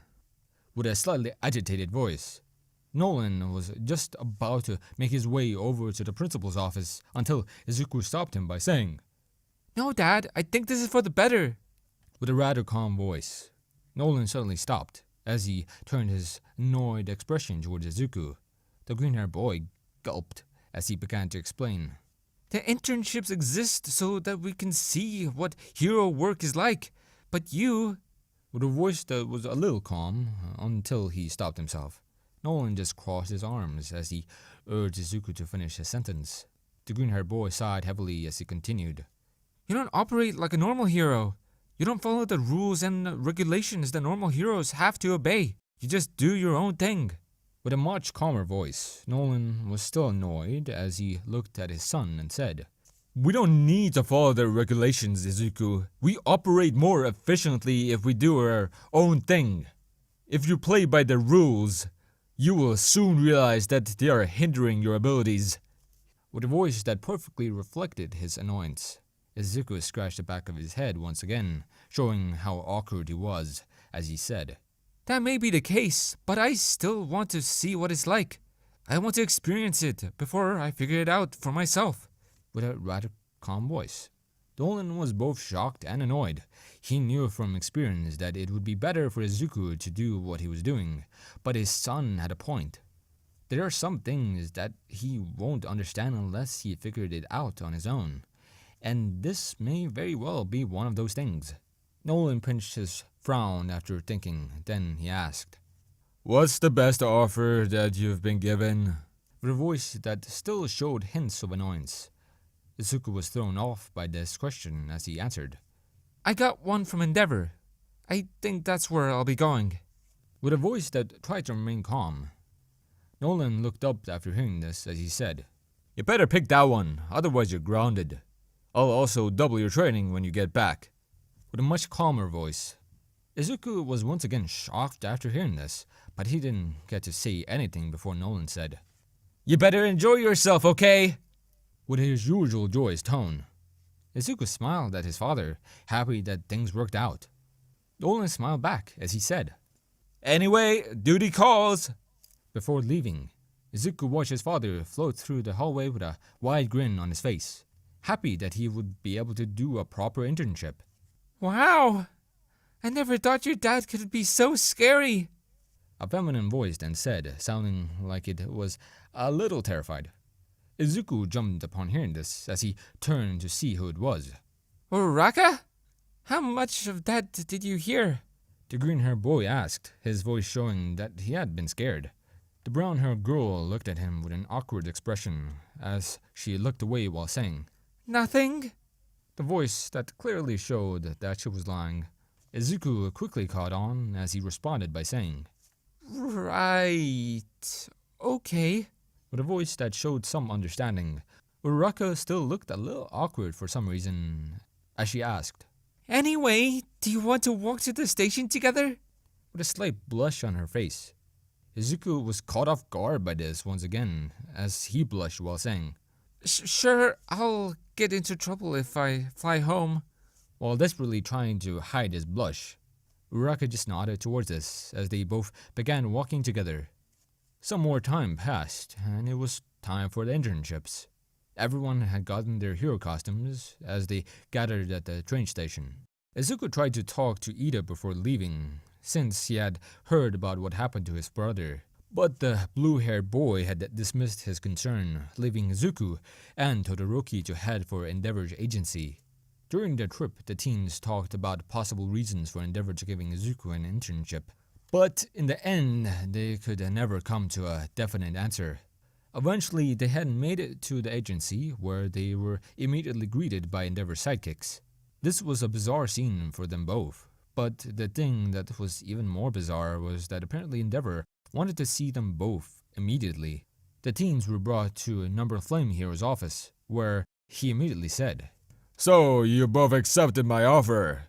I have an idea as to why Shoto decided to come here, but I'm not sure about you. What exactly did you pick my agency? the hero asked, aiming his question towards Izuku. The green-haired boy didn't expect this on the first day, but it also annoyed him. Endeavor was the number 2 hero. Wouldn't his reasons be obvious? I think you already know my reasons, number 2 hero. The bigger question, however, is why you decided to give me an offer. The green-haired boy responded, his voice showing that Endeavor was wasting time. The flame hero quickly realized that he had asked a dumb question, but he grinned when he heard Izuku ask him for his reasons. You asked me why you offered a place here. It's because I look up to your father. Endeavor said, sounding rather proud as he did. Both Izuku and Todoroki were confused upon hearing this, as the flame hero continued to speak. Everyone knows that your father doesn't have a license, so I quickly realized that you wouldn't be able to intern with him. I respect your father maybe a little too much, so I wanted to make sure that his son could get the best internship possible, he said, sounding just as proud as before. Both Izuku and Todoroki were shocked once again, but this made them both realize something. Endeavor was someone who was obsessed with beating All Might, to a point where it was unhealthy. He focused so much on his ranking and his power. Meanwhile, there was Omni-Man, the polar opposite of him. He was an unlicensed hero that was also ridiculously strong. He doesn't care about what people think. He doesn't care about how well he fares against other heroes. He just does his own thing without disruption. Endeavor probably wanted to be like him, someone who is strong without caring about his place in the world. Both teams were frozen and shocked upon realizing this, but it meant that Endeavor was trying to change his ways. They were knocked out of it, however, when the Flame Hero said, Alright, no time to waste. Let's get to work. Before heading towards the door. Both Izuku and Todoroki were caught off guard by this, but they didn't say anything as they followed right behind Endeavor. The internships went quite smoothly. Izuku and Todoroki were immediately put into action by Endeavor, who wasted no time showing them the ropes. The Flame Hero said that he was going to show them what makes a hero and that they were going to go and search for the hero killer. Both teens were a little shocked to hear this, but they immediately disregarded it when they realized that they were with the number 2 hero and that he probably wants to impress them. There was one thing that bothered Izuku, however, and it was that Stain was in Hosu. That alone wouldn't be something to worry about, but one thing changed that fact. It was that Ida had chosen to intern in Hosu right after his brother had been attacked by the hero killer. There wasn't any concrete proof that showed a connection between the two factors, but it was possible. Hey, Midoriya. A gruff voice exclaimed, knocking Izuku out of his thoughts. The green-haired boy looked to see that it was Endeavor, looking back at him as he was walking. I know that Shoto hasn't picked one yet, but I never heard your hero name. The Flame Hero said, sounding as neutral as he could. Izuku was a little thrown off by this, but he quickly recovered as he responded by saying, My hero name is Invincible. With a proud voice, Endeavor giggled until he burst out laughing before asking, Invincible? Isn't that a little optimistic? With laughter still going on in his voice. Izuku frowned in annoyance upon hearing this, as he looked at the Flame Hero and said, That's rich coming from you, Endeavor. With a voice that showed his annoyance. Endeavor seemed to be completely unaffected by this, as he just ignored Izuku's words and continued to laugh.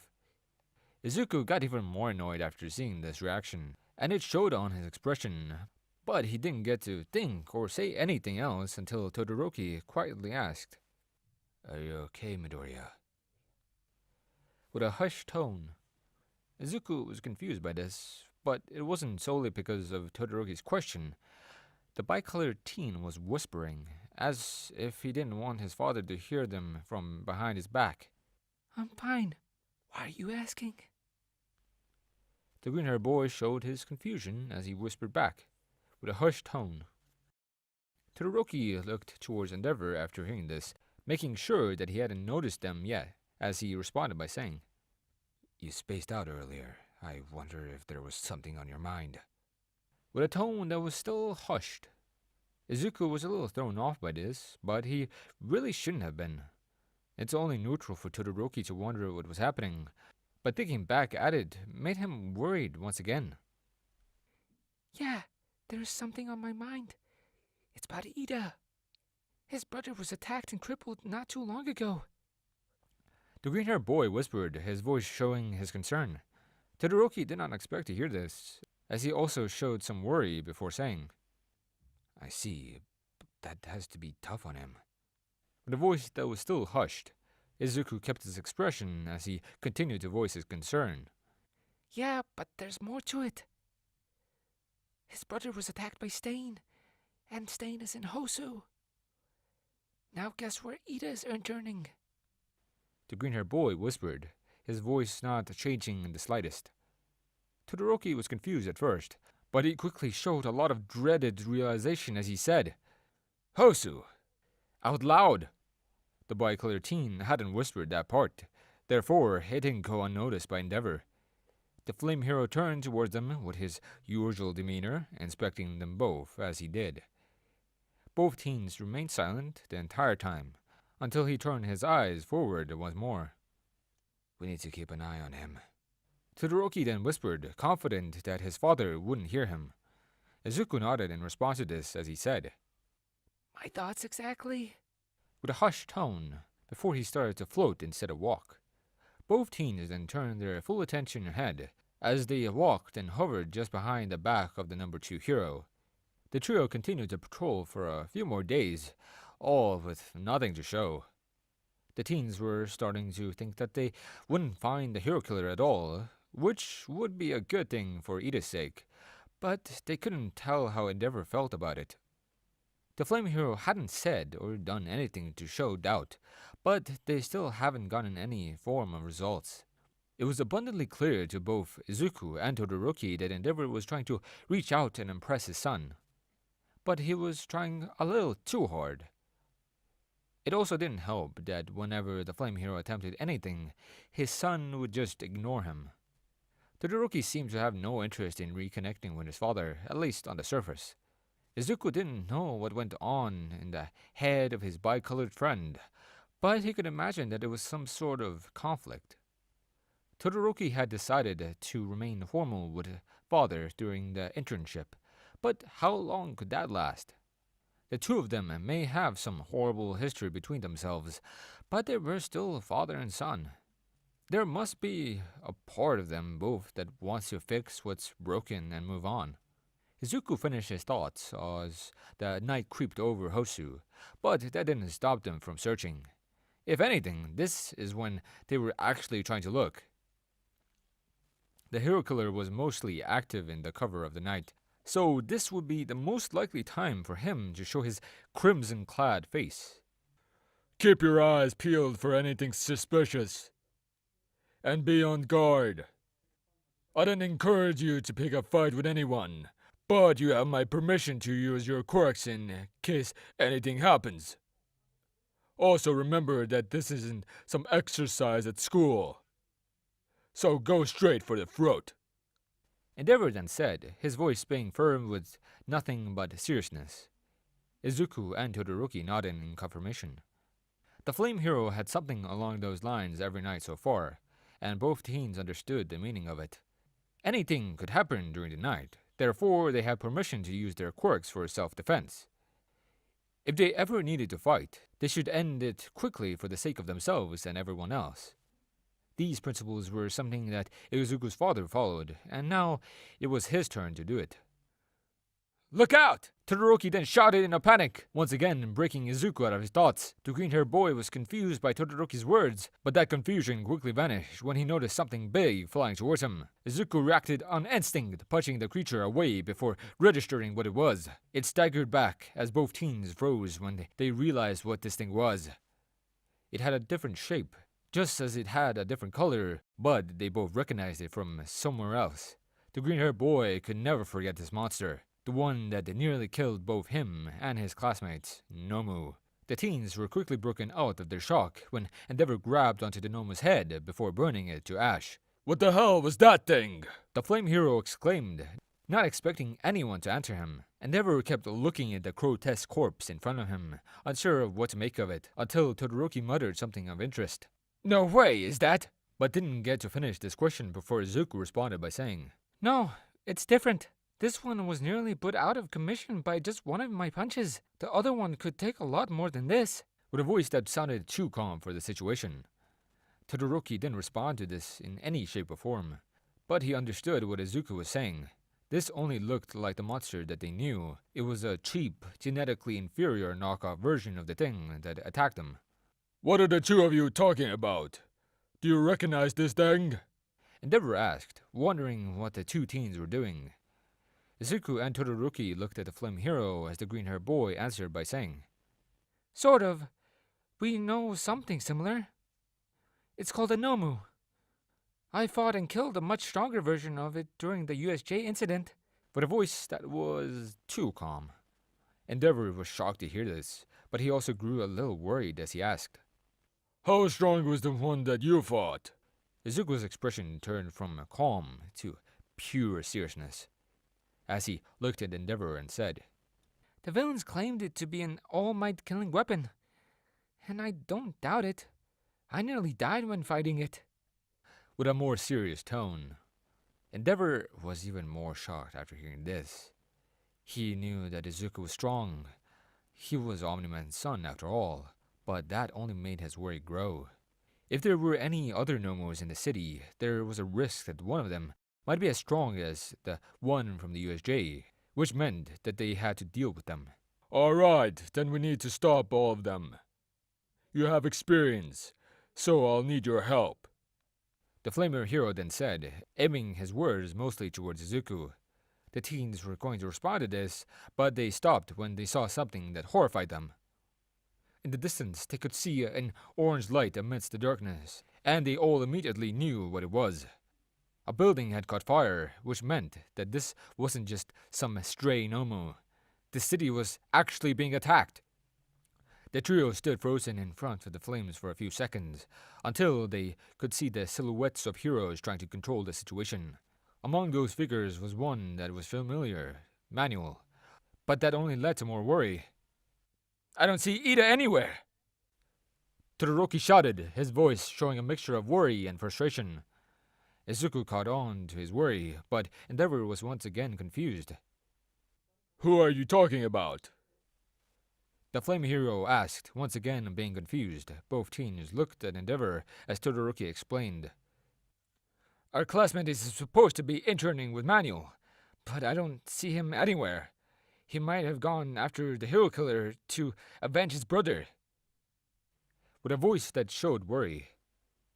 Endeavor was even more shocked to hear this, for he knew that it wouldn't end well. The hero killer was a dangerous man, so he doesn't like the idea of teenagers going after him on their own. This left him with a conflict, however, for he knew what both of these teens wanted to do. They wanted to go and look for their friend, which was just a fancier way of saying that they were going to look for the hero killer. The flame hero gritted his teeth and clenched his fist as he then spoke. Alright, Shoto, you will go and look for this Ida. Send us your location if you encounter the hero killer, or if the search room gets dire. Invincible, I still need your help with the Nomus. But if Shoto ends up sending his location, I need you to get there as soon as possible. Remember what I told you earlier, and be careful. Endeavor shouted, his voice returning to his determined seriousness. Both Izuku and Todoroki were surprised to hear this. They expected Endeavor to tell them to focus on dealing with the Nomus, but they had been wrong. It turned out that Endeavor was a much different person than he seemed, one that seemed to understand their worries. What are you waiting for? Get moving! The flame hero then shouted, knocking both teens out of their thoughts. Izuku and Todoroki looked at each other, nodding as they did, before they turned to go and do what they were ordered to. Honey is a free browsing add-on available on Google, Opera, Firefox, Safari. If it's a browser, it has Honey. Honey automatically saves you money when you check out on sites like Amazon, Papa John's, Kohl's. Whenever you shop, it's a good chance that Honey can save you money. All you have to do when you're checking out at these major sites, click that little orange button and it will scan the entire internet and find discount codes for you. It takes 2 clicks to install Honey. Now, anytime you check out, Honey will scan the entire internet and find coupon codes for you. If there is a coupon code, they will find it. And if there is not a coupon code, you can rest assured that you are getting the best price possible, and there literally is not one available on the internet. If you install Honey right now, you can save like $50 to $100 on your shopping, doing nothing. There's literally no reason not to install Honey. It takes 2 clicks. 10 million people use it. 100,000 5-star reviews. Unless you hate money, you should install Honey. The trio split into 2 groups. One going to deal with the Nomus, while the other one looking for Ida. Todoroki rushed as quickly as he could, keeping his eyes peeled for any sign of his classmate. He searched areas that the hero killer was known to hunt at, dark and secluded areas and alleys, all in an attempt to raise the likelihood of finding the person he was looking for. The bicolored teen raced through the streets in a hurry until he saw something in an alleyway. Upon closer inspection, he realized that it was what he was looking for, but it was also what he didn't want to find. Meanwhile, Izuku was helping Endeavor in dealing with the Nomu problem. The teen turned out to be a big help, because almost none of the Nomus were on the same level as the one from the USJ. This meant that it was fairly easy for both him and Endeavor to defeat them, so there were next to no worry about that issue. The two continued fighting the beast without any room to think about anything else, until something changed. Izuku had just defeated another weak Nomu when he suddenly got a notification on his phone. The green-haired boy looked, only to see that Todoroki had sent him his location.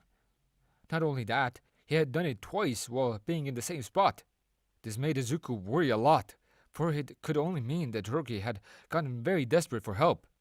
It didn't take long for Endeavor to also see this notification, and he might have gotten more worried than Izuku. Invincible, that's your cue to leave! The flame hero shouted, his voice showing just how urgent the situation seems to be. Izuku only nodded towards Endeavor before he took off at top speed. There were still a few Nomus to defeat, but he was told to prioritize his classmates' well-being. Besides, there was no way that Endeavor would ever be defeated by these things. The green-haired boy flew as fast as he could towards Todoroki's location, passing many different buildings and rooftops as he did. Eventually, he made it to the dark alleyway, which was filled with the chaotic sounds of combat.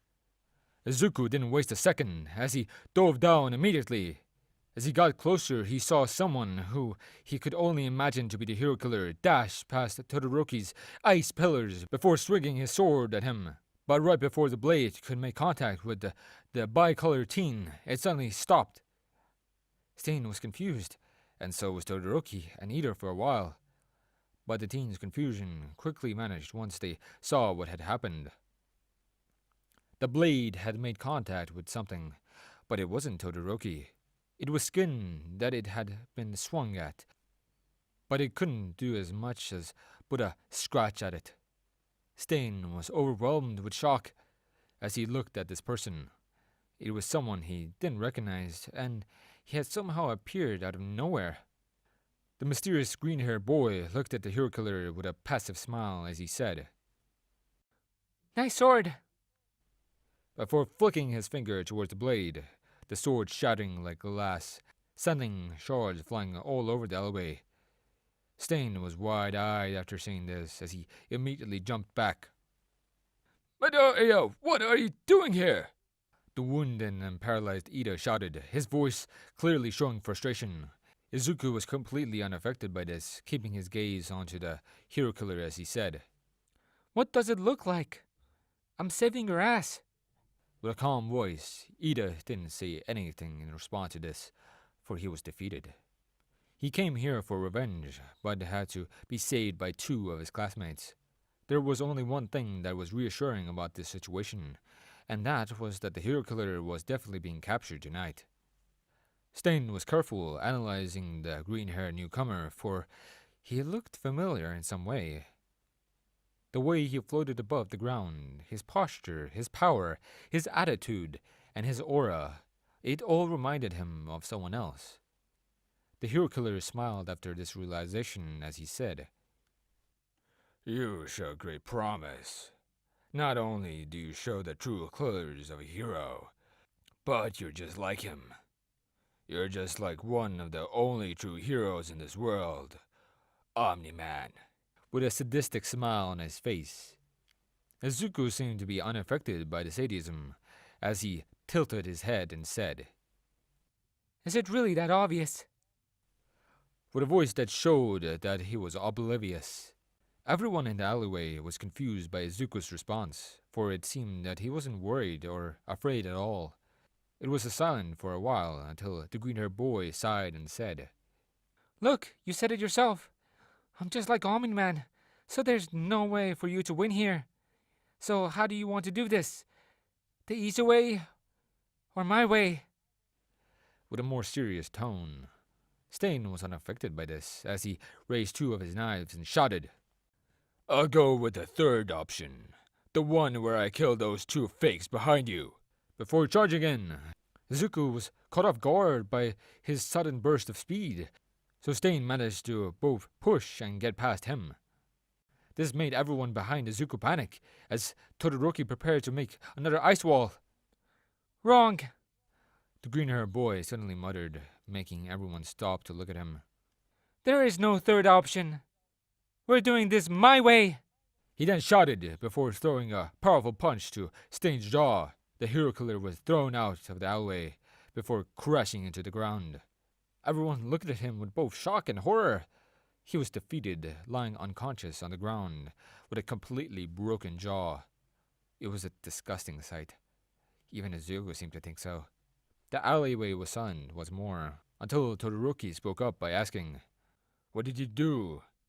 With a cold voice.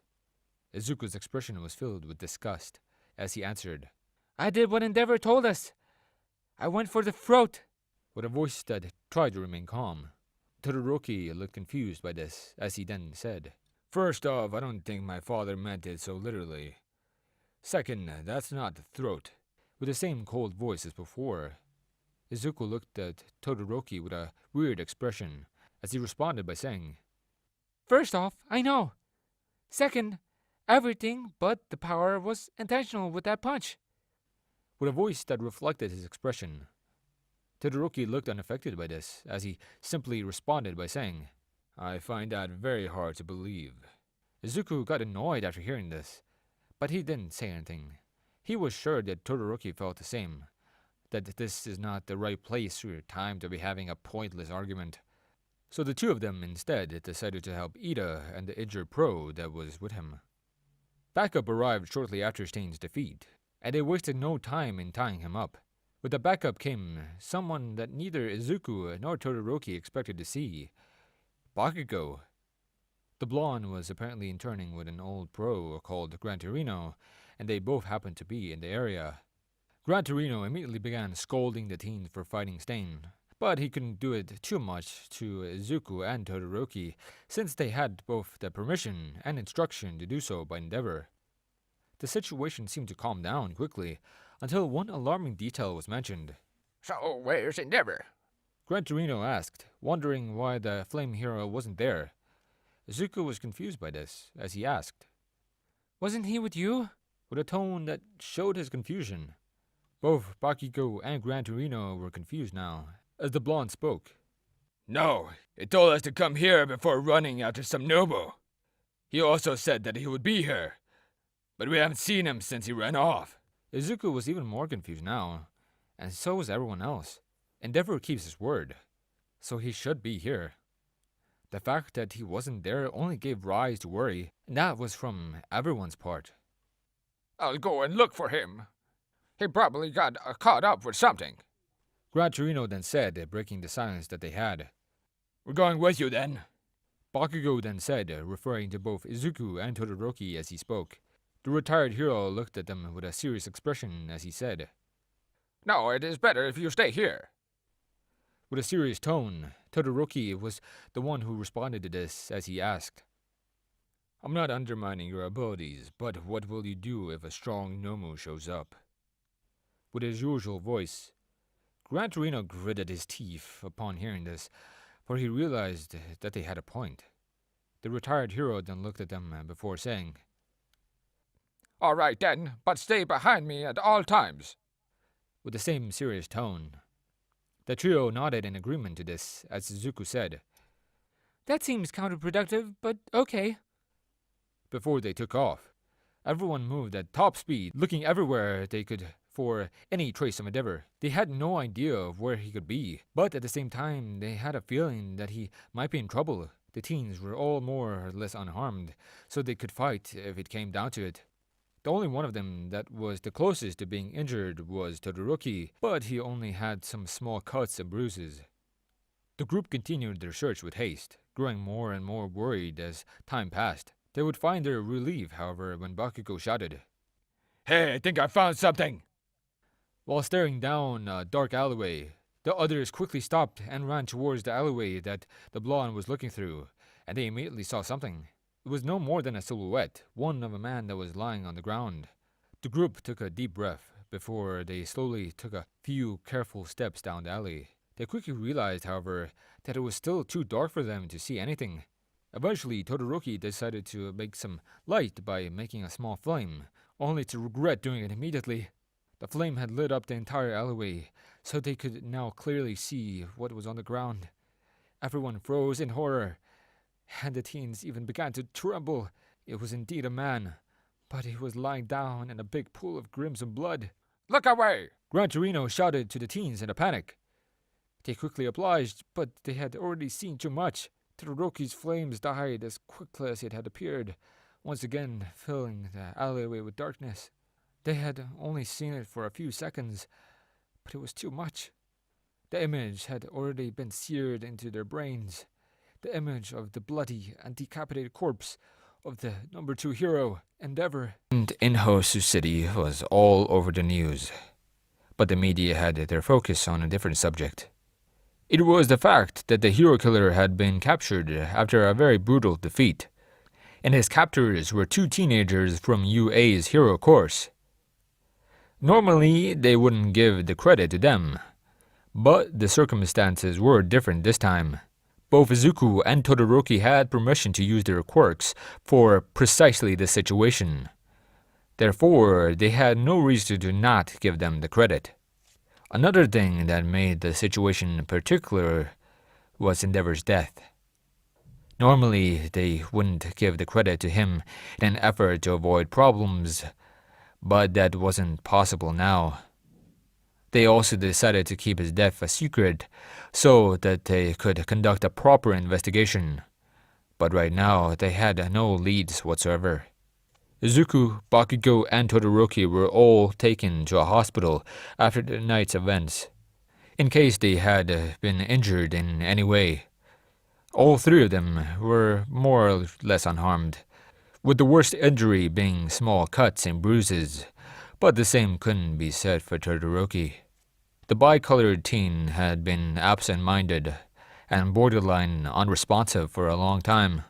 Izuku didn't really know how Todoroki would react to seeing his own father dead. On one hand, he hated Endeavor, while on the other, he still was his father. The trio sat in waiting together, silently contemplating what they had seen, until Izuku looked at Todoroki and asked, Is everything all right, Todoroki? with a calm voice.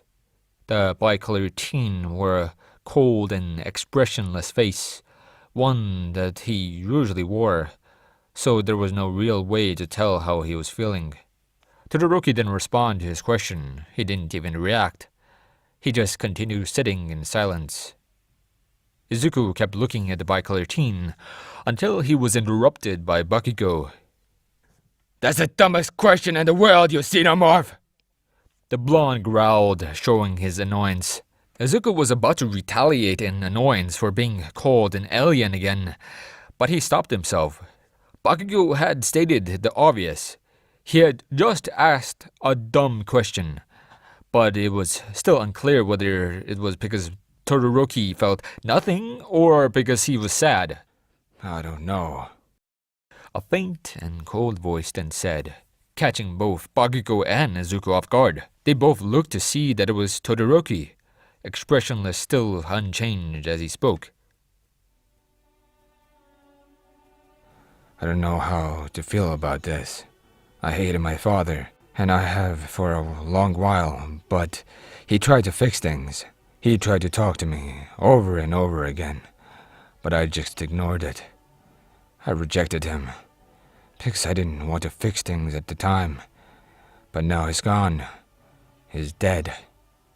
And now I'll never get to fix anything. It's just going to remain broken forever.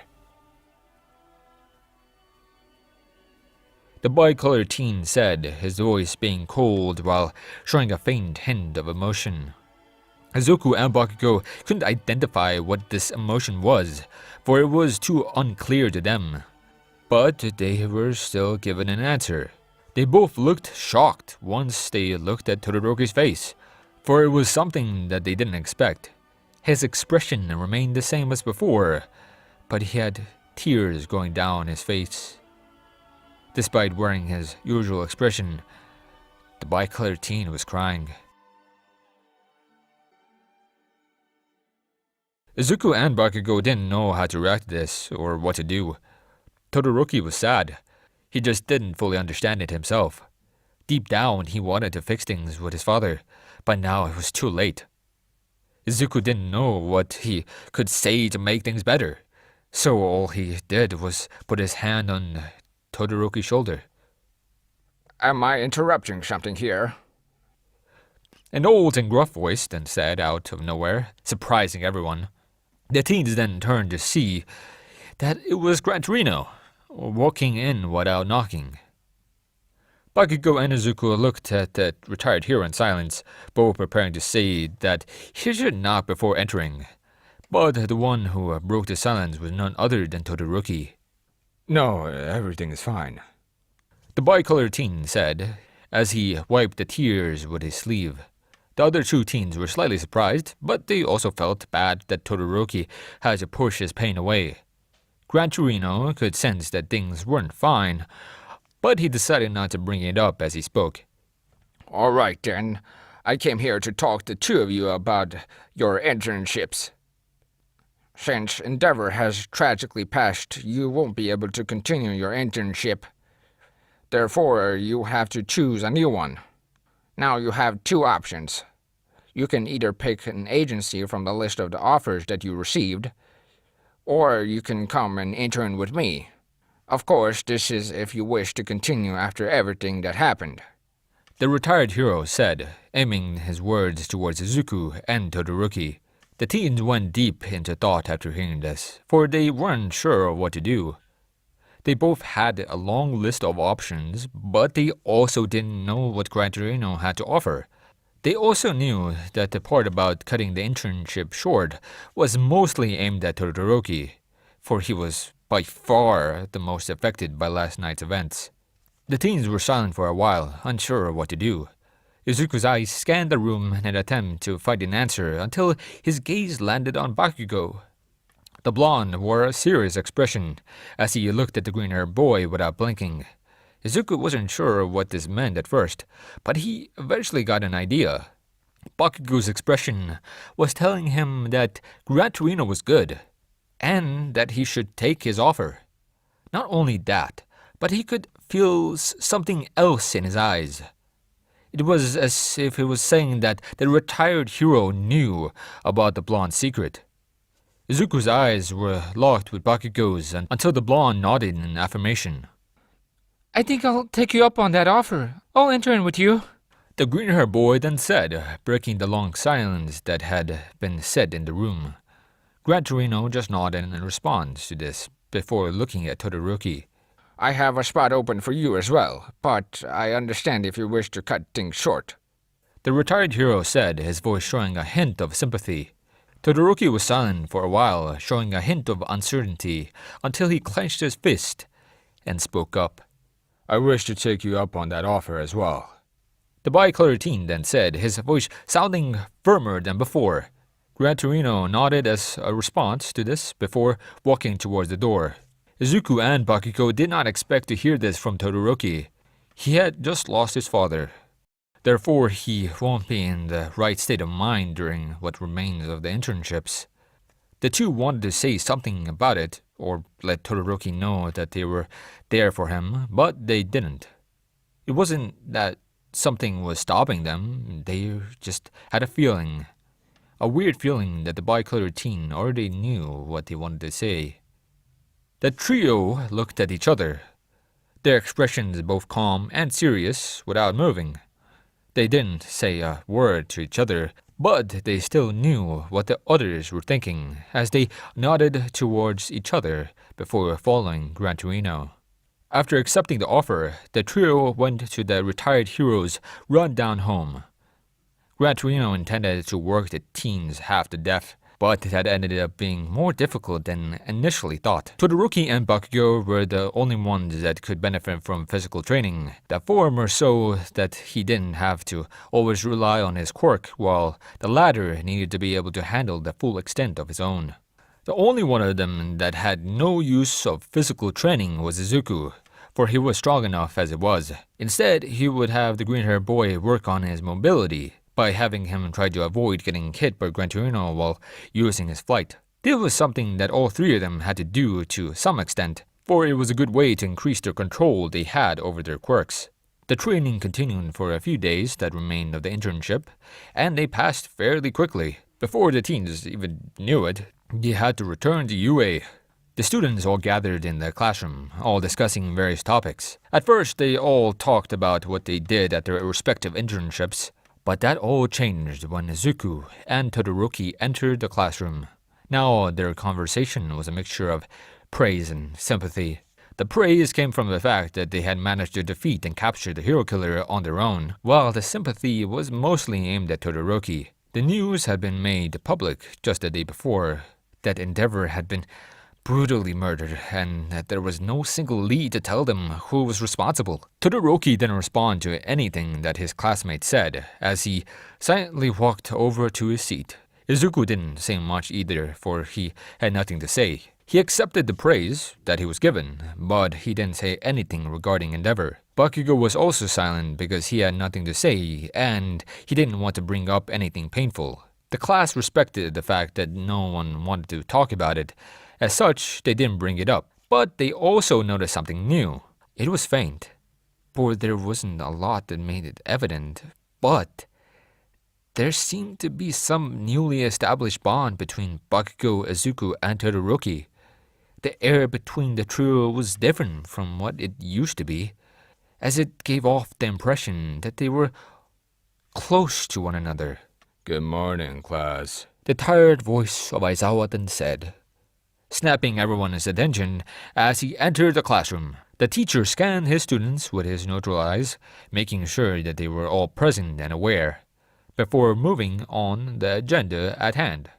The teacher immediately went on to explain that the final exams were just around the corner, and that they all needed to properly prepare for both the written and practical portion of it. After that, the school day went on as it should have, with regular classes.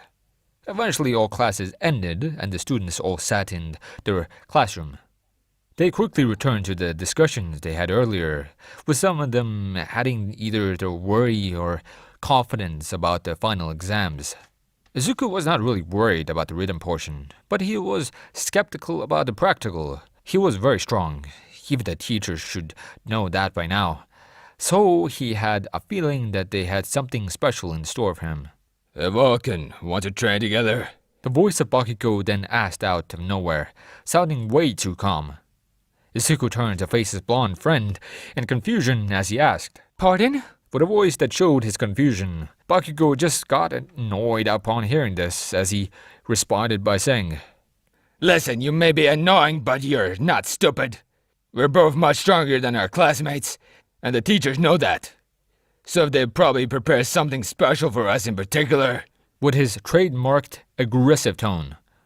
Izuku's expression changed upon hearing this as he said, Oh, so you want to prepare for the worst? With a voice that showed understanding, Bakugo only nodded in response to this, showing that this was exactly what he meant. Izuku smiled upon seeing this response, but he didn't get to say anything until someone else spoke up. Midoriya, Bakugo. A cold voice said, prompting the mentioned teens to look at the speaker. It was Todoroki, wearing his usually cold expression. Izuku was confused by this, as the bicolored teen continued speaking. May I join the two of you? Todoroki then said, his cold voice showing a slight hint of uncertainty. Both Izuku and Bakugo were even more confused now, for this was not something that they had expected. The teens had managed to build more respect for the bicolored teen during the internship, but they still didn't understand what he wanted. They felt that there was something that Todoroki needed from them, but they just didn't know what that was. The bicolored teen felt urged to explain himself as he clenched his fist and broke his gaze with the other teens before saying, I've neglected my flames for too long, and I think it's time for me to finally learn how to use them properly. Bakugo's quirk is the closest thing that I can find to my left side, and Midoriya is both strong and can take whatever is thrown at him with ease. I'm asking you both to help me use my flames. With a voice that showed uncertainty and conflict. Both Izuku and Bakugo were wide-eyed with shock after hearing this, for they finally understood what Todoroki was trying to do. The bicolored teen had really been impacted by his father's death, and it was in a way that he hadn't expected.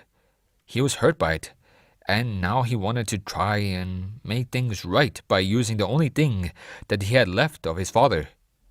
However, to do that, he needed to swallow his pride and ask his two classmates for help. The teens were silent for a while now, not daring to say anything. Todoroki felt the silence weigh on him, as if it was more unbearable the longer it was maintained. Bakugo looked at Izuku, his expression asking the green-haired boy what to do. Izuku just looked at his friend, his face filled with seriousness as he only nodded. The blonde responded with silence as he turned towards Todoroki and said, You may join us in training, but we won't slow down to wait for you. With his usual voice. Todoroki almost looked surprised upon hearing this, but he quickly recovered before responding by saying, Don't worry, I won't slow you down in any capacity. With a much calmer voice, both Izuku and Bakugo smiled and grinned, to which Todoroki responded with a smile of his own. The remainder of the class were a little shocked upon hearing this. They didn't understand everything that was said, or what it meant, but one thing was for sure. The three strongest students were band together and about to get much stronger. The weirdest version of the Three Musketeers had officially formed. Time passed, and all the students trained and studied like there was no tomorrow. Izuku, Bakugo, and Todoroki all improved in various ways, with the bicolor teen training to use his flames until he got burn marks. Not before long, however, the final exams arrived. The students were told to put hero costumes and go to the training field, only to be confused when they arrived. Waiting for them were almost all the teachers at UA, which prompted the students to ask what was going on. They got an answer, however, when Nozu appeared to explain the finals.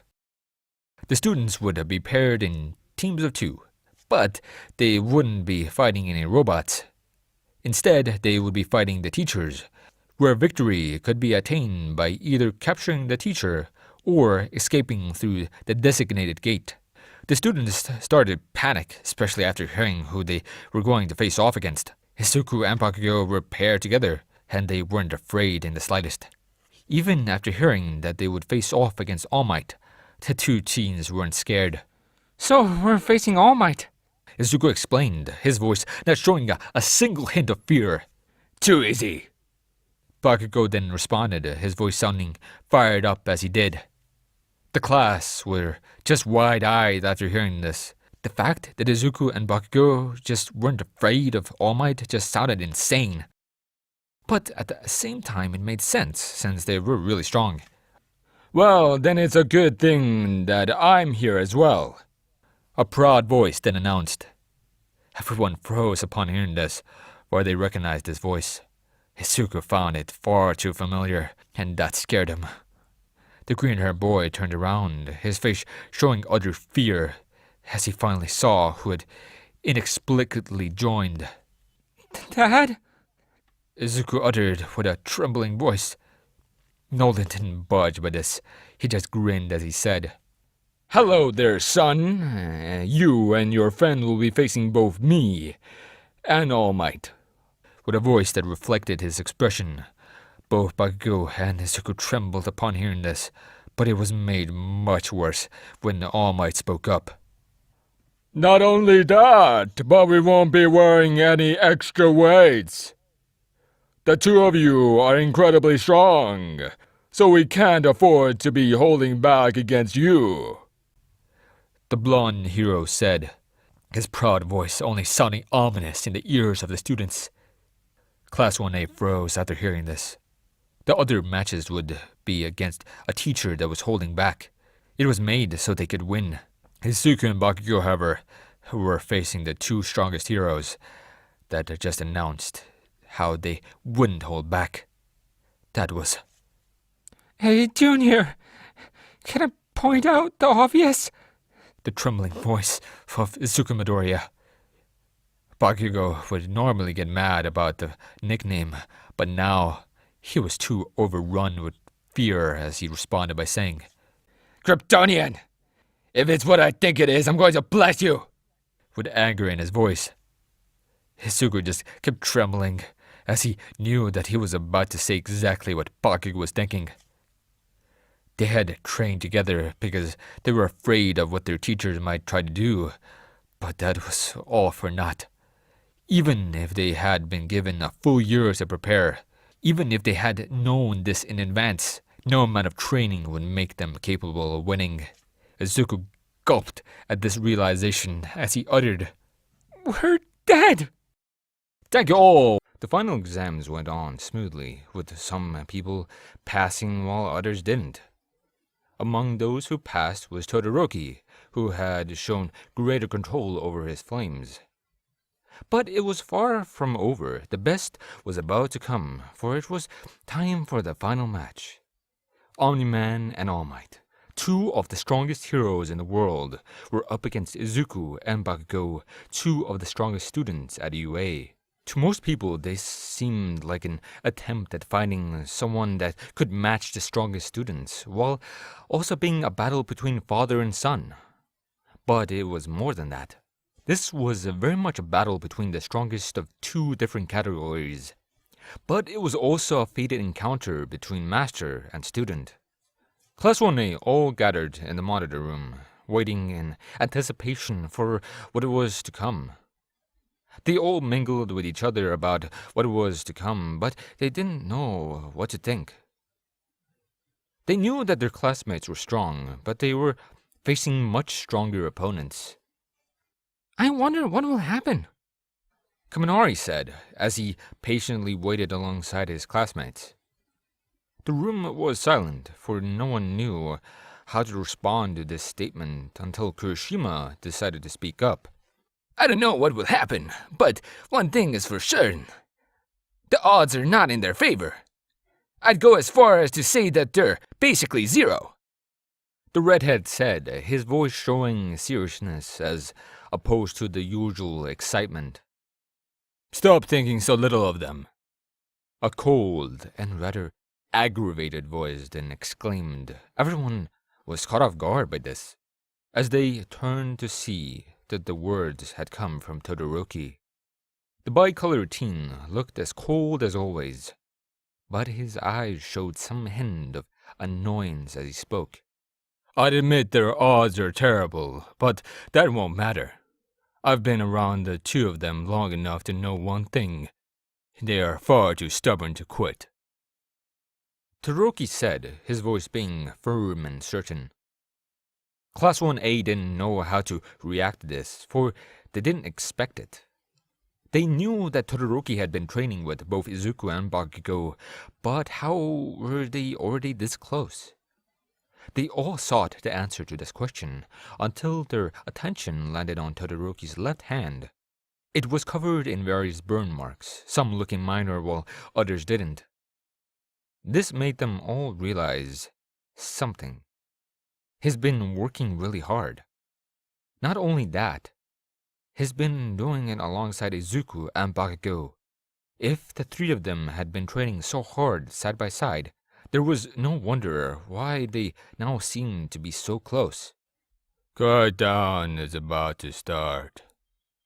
Aizawa then said, his tired voice silencing everyone in the room. The class did as their teacher had told them, before turning their attention towards the giant monitor.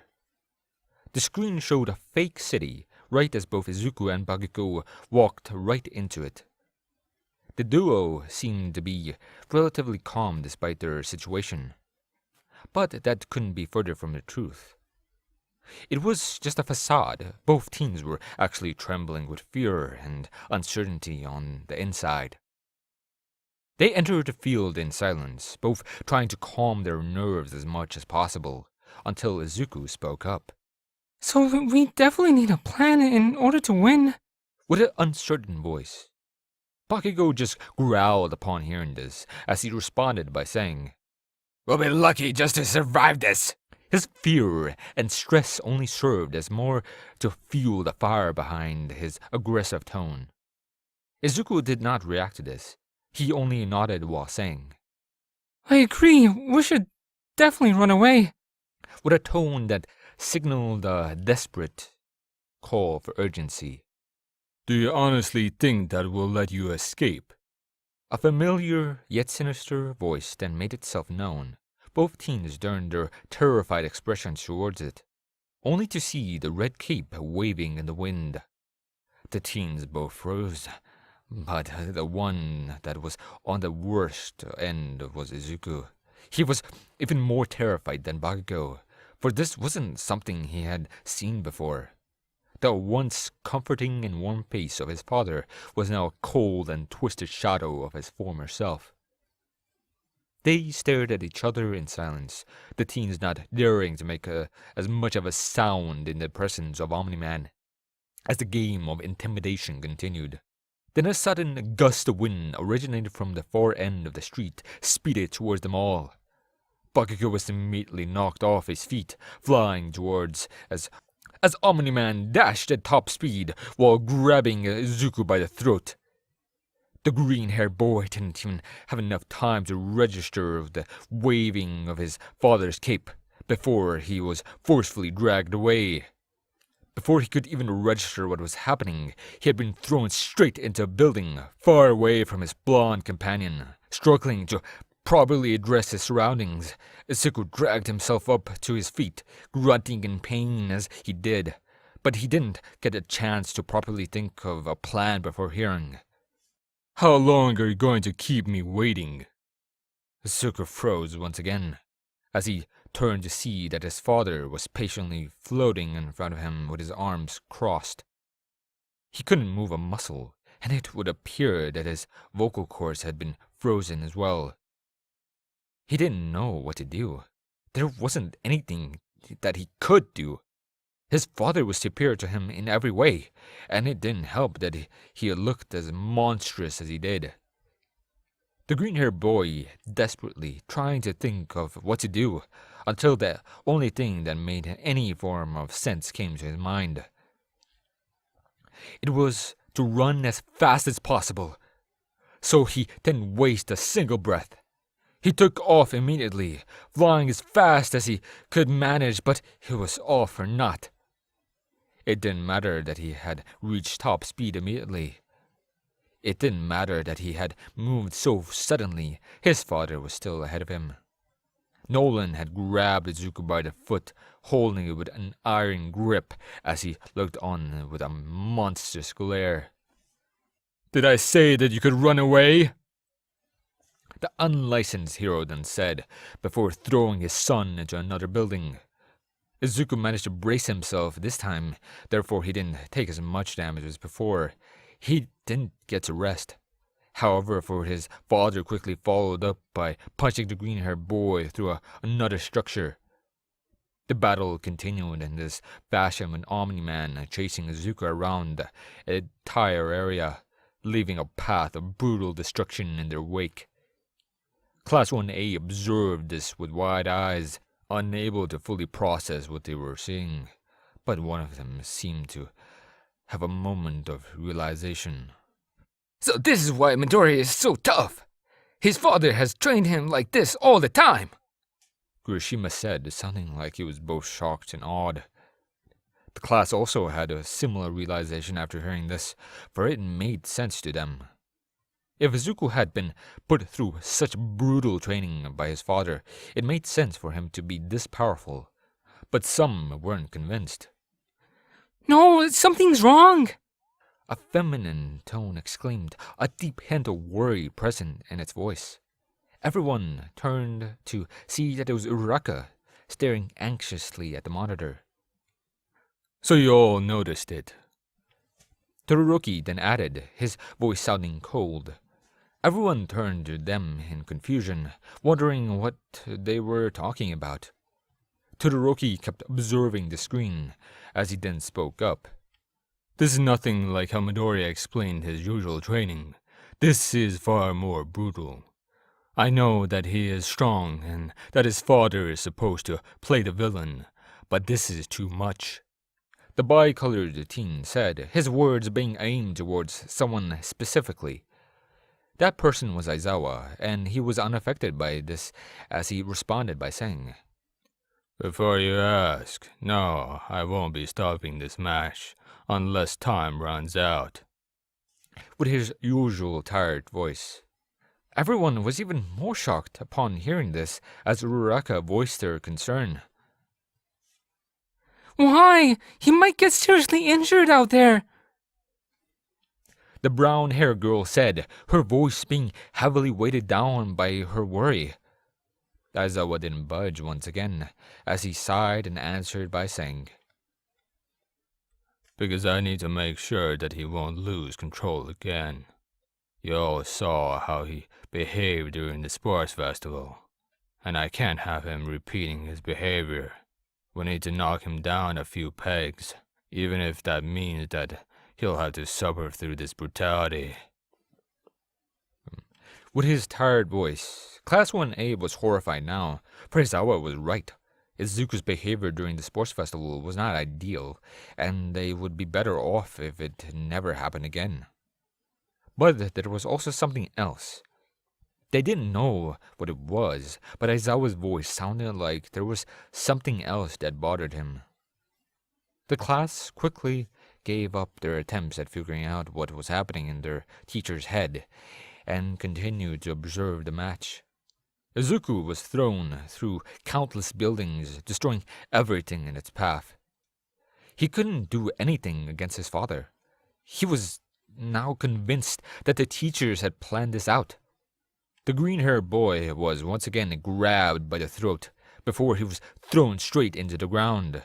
The impact stunned him for a while, so he couldn't move, until something else crashed into the wall next to him. Izuku looked to see that it was Bakugo, who looked like he had been battered into oblivion. I think they set us up for failure here.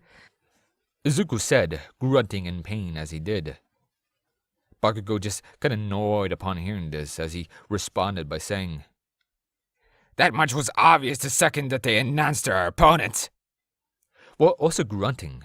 Upon hearing this, Izuku tried to sit himself up, the green-haired boy grunting while slowly pulling himself up. As he did. Damn! Is this how it feels to fight against me? With an almost sarcastic voice. Bakugo didn't seem to understand the sarcasm as he got more annoyed and said, Stop tooting your own horn, I'll kick your ass any day of the week. While still grunting, Izuku was ready to retaliate by correcting his blonde friend, but he stopped when he realized something. He had been losing for the entirety of the exam because he was fighting his father. So what if that changed? Junior, you're a genius! The green-haired boy said, sounding more serious now. Bakugo just looked confused after hearing this as Izuku began explaining. We need to switch opponents. I can't find my father, and you can't fight All Might. So we need to switch opponents if we want a chance at winning. The green-haired boy said, sounding like most of his pain had been numbed out.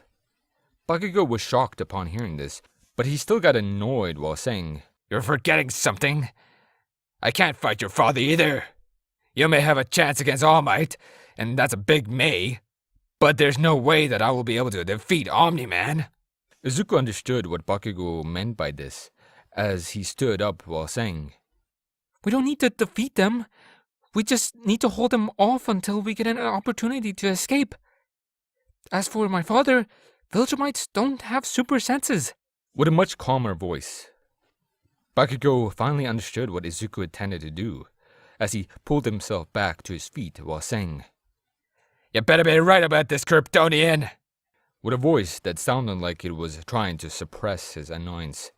Right as the duo stood up and next to each other, their opponents finally made their presence known. Omni-Man kept staring Izuku down, while All Might kept his focus on Bakugo. The two teens braced themselves slightly as they nodded towards each other before charging in. What happened next came as a shock to both the two fighting heroes and the observers in the monitoring room. They had expected Izuku and Bakugo to continue their fight with their previous opponent, but that didn't happen this time. Just as his father had done to him at the beginning, Izuku was now flying straight towards an unexpected All Might. They switched opponents? Kirishima then exclaimed, genuinely shocked by what he was seeing. Many other students had the same reaction, for they didn't expect this in the slightest. Aizawa, on the other hand, somewhat understood what was happening. It took them long enough to do this. They finally realized that they had no hope of winning with the way that they had been fighting, so they changed their targets in an attempt to gain an advantage. Although that doesn't mean that their victory is guaranteed. The tired teacher said, sounding unaffected by what was happening on the screen. The class finally understood what was going on, but they were still worried. The reason was that Aizawa was right. This didn't mean that it was going to be any easier.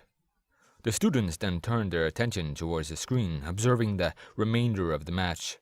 Izuku was engaged in combat with All Might, using his flight to try and stay out of the blonde hero's grasp. Meanwhile, All Might was throwing and missing most of his punches, all while having to take the green-haired boy's attacks. Everyone in the monitor room was shocked, for the battle was nothing short of a spectacle. Both opponents seemed to be equal in strength, but All Might appeared to be a little stronger than Izuku. It wasn't a lot, but even the smallest of differences can have the largest of impacts on the surroundings. This exchange continued for a while, with both fighters seeming to be at a standstill with one another. That changed, however, in an instant. Izuku closed the distance between himself and All Might, seemingly against the blonde hero's will, before throwing a devastating punch to his face. Everyone looked on in shock, for it seemed that All Might was about to lose, but that turned out to not be the case. Right as it looked like the blonde hero had lost, he steadied himself. He quickly wrapped his arms around Izuku, tightening his grasp as he did. Everyone was once again stunned, for they finally understood what was happening. All Might took that hit on purpose, which in turn set him up to grab a hold of Midoriya. Now that he has him within his grasp, he essentially nullified his mobility. All Might has regained control of the battle. Todoroki said, explaining what was happening on the screen. The students seemed to be more awed upon hearing this, as they watched All Might crush the green-haired boy within his arms.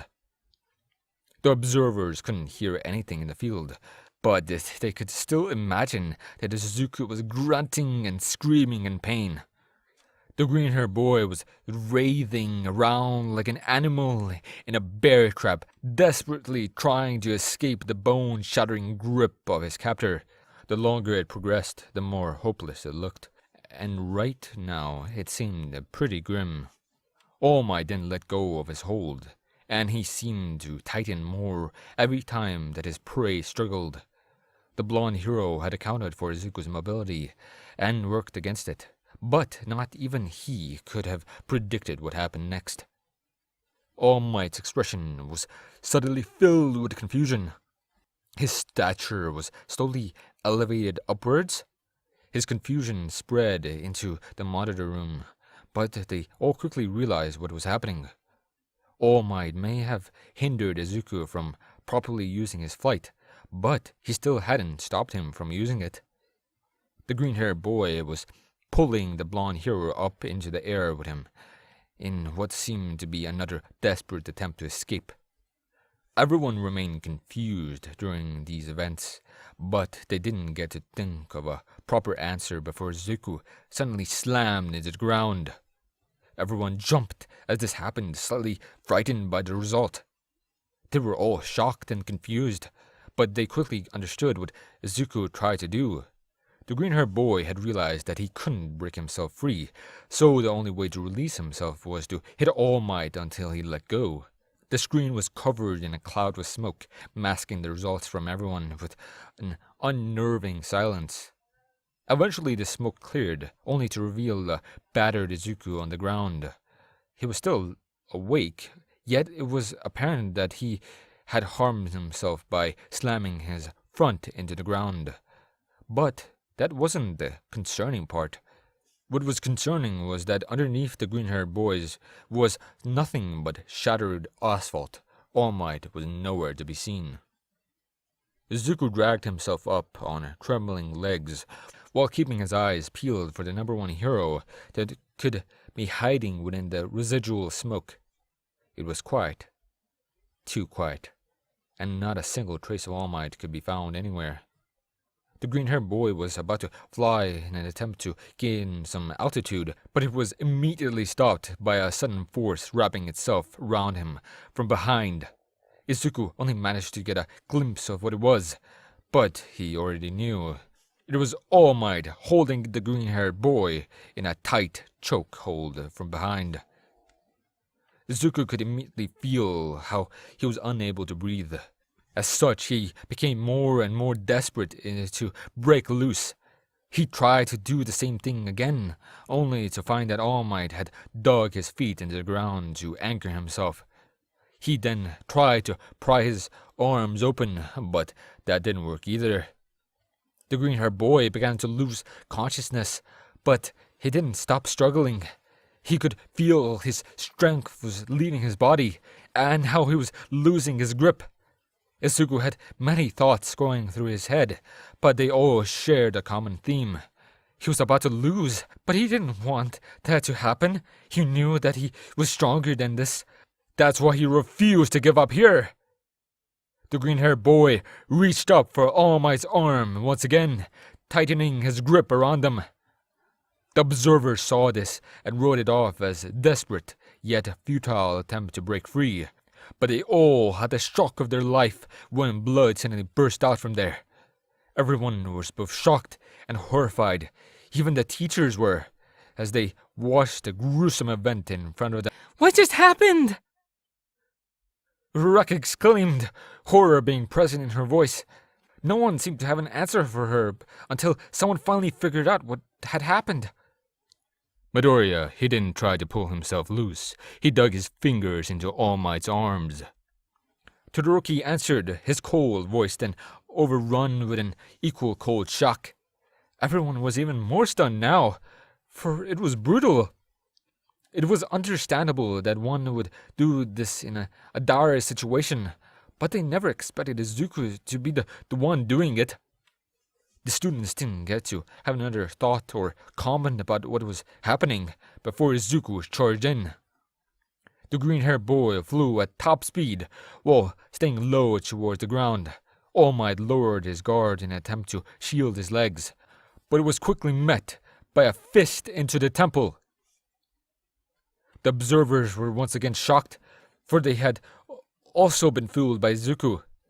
The green-haired boy had stayed low in order to make All Might lower his guard. That way he wouldn't be able to defend against another attack. Izuku didn't stop and went in for another attack, only to be caught once again. All Might had grabbed Izuku into a bear hug, while also anchoring himself into the ground. Now the green-haired boy couldn't release himself by flying, and he wasn't able to grab onto his arms either. The blonde hero tightened his hold against Izuku, intending to end the fight between them, but he was forced to let go when the green-haired boy sent a headbutt right into All Might's face. He didn't stop there, as he continued to rain down punches into the blonde hero. Awe and shock never left the expressions of the students, but one of them was even more shocked than the rest. It was Uraraka, and she was also worried. She recognized that aura that Izuku had around him, and the raging brutality that came with it. She had seen it before. It was during the USJ incident when Izuku had completely annihilated the Nomu. This only made her more worried, for even if Izuku had gained more strength, he had lost his mind in the process, and she didn't want him to do something that he might regret. Uraraka's attention was brought back to the screen as Izuku delivered another punch to All Might's face. The symbol of peace didn't back down, however, as he wound up for a counter-attack. but it was quickly stopped when Izuku threw a full-powered punch straight into the right side of All Might's stomach. The blonde hero staggered severely and even started to cough up blood, right before Izuku delivered the finishing blow to his face. All Might was thrown back into a building with a cloud of smoke covering him. He was still clinging to consciousness, but he was too injured to continue the fight. Izuku barely got to assure his victory before he heard one of the loudest and most powerful explosions in his life. He turned to see that Bakugo was the cause of it, at the cost of his right arm, and behind him was his staggered but otherwise completely uninjured father. Hey, Martian! The explosive blonde shouted as he reached out to his left hand. Izuku was immediately knocked out of his trance as he quickly took off towards his partner. He then grabbed Bakugo by the hand before heading towards the exit at top speed. Nolan managed to finally regain his senses after a few seconds. Bakugo was unable to put as much as a scratch on him, but his versatility made him hard to deal with as he had mainly used his explosion to blind and distract him. He was going to chase after the teens, but by the time he had the option to do so, it was announced that they had managed to escape. The exam was over, and the two successors managed to best their predecessors. Class 1A was still in shock, for they didn't know how to process this. They were convinced that Izuku and Bakugo were going to lose this match, but they had been horribly wrong. Even though they had passed out the second that it was over, they still did it. No way! They won? Kaminari shouted, still unable to believe what his eyes were showing him. Everyone in the class shared his feelings, except for Todoroki, of course, while Aizawa was wearing a wide grin. Yes, they did it, despite it being nigh impossible. Despite all the odds being stacked against them, they refused to give up. They went beyond their limits, plus ultra style. The tired teacher said, his voice and expression filled with nothing but pride for his students. Final exams all ended much smoother than expected. Most students ended up passing, while some still had a few things to work on. Both Bakugo and Izuku were given a medical treatment after their exam, for they had not come out unscathed. Class 1A were then informed that they would attend a training camp, regardless if they passed the exam or not. The students got excited after hearing this, as they immediately began planning. Meanwhile, however, something particular was happening at UA. The students had all left, including those that needed medical attention, which left the building to just the teachers. Aizawa and Nezu walked down the halls, both wearing a rather alarming expression as they made their way to Recovery Girl's office. They were deep in thought, thinking about the possibilities for what was about to happen as they slowly slid the door open. Took you long enough. The old heroine said right as the two heroes entered the room. Sorry, it took longer than expected to get everyone out. Nezu responded, sounding rather calm. The room fell silent after this, as the two heroes slowly approached before asking, Well, what do you have? Recovery Girl cleared her throat in response to this, bringing up a few pages on her computer screen before saying, I've analyzed the DNA sample I took from Midoriya earlier, but there's a lot to unpack. Where do you want to start? With a more serious tone, both Aizawa and Nezu noticed this change, but they didn't let it affect them as the former spoke up. Let's start with his quirk. I used my eraser on him during the first day, but it had no effect. Either he's immune to it, or his quirk is odd. The tired teacher said with an equally tired voice. Recovery Girl didn't change her expression as she responded by saying, I already looked for that, and I couldn't find anything. With the same serious tone. Aizawa was confused now, as he asked, What do you mean? That you couldn't find anything to suggest an immunity to my quirk? With a voice that showed his confusion, the old nurse took a deep breath before she explained. I couldn't find anything to suggest that he has a quirk at all. According to all tests, the boy should be quirkless. Both Aizawa and Nezu were frozen now, for they didn't know how to react to this. Their immediate thought was that Recovery Girl must have made some sort of mistake, but her expression told them that there was no mistake. An unnerving silence filled the room once more before Recovery Girl cleared her throat. The other two jumped from this as she continued to speak. There's more to it than that, because his DNA doesn't fully add up. At first, it looked just like that of any other human. But upon closer look, it isn't. Whatever it is, it can't be from this world. She said, sending more waves of shock throughout the room. The other two didn't know how to react to this. Their first thought after hearing that Izuku was quirkless was that he must be an alien. But they didn't think that actually would be the case. It gets better or worse because I ran a multitude of tests on his cells. Recovery Girl then said, knocking both heroes out of their shock as she continued.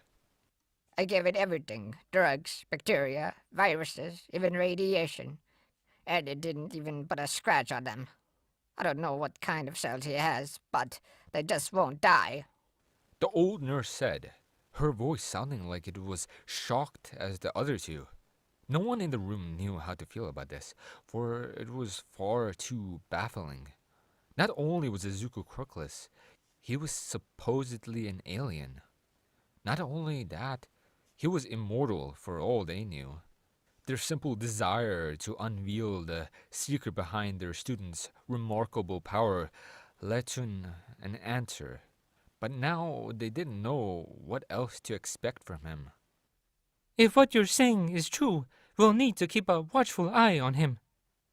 And perhaps we need to think of something special for the training camp. Nezu then said, his voice slowly returning to its usual self. Everyone agreed to this as Aizawa added, Definitely. If he's as strong as you say he is, we'll most certainly need his help in the future. With his usual tired voice. We might need it sooner than later, assuming that we can actually trust him. Recovery Girl then said, her voice sounding far more serious than before. Both Aizawa and Nezu were once again confused as the old nurse continued. All Might's time limit has been severely lowered, and it's because Midoriya struck him in his weak spot. It may have been an accident, but we can't afford to take the risk. Now the room was dead silent. One could have heard a falling leaf hit a mattress. They didn't want to think that their student couldn't be trusted, but there was the risk.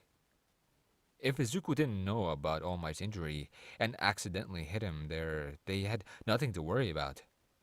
But if it turned out that he had known about All Might's weak spot and still chose to strike him there, knowing what it would do, it changes things. The three teachers stood in a long mutual silence, all thinking about one mutual thought. Could they actually trust Izuku Midoriya? Some time passed, and it was finally time for the camp to begin. The students were given enough time to prepare, and some needed it more than others. Izuku once again had to convince his father to let him attend, which Nolan reluctantly agreed to. Class 1A were all seated on the bus, mingling with each other as they made their way to the supposed training ground. It took a while, but eventually the bus stopped, only to reveal that they were in the middle of nowhere. The students were all confused, wondering where they were exactly, but their thoughts were quickly stopped when a black car pulled up to reveal two members of the hero group called the Wild Wild Pussycats. Now everyone's confusion was overwhelmed by excitement as they carefully listened to what the heroes had to say. Izuku shared their excitement with everyone else, but his attention was quickly drawn elsewhere. The green-haired boy thought that he could see something beyond the thick forest as he made his way over to the cliff to try and get a better view. He was alone in his observations until Bakugo and Todoroki eventually joined his side. The three musketeers stood side by side in silence, not speaking or even moving a muscle as they scanned the vast forest. It was beautiful. Had no need for worry, with gentle winds passing by. So, how have you been holding up, Todoroki? Izuku then asked, turning to face the bicolored teen on his left. Todoroki was silent for a while, almost giving the impression that he didn't have an answer to this rather simple yet broad question. He then raised and looked at his still blistered and burned left hand as he responded by saying, "It's been rather tough on my family. They're probably far more lost and confused than me right now. As for my flames, I have a long way to go before I reach my desired goal." with his usually cold voice, as his eyes seemed to put more and more focus on his raised palm. Both Bakugo and Izuku nodded in response to this, for they knew what their friend was talking about. They knew that Todoroki's mother and siblings had a complicated relationship with Endeavor, so they couldn't even begin to imagine what they were going through right now. As for the second part, its meaning was rather obvious. Don't undermine your progress. You've come pretty far already. If we fought right now, you might actually give me some trouble. Izuku then said, as a smile crept on him. Todoroki's response to this was a smile of his own, but none of them got to say anything before Bakugo intervened. "Oh, please! You won't ever be able to put a scratch on you before I do another one." The blonde said, his voice sounding less agitated than it usually was.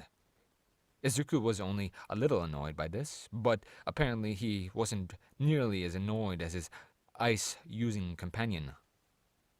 "That is very rich coming from a guy who broke his arms just for a single drop of blood," Todoroki said, his voice clearly showing his annoyance.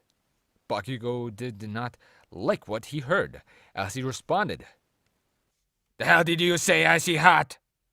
The blonde grunted, slowly regressing back to the ill-tempered bomb that they all knew.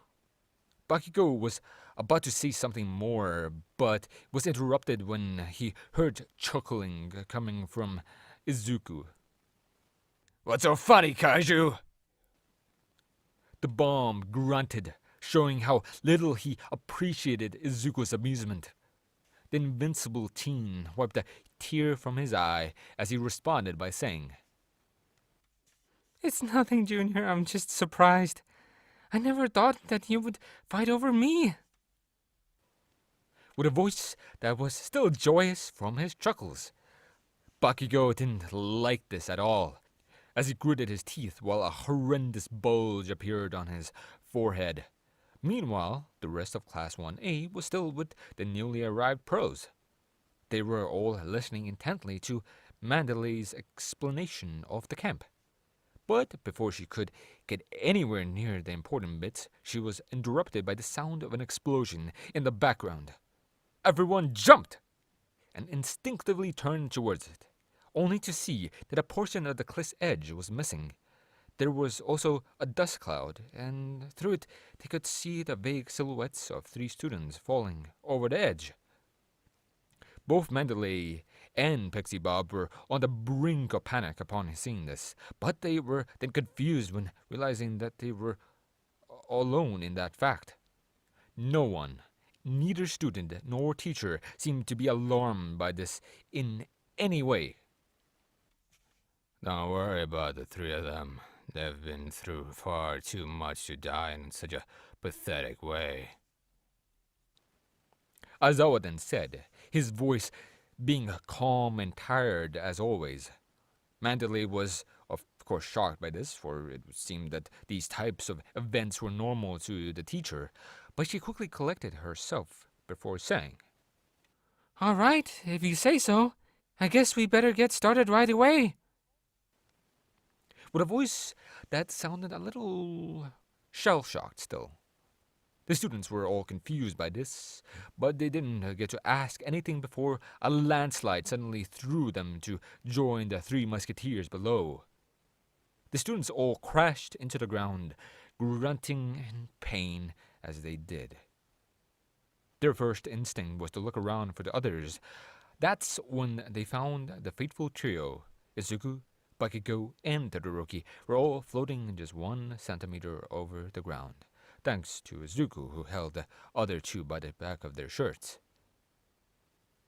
The invincible teen put them both down gently, all while letting out a sigh of relief. "Thanks for the save, Midoriya," Todoroki then said, while panting slightly. Izuku was about to respond to this, but he was quickly interrupted by Bakugo. "I didn't ask for your help," the blonde said, grunting as he did. Izuku just sighed upon hearing this, as he responded by saying, Yet you so desperately need it, Junior. Bakugo almost seemed unaffected by this, as he said, "You're clearly delusional if you believe that, E.T." With his usual voice, Izuku got visibly annoyed upon hearing this, and it looked like he was on the verge of just losing his mind as he said, Listen, I'm fine with you calling me an alien. It doesn't bother me in the slightest. All I ask of you is to at least try and be consistent with it. with a very angry voice. Bakugo just grinned upon hearing this, as he responded by saying, "What are you gonna do about it? Phone home?" with a smug voice. Izuku just grunted in response to this, desperately trying to keep his rage in. Meanwhile, their classmates were all in a disorganized panic, while being chased by what looked to be monsters made from mud. They all cried out for the blonde and the brunette to help them, but they didn't hear any of it. They just stared at each other in silence until Bakugo's expression grew even more smug before saying, "Perhaps you'd prefer that I call you Xenomorph." Izuku could no longer hold it in after hearing this. His anger had been boiling over for a long while, and now he was about to open the floodgates. Do I look like a hideous monster with acidic blood? The green-haired boy shouted, letting all his anger out verbally as he swung his arms outwards. Izuku wasn't paying any form of attention to his surroundings, therefore he didn't notice how his outstretched arm accidentally had destroyed a dirt monster that tried to sneak up on him. The now lifeless monster fell to the ground with a bang, almost landing on Ashido as it did. Hey, be careful when you wave those things. The pink-skinned girl shouted, her voice being both panicked and irritated.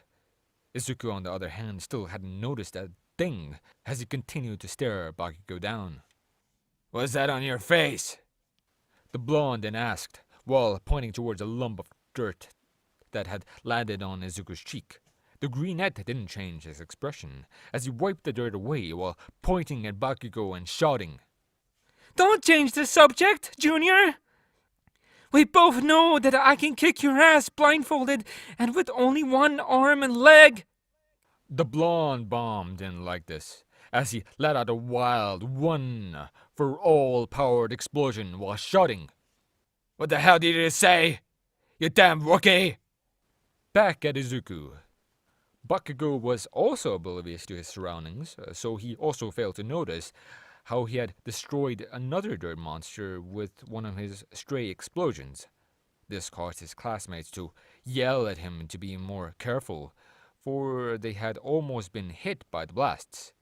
But Bakugo didn't hear any of it, as Izuku then said, Hey, what's that on your face? as he pointed towards a lump of dirt on the blonde's cheek. Bakugo didn't calm down as he wiped the dirt while shouting, "Don't change the subject, Chewbacca!" The two angry teens continued their long and very pointless argument for the entirety of the way. They always destroyed something by accident, all while being completely oblivious of their surroundings. The argument itself just consisted of fighting over who was better, with Bakugo eventually speaking as if Izuku was the foreigner who didn't understand what he was saying. This all led to the blonde speaking like a caveman by the time that they actually reached the campsite. And by that point, Izuku was just over it. Okay, listen. Every time you open your mouth, at least 20 of your brain cells come flying out. If it was possible to have a negative number of those, you'd be about minus 5,000. Do you still wish to continue? The green net then said, heavily emphasizing that he has had enough. Bakugo responded to this by returning to his usual speech and saying, I'll let you off the hook this time, Grogu. with a much calmer voice now. Izuku just grunted in response to this, not having enough energy to get annoyed anymore. The duo then turned their expressions towards their classmates, finally acknowledging their existence before asking, What the hell happened to you guys? while noticing how beat up they looked. The class all irritated upon hearing this, as Ashido decided to speak for everyone. Are you kidding me? We had to bust our asses to avoid getting hit by monsters and, worst of all, the two of you! The pink-skinned girl shouted, and almost the entire class nodded in agreement to this clearly justified anger. The duo only seemed to get more confused upon hearing this, as Izuku then asked, Wait, there were monsters out there? well, sounding like he had no idea what was happening. Everyone was seriously baffled by how oblivious they were, as Kuroshima answered the question. Well, not anymore. You guys destroyed them all during your argument. Izuku and Bakugo didn't know how to react to this, but another question was raised when they looked towards Todoroki. The bicolored teen didn't look nearly as banged up to the others, and looked like he had followed them around all the time. Todoroki, you followed right behind them the entire time without any issues. Why didn't you even try to stop their argument so that they could have helped us? Uraka then asked the ice user, sounding just as irritated as the others. Todoroki looked as cold as always, until he grinned and said, Honestly, their argument was just too funny, so I decided to watch instead. With a slight chuckle, everyone, including Izuku and Bakugo, were shocked to hear this, for it did not sound like something that Todoroki would do. That shock was short-lived, however, as Uraka responded to this by saying, I want to hurt you! All three of you! with a voice that showed that she was both serious and very angry. Izuku was thrown off by this, but he quickly collected himself before looking around and said, Sure, but you'll have to wait in line. with a calm and almost tired voice. He wasn't wrong with this statement, for it looked like almost everyone wanted to hurt the three of them in some way now. An awkward silence filled the air amongst the students until Bakugo broke it by sighing and saying, Well, that was a pathetic start to the camp. with a voice that sounded similar to Izuku's. The green net also sighed upon hearing this as he responded. We finally agree on something, Junior. All three of the musketeers then proceeded onwards, completely ignoring the angry glares they got from their classmates. The next day, Class 1A woke up early and gathered in a training field outside. Almost everyone was half awake and could barely pay any attention as Aizawa spoke. Alright, class. This training camp is designed to make you all stronger. You've been through a lot, as such you have grown mentally, but physically you haven't improved nearly as much. Of course, there are a few wild exceptions amongst you. The tired teacher said, his voice being its usual calm self.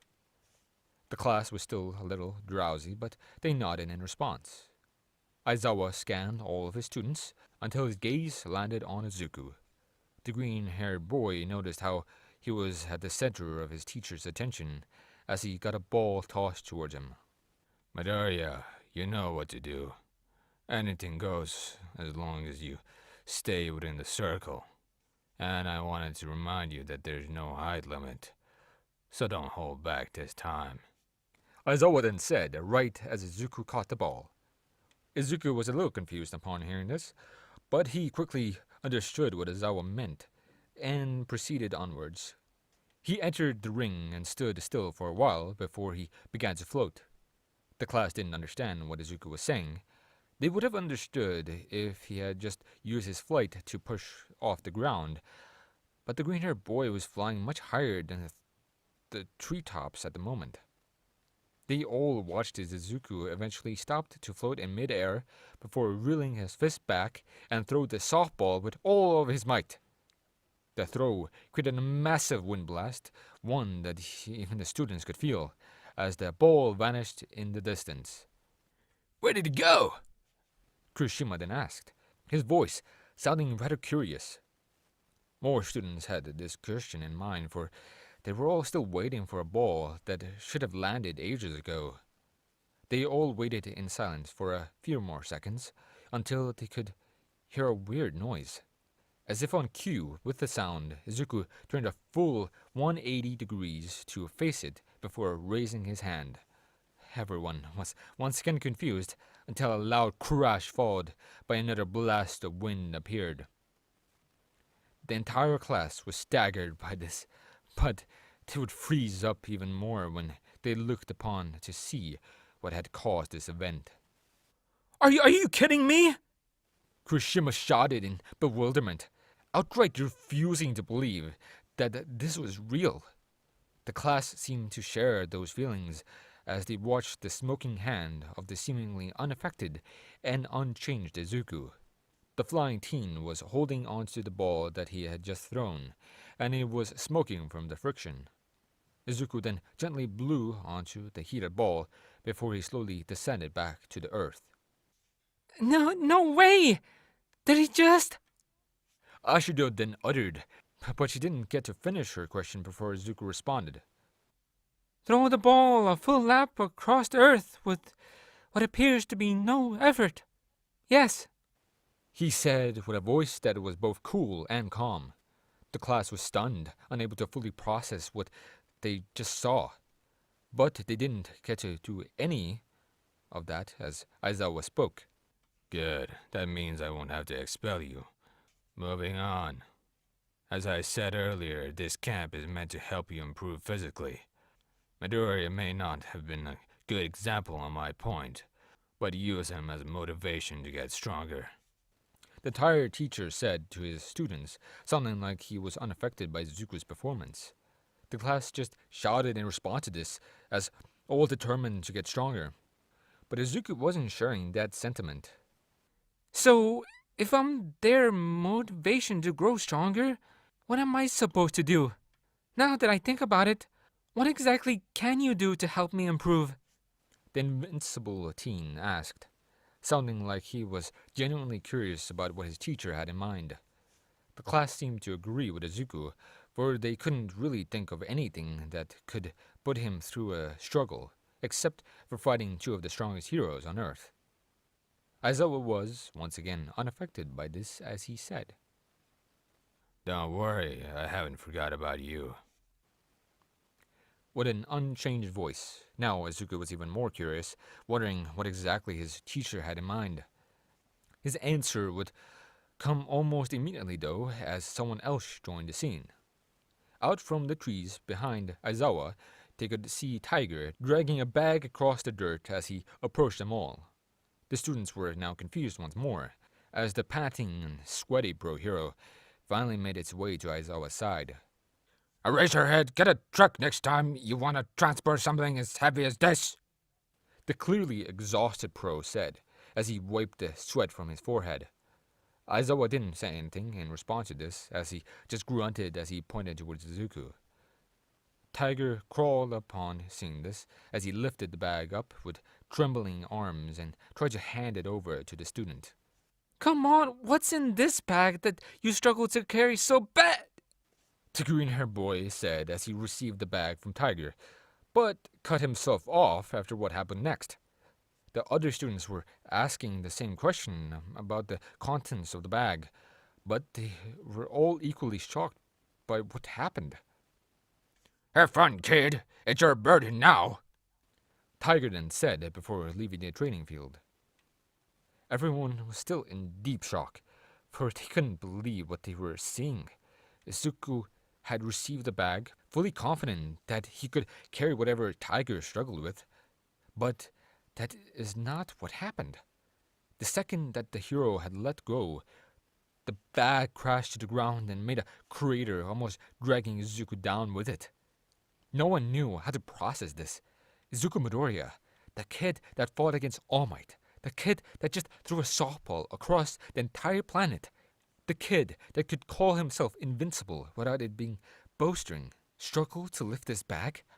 Izuku's shock only served to amplify his curiosity as he opened the bag. What he saw inside made him sweat even more as he looked towards his teacher. We'll start easily, then we'll add more and more until I see you sweat. Aizawa then said, his voice showing a menacing tone. His gaze then left the terrified Izuku and instead landed on the equally terrified remainder of Class 1A. He scanned them all before he, with the same terrifying voice, said, Let the training camp officially begin. Thank you all for sticking around, and I hope that you enjoyed.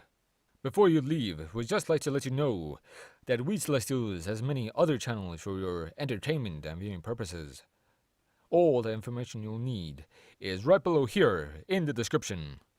So feel free to check out all the other incredible projects our team creates. Secondly, on behalf of We Celestials, I'd like to thank everyone involved in the production of today's awesome content. Their details will be in the description below. That's all for today's video. So goodbye, and have a divine day. Blowing and branches were waving with it. The sun was shining brightly, painting the forest in a luscious green when it hit the leaves. The greenery gave a clear and peaceful air, even with all the painful screams that echoed through it. Aizawa did as he promised. He put all of his students through hell. Class 1A was being put through hellish, painful training, each one specifically designed for each student. A few examples were Bakugo, who plunged his hands into boiling water to make his explosions bigger, and Todoroki, who sat in a barrel of water while constantly switching between ice and fire. Meanwhile, there was one that stood out from the rest. This student was Izuku, and he was not let off the hook despite his abilities. The green net was just as exhausted as everyone else, for his training was just as handcrafted as the rest. It consisted of him flying at top speed and occasionally using his super strength, except he was told to wear an obscene amount of weights while doing so. The weights were similar to the ones that the teachers had used during the final exams, only difference being that they were made to be as heavy as physically possible. Aizawa oversaw Izuku's training specifically because he wanted to be sure. He wanted to make sure that his strongest student was working as hard, if not harder, than the others. He would carefully observe the teen's training, then occasionally tell him to increase the amount of weights until he started struggling. It was gruesome. But Izuku never complained because he was certain that Aizawa wouldn't care. The green-haired boy could feel that there was something off about Aizawa. The tired teacher was observing his progress. He was sure of that, but Izuku couldn't shake the feeling that Aizawa was looking for something else. He personally sought to evaluate his near-invincible student, while leaving the rest to the wild pussycats, as if he didn't care about them. Izuku held this thought to himself, for he was in too much pain to say anything about it. Class 1A continued their session of seemingly endless torture, which in turn led to them feeling nothing but pain at the end of it. Even Izuku was exhausted, for there was a limit to how much he could carry while flying. The students all dragged their way forward like a horde of undead, all desperate for a moment of rest. That would not come anytime soon, however, for they were immediately told that they would have to cook their own food if they wanted to eat. No one was happy about this, but they didn't really have a choice. They immediately went to work, quickly assigning roles amongst themselves in order to maximize efficiency. Izuku fit into his role quickly, but it was abundantly clear that he might have been more exhausted than the others. He wobbled around with almost every step, barely having enough energy to even float, and shivering with almost every movement of his arms. The others noticed this and started feeling bad, but Izuku pressed on. He might have been exhausted, but that didn't let that stop him from doing what he needed to do. The green-haired boy bit through his pain and helped prepare the food until his attention was drawn elsewhere. In the background, he could see the vague silhouette of a child walking into the forest. Izuku immediately recognized this as Koda, but he didn't know where he was going. Hey, Martian! Quit slacking and get back to work! A loud and angry voice then shouted, knocking Izuku out of his state of confusion. He turned his gaze to see that it was Bakugo, looking very annoyed with his crewing classmates. Izuku just grunted in response to this, before saying, Did it ever occur to you that I might be slacking because I've had a rough day? With a slightly annoyed tone. Bakugo got angry upon hearing this, but he didn't get to say anything before Todoroki spoke up. We've all had an equally rough day. It is not an excuse to be slacking off. The bicolored teen said, his voice sounding as calm and as cold as it usually did. Neither the blonde nor the brunette could immediately respond to this for different reasons. Izuku couldn't argue against what Todoroki had said, and Baku had his words stolen from him. What Icy Hot just said! So get back to work! The explosive teen then shouted. Izuku didn't budge upon hearing this, as he responded by saying, Don't act so tough and mighty. Even though I'm exhausted, I can still kick your ass blindfolded. With a rather cold voice, the blonde got infuriated upon hearing this, as he shouted, What the hell did you say, extraterrestrial bastard? With an outright furious voice. Izuku responded with an aggressive tone of his own as he shouted, Do you want to fight right now? Bring it, Junior! Right back at Bakugo. The angry teens looked ready to charge at each other, and multiple people moved in to try and stop them. Aizawa, Tiger, and Todoroki all were ready to intervene, but they were beaten to it when something hit both teens over their skulls. Both Izuku and Bakugo shivered in pain as they turned to see what had hit them. What they saw was a stone-faced Uraraka holding a firm grip over a frying pan. Uraraka, what did you do that for? Izuku exclaimed, rubbing his head in pain as he did.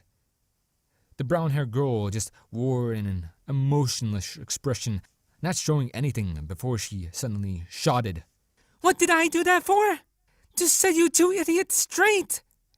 And remind you of what you're supposed to be doing!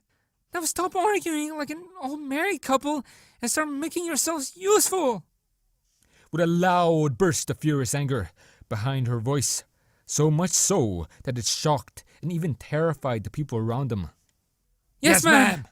Both Izuku and Bakugo then shouted at the same time, both clearly shaken by Uraraka's unexpected rage. The class then all went back to preparing the food, all while still being a little shocked. Despite this, however, they were all very grateful to Uraraka, especially Aizawa, because she had managed to contain and humble the class's very own time bombs. Some more time passed, and more hell awaited all of the aspiring heroes. They went through another day of painful training, except today was going to be a little different. They were told that they were going to have a test of courage after nightfall, and it was explained as being a fun activity. Some students were excited, while others were dead certain that there was some catch that they didn't know of. Nightfall eventually came, and the so-called test of courage was underway. Mandalay, Pixie Bob, and Tiger were quick on the explanation for the event, before dividing the students into pairs. However, since they were in an uneven number, Izuku ended up being alone. Izuku wasn't particularly fond of the idea of being alone, but he was far too exhausted to complain. The other night he had managed to recover some of his stamina, but that didn't mean anything because Aizawa pushed him even harder than before. He once again wondered why his teacher was suddenly so obsessed with him, but he never found the opportunity to ask him. The green-haired boy didn't pay any attention to his surroundings, repeating all of his Aizawa's previous words and actions in an attempt to find some sort of meaning behind it. He already knew that his teacher was searching for something in him, but he didn't know what he was trying to find, and he didn't know why. He just kept repeating it in his head over and over, and eventually he remembered what Aizawa had said just earlier that day. You really aren't from this world. The tired teacher had muttered quietly, as if he didn't want anyone else to hear it. Izuku didn't think too much of it, but the more he repeated it, the more he got reminded of something. That is when he finally realized what it was, and it worried him. Aizawa's words at that moment had reminded him of how Bakugo usually spoke to him. The blonde called him an alien in many different ways because he was the person at UA who knew the truth. But now Izuku had reason to believe otherwise. Had Aizawa figured out that he was an alien? Is that why he was only observing his progress? And if he knew the truth, who else did? All of these questions went through Izuku's head like a chaotic maelstrom, until he was knocked out of it by an odd smell. He couldn't exactly tell what it was, but he got his answer when he saw a cloud of black smoke falling in the light of blue flames. He wasn't the only one who noticed it either, for just a few seconds later, the other remaining students turned their shocked expressions towards the blue light, only to turn them once more when they heard a cry. It was Pixie Bob, who had been pulled away by some invisible force. She now laid on the ground, bloody and unconscious, as a menacing-looking figure held a giant metallic pole against her head. Now everyone's expression quickly turned into one of horror, but no one dared to say anything until Mandalay called out, Everyone, we've been compromised! Get back to camp immediately! With her quirk, the students present didn't hesitate and began to move as a cohesive unit, except for Izuku. He was going to leave as well, but he remembered Koda. The boy was probably on his own right now, and there was no guarantee that he was safe. Midoriya, we have to leave! Ida then called out, desperately trying to make his green-haired classmate comply. Izuku didn't do as he said, however, as he looked at Ida and responded by saying, Sorry, but I have to do something. With a rather worked-up voice, before taking off as fast as he could. Ida didn't know what Izuku meant, but his gut made him certain about one thing. Whatever it was, it couldn't be good. This sponsor is by Skillshare. With the services Skillshare provides, you can get access to many in-depth tutorial videos on basically anything you want to learn. Each class that they have is bound to help you with your creative endeavors. Do you want to learn how to make videos like this one? Do you want to learn how to write scripts or edit audio? Skillshare has you covered. And with our link, you can have a 14-day free trial. So, what are you waiting for? Click the link now and get 14 days worth of classes free. Link in the description below. Meanwhile, Koda could see the smoke and fire from where he was. Of course, he was immediately alarmed by this and attempted to leave, but he was stopped by some ominous figure stepping out of the shadows. The boy was startled and he tried to run away as the menacing man rushed towards him. He reeled his fist back intending to strike the boy down, but he ended up hitting the ground instead. The man was confused by this, his mask falling off as he looked up. Just up ahead of him was the same boy that he had tried to attack, held in the arms of a green-haired teen. Koda could almost feel his heart jump out of his chest, for he truly believed that he was going to die at that moment. Are you alright, Koda? Izuku asked, panting slightly as he looked at the terrified boy. Koda still trembled upon hearing this as he slowly nodded towards his savior. Izuku could feel the relief hit him like a pleasant wave, but it was quickly interrupted when the cloaked figure began to speak. You're Midoriya, right? The boss said that we could kill you.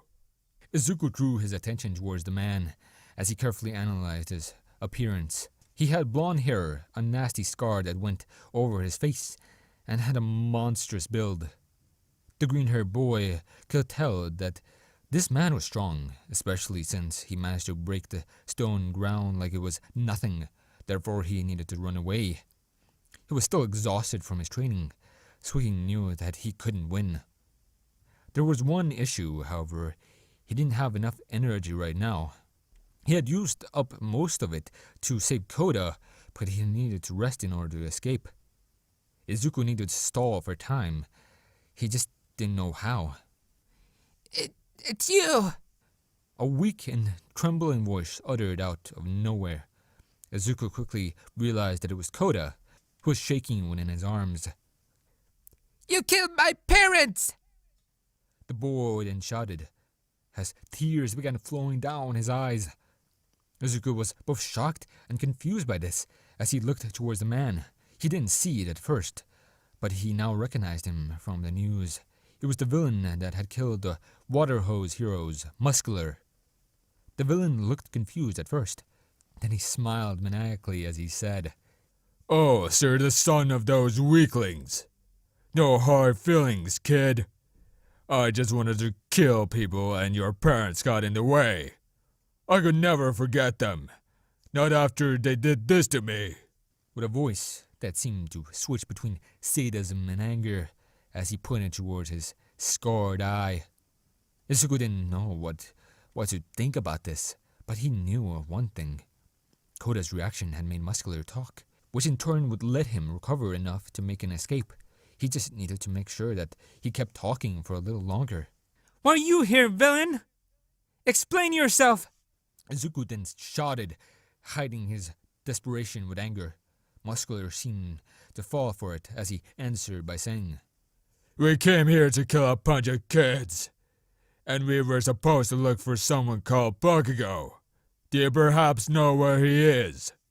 With his usual sadistic tone, Izuku was intrigued by this, breathing steadily as he then asked, What do you want with him? With a voice that was still angry, Muscular didn't change his posture as he responded by saying, I don't know, kid. Quite frankly, I don't care either. I'm happy as long as I get to kill people. Izuku could feel his stomach turn in disgust after hearing this. This man was pure evil. He couldn't even be called human anymore. You disgust me! The green-haired boy stated, his voice showing a mixture between cold intimidation and a burning hatred. Muscular seemed to be provoked by this as he leaned forward while shouting, Enough talk!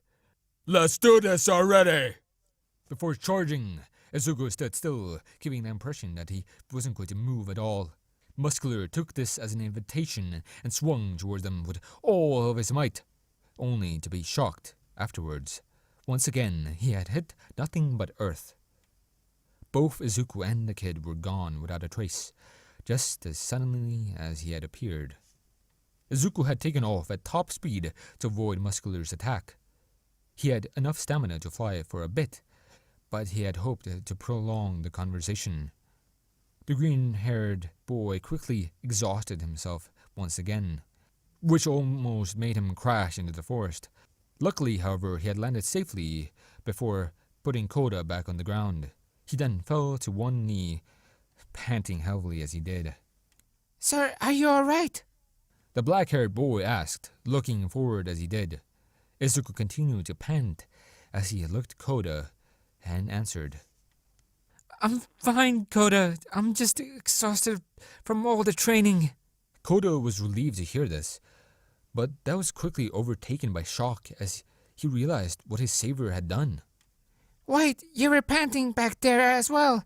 Did you start the conversation so that you could rest? The boy asked, his voice clearly showing how shocked he was.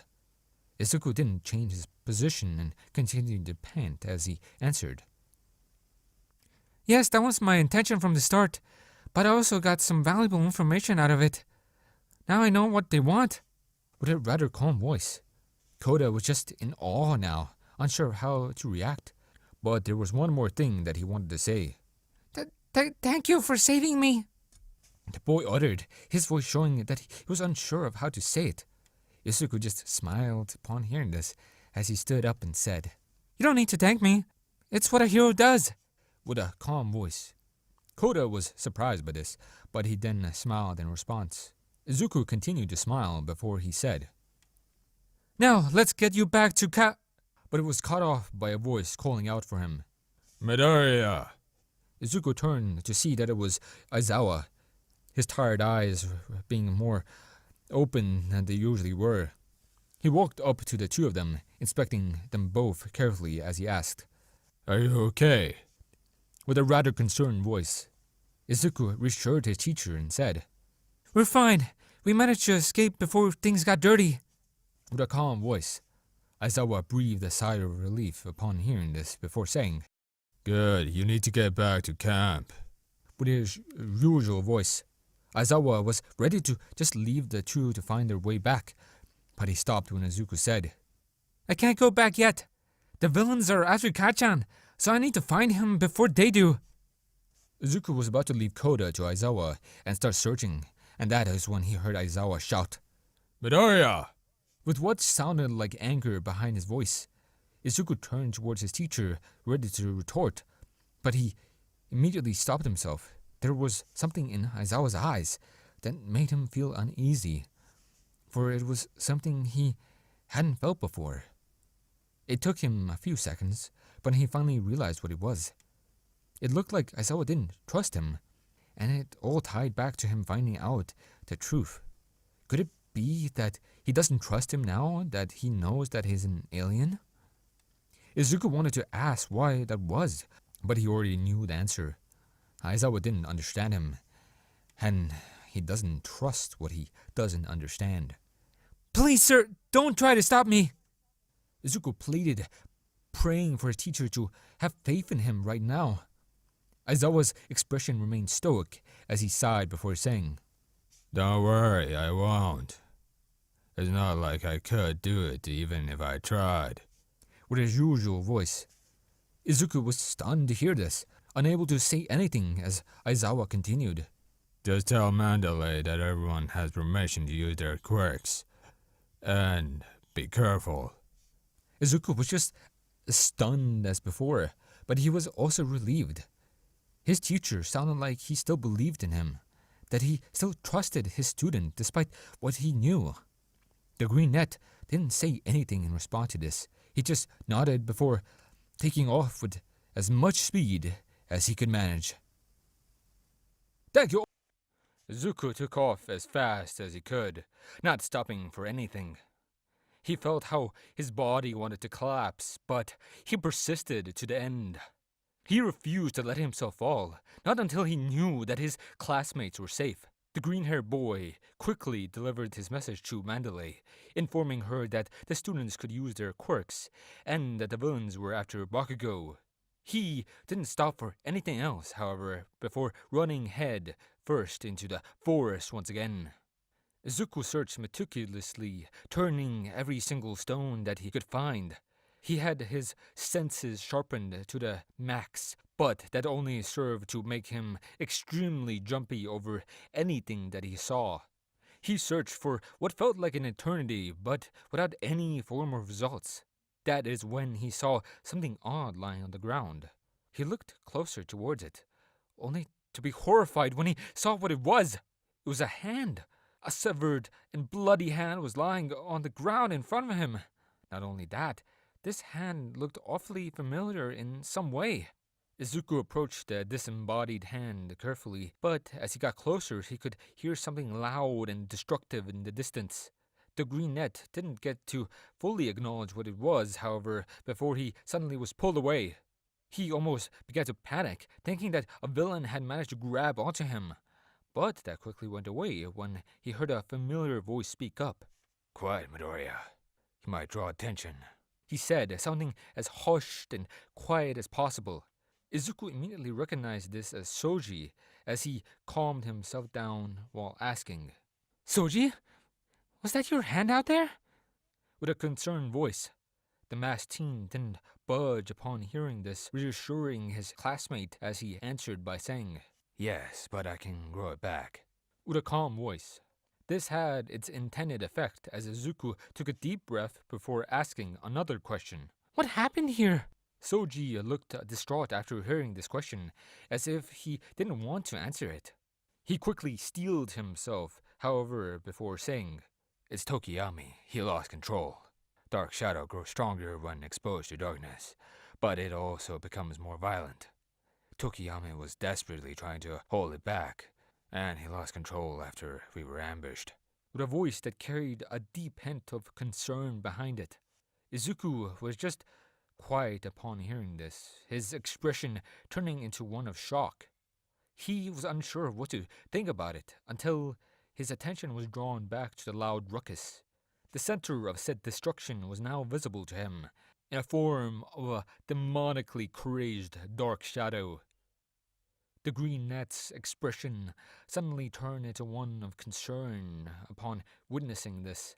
He had heard about Tokiyami's problem with controlling dark shadow in the dark, but he never imagined that it would be to this extent. The Raven's teen's pain and desperation was open for all to see, and it in turn made Izuku desperate to help him. Midoriya.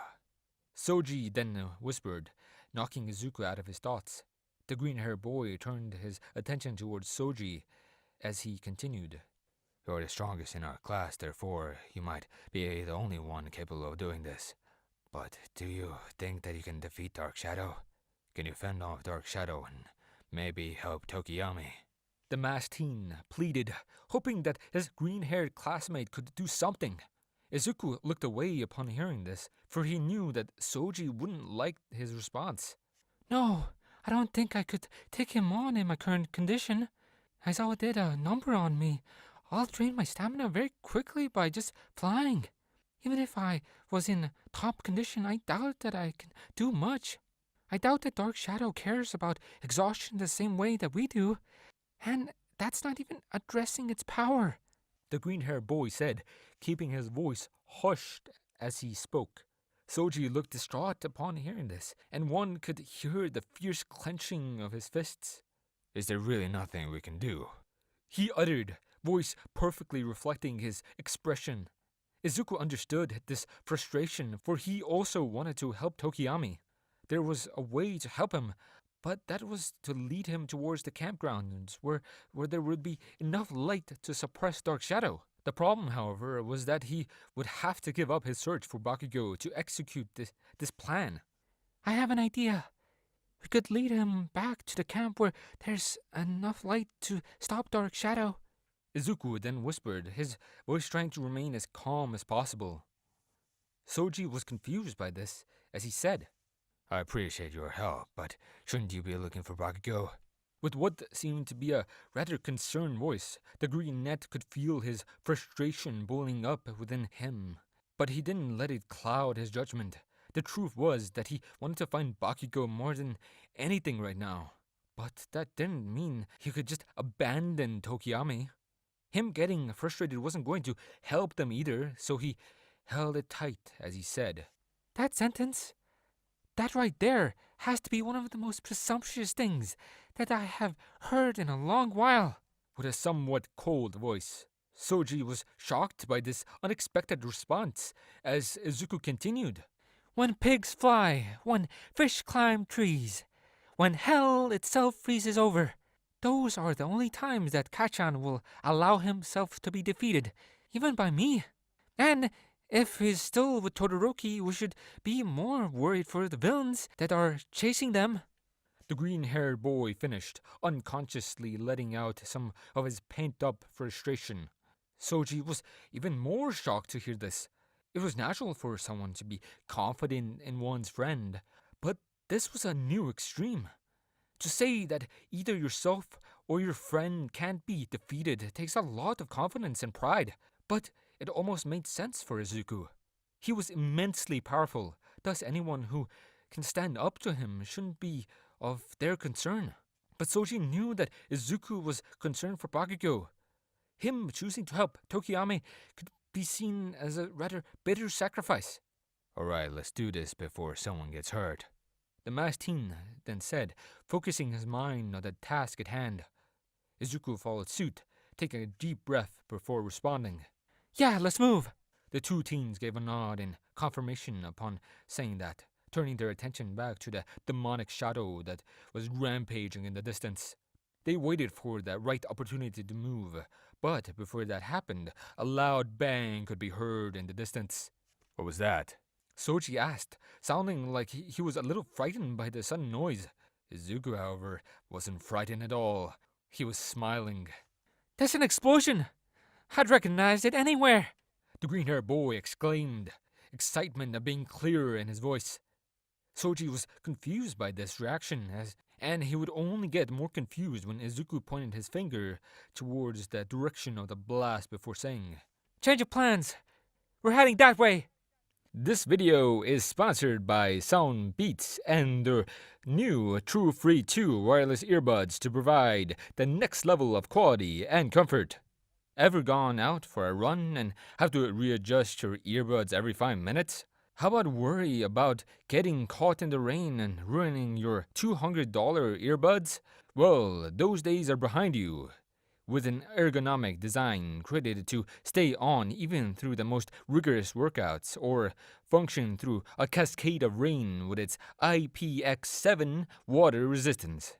Enjoy 20 hours of battery life and seamless switching between earbuds without interruptions and at a fraction of the price of most premium earbuds. Check out the new True Free 2 wireless earbuds in the link in the description. Also, know that using the link below, you won't only get an excellent audio experience. Still, you'll be supporting the channel so we can continue to provide the highest quality content possible. Each purchase helps, so if you're in the lookout for a new pair of buds, we've got you covered. Bakugo and Todoroki were in a bad spot. It was bad enough that the villains were after them. What made it worse was that they happened to run into an incredibly dangerous one. The villain that stood before them was insane, with massive blades shooting out of its teeth as it seemed to hunger for flesh. The two teens were on their toes constantly, not being allowed to breathe within the tempest of swords. "Debate!" Bakugo shouted, right before sending an explosion towards the villain. The blast seemed to connect, but both teens knew that this would only slow him down for a couple of seconds. This is not good. We'll be turned into minced meat at this rate. Todoroki then exclaimed, lightly panting between his words. Bakugo just grew more frustrated as he said, I know! So we'll have to beat him before that happens! Todoroki didn't look surprised after hearing the blonde's response. He just sighed as he stated, Just so you know, we won't get out of this unscathed. With his usual calm and cold voice, Bakugo just grinned widely, with small explosions erupting from his hands as he answered, Some extra scars won't kill you! With a fierce voice. Todoroki was unchanged by these words as traces of both frost and embers appeared on his body. The villain had finally recovered from the stun as it moved to continue with its onslaught. Both teens stood ready to attack when suddenly they could feel the ground shaking. Now they were confused, trying to trace the source of the rumble until a familiar and desperate voice called out from behind them. Todoroki! Junior! Make a light! They both turned to see that it was none other than Izuku, with a distressed Soji running behind him. Both Bakugo and Todoroki were about to question the Kree-net until they saw the demonically crazed dark shadow that was making its way over there. The blonde's first thought was to do as Izuku had instructed, but he stopped himself when remembering that he wasn't alone. The villain was still there and wouldn't be able to defeat him without getting injured unless they let someone else handle it. Bakugo looked towards Todoroki, noticing that he had the exact same thought, before shouting, "Dodge!" quite aggressively. The bi-colored teen did just as Bakugo ordered, jumping back at the same time as the blonde. Dark Shadow missed them both and turned its attention towards the villain that was present. It tried to put up a fight, but in the end it was pounded by the nightmare creature. After the villain was defeated, both Todoroki and Bakugo were quick to create the light. Dark Shadow slowly shrinking back into Tokiyami until it was gone completely. The Raven teen panted heavily as he both thanked and apologized to his classmates, but that was overlooked when Bakugo walked up to Izuku and asked, "Immersion! Why didn't you deal with that thing on your own?" with a usual hint of annoyance in his voice. Izuku got a little annoyed himself as he responded by saying, 1, I'm exhausted. 2, Dark Shadow is really strong. 3, I can't create a light source. with that same annoyance being present in his voice. Bakugo just scoffed upon hearing this before proceeding to say, "So you're that weak? No wonder I can beat you." with more anger behind his words. Izuku got even more annoyed upon hearing this, but he didn't get to respond until Todoroki spoke up. "Can you save your pointless arguments for later? Right now, we need to get out of here." The bi-colored teen said, his cold voice taking up the authority for now. Both Izuku and Bakugo were silent after hearing this, for they knew that Todoroki was right. "Good, we need to move. The villains are after Bakugo, so I suggest we keep him in the middle as we walk. We should also keep Tokiyami there with him. We can't risk Dark Shadow going berserk again." The ice user then said, passing out instructions for how to get to safety. Everyone seemed to agree with this plan, for it seemed to be the most efficient, but Izuku had another idea. The green-haired boy needed to speak with Bakugo about things that the others didn't know about, and they couldn't do that if the blonde was in the center where everyone could hear him. "Alright, you take the lead, Todoroki, and I'll take the rear." Soji then said, knocking Izuku out of his thought process. The group was just about to move out until Izuku spoke up. Actually, I'll take the rear and keep an eye on Junior. You take the middle and keep an eye on Tokiyami. The green-haired boy said, his voice sounding stern as he spoke. Soji was shocked at first, but he went with it. The truth was that he wanted to keep an eye on Tokiyami, so this was just perfect for him. Todoroki wanted to ask for Izuku's reason, but he decided to brush it off as they all began moving with their new formation. Bakugo was walking right behind Izuku, confused with what he wanted. He knew that the green net had a reason for doing what he did. He just didn't know why. "Is something wrong?" The blonde asked quietly, speaking so quietly that the others wouldn't hear him. Izuku was silent for a while. Then he sighed and said, Aizawa knows my secret. with an equally quiet voice. Bakugo was shocked upon hearing this, for it was something that he didn't want to hear. "How?" The blonde whisper shouted, almost getting the attention of the others as he did. Izuku took another breath upon hearing this, before whispering once again. I don't know, but he might be getting the wrong idea. He's doubting whether he can trust me or not. With a voice that sounded far more concerned this time. Bakugo gritted his teeth upon hearing this, for it was bad outcome. The last thing they needed was for Aizawa to think that Izuku was a threat. What about you?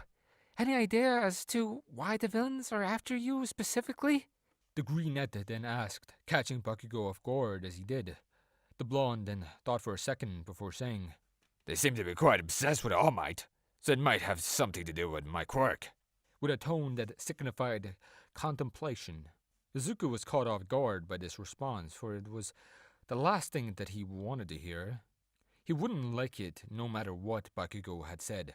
But the villains somehow knowing about One for All is probably the single worst thing that could have come out of his mouth. The two continued to walk onwards while thinking about their situation and trying to find a way out. But that thought process was quickly broken. Is there something that you'd like to share with the rest of us? A slightly agitated voice called to them. Both Izuku and Bakugo looked to see that it was Todoroki, and that they had suddenly stopped walking. What the hell are you talking about, icy hot? Bakugo retorted, all while having a bad feeling about what the bicolored teen was implying. Todoroki frowned upon hearing this as he walked past Togiyami and Soji until he was right in front of the blonde and said, You know what I'm talking about. The two of you are hiding something. It's why you're insisting on staying in the far back despite it putting you in a vulnerable position. It's why you're whispering your entire conversation as we're walking. And I have been around the two of you long enough to notice how different you act when you're around me. You know something that we don't. Something that I think is important enough to be shared. With a demanding voice. Both Izuku and Bakugo were taken aback by this. They didn't know that Todoroki was capable of sounding so frightening.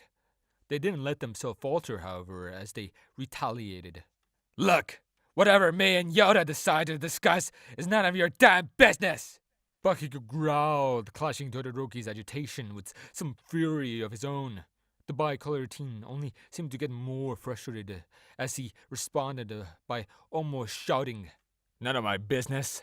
For all I know, you could have valuable information that could help us deal with the villains.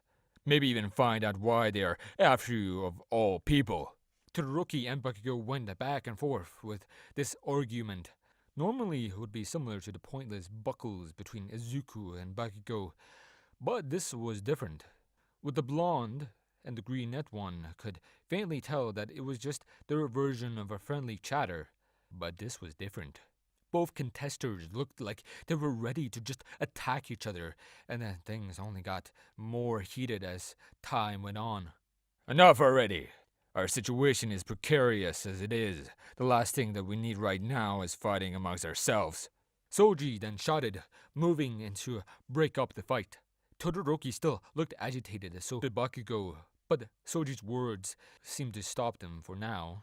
Todoroki, I understand your frustration, but let me assure you that whatever we know will likely not change anything. That information won't change the fact that we're in danger and that Junior here is a target. So please calm down, because if you continue, I'm afraid that you'll only see your father's worst qualities when you look in the mirror. Izuku then added, explaining his case to his bicolored friend. Todoroki had a look of realization on his face after hearing this. He was just as much in the wrong here, barging in on his friends and assuming that they're trying to betray him in some way. It all did make him seem like the worst side of his father, and that is the last thing that he wanted right now. The bicolored teen now wore an apologetic look on his face as he turned to make amends with Bakugo. Before he could do that, however, he was disrupted by a rustling from a bush, which was followed by Izuku, who panicked and shouted, Get back! Before pushing them all away. No one understood what was going on, but they got their answer when something massive dashed out of the shadows towards where they had just been standing. Izuku was still there. As such, he took the full force of whatever it was that had just jumped at them and was sent flying into a nearby tree. Midoriya! Todoroki called out, his eyes being locked on Izuku. The green-haired boy was on his knees, gasping for air and grunting in pain as the dark yet familiar figure approached him. We meet again, you brat! The figure said, and Izuku knew immediately who it was. Muscular! The green-haired boy muttered while still gasping. Muscular grinned after hearing this, before proceeding to say, I'm glad you remember me, because I couldn't stop thinking about you. I couldn't stop thinking about how badly I wanted to fight you. That's why I came looking for you specifically. With his usual maniacal voice, the others watched as the greenette forced himself back up to his feet until they decided to do something. Todoroki prepared to use his flames against the villain, but the second that he tried, a burst of blue fire crashed straight into his left side. The bicolored teen winced in pain as another voice spoke up. I wouldn't do that if I was you, shuddered Todoroki, showing another spectrum of maniacal sadism. Both Todoroki and Bakugo focused their attention onto the new burnt marked villain as Muscular took some strange item out of his pocket. Now then, let me see your blood! The crazy blonde then shouted as he placed the object over one of his eyes.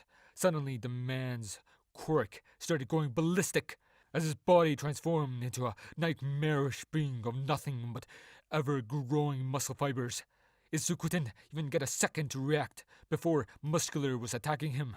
The green-haired boy was pushed back immediately. He barely had any strength left, and it also didn't help that the villain he was facing was incredibly strong. He put up the best fight that he could, but it wasn't nearly enough.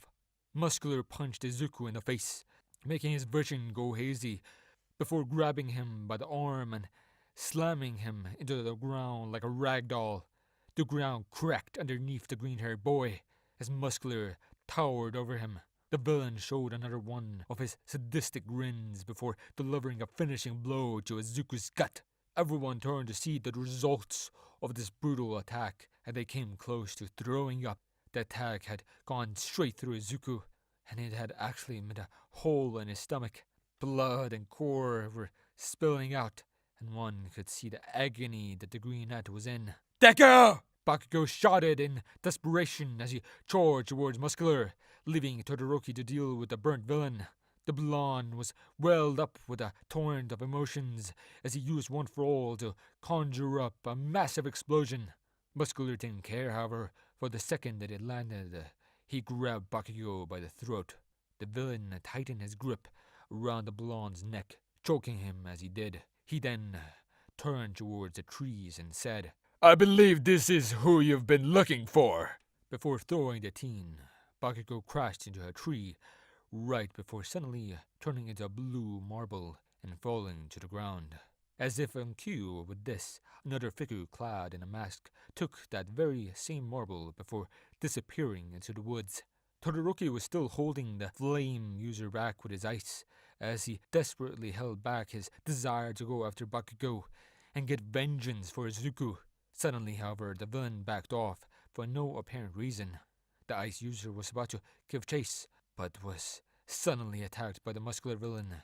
He was sent flying until he crashed into a tree, breaking it as he did. Todoroki coughed up some blood and immediately noticed that Muscular was charging right at him. He tried to conjure up some ice walls in order to gain some distance, but the villain charged through them all as if they were made out of paper.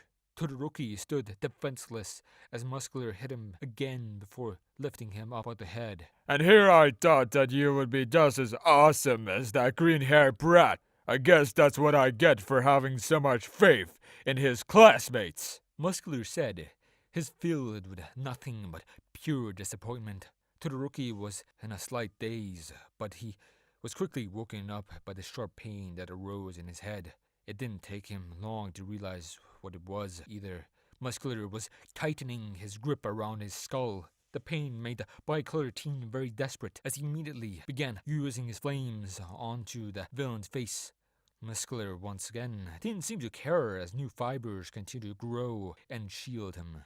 Todoroki could feel the intense pain welled up in his head, which only made him crank up the heat even more. But it only showed the same results. Muscular didn't care. Todoroki could feel all of his sensations leaving his body, and he could tell if it was because of the pain in his head or the heat from his left side. His mind went everywhere. To Bakugo, who had been taken away, to Izuku, who lay bleeding out on the ground, and to his father, who he had found dead in an alleyway. All of these people had shaped him in some way, yet here he was, about to waste everything that they had given him by letting himself get killed by a villain. Upon coming to this realization, Todoroki cranked up the heat even further with a furious bellow.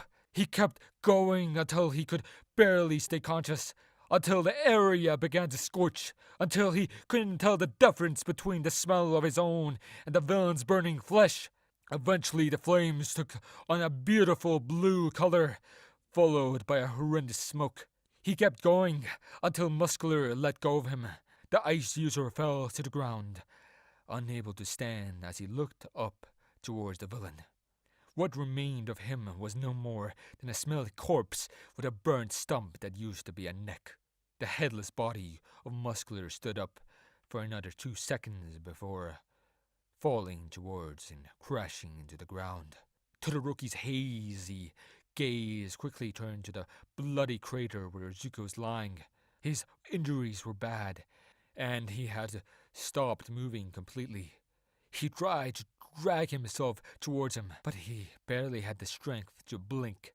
He kept trying over and over again, but with the same result every time. Eventually, his body started feeling as light as a feather before darkness fell over him completely. Attack on the training camp was devastating for UA. Not only had they been compromised for the second time, one of their students got kidnapped. To make matters worse, other students were harmed, with the 2 of them being on the very verge of death. These 2 were Izuku and Todoroki, suffering from their horrendous battle damage. Soji and Tokiyami had dragged them both to safety after they had lost consciousness, all while praying that it wasn't too late for either of them. Luckily, they just managed to survive and were both rushed to the hospital for surgery. After a few days of unconsciousness, Izuku finally awoke. He opened his eyes and was immediately forced to strain them from the light that was above. The boy felt dizzy, unable to tell where he was, as he tried to analyze the situation. He then thought that he could hear a voice next to him, but it was far too muffled for him to comprehend it. Izuku focused on the voice more and more, his hearing and vision slowly coming back to him as he did. Eventually, he could actually tell what was being said. "Midori, can you hear me?" it said, sounding incredibly worried. The green-haired boy still had to strain his eyes to see that it was Kurishima, and he wasn't alone. Behind him was almost the entirety of Class 1A, and they all looked equally concerned for his well-being. "Yes, I can hear you."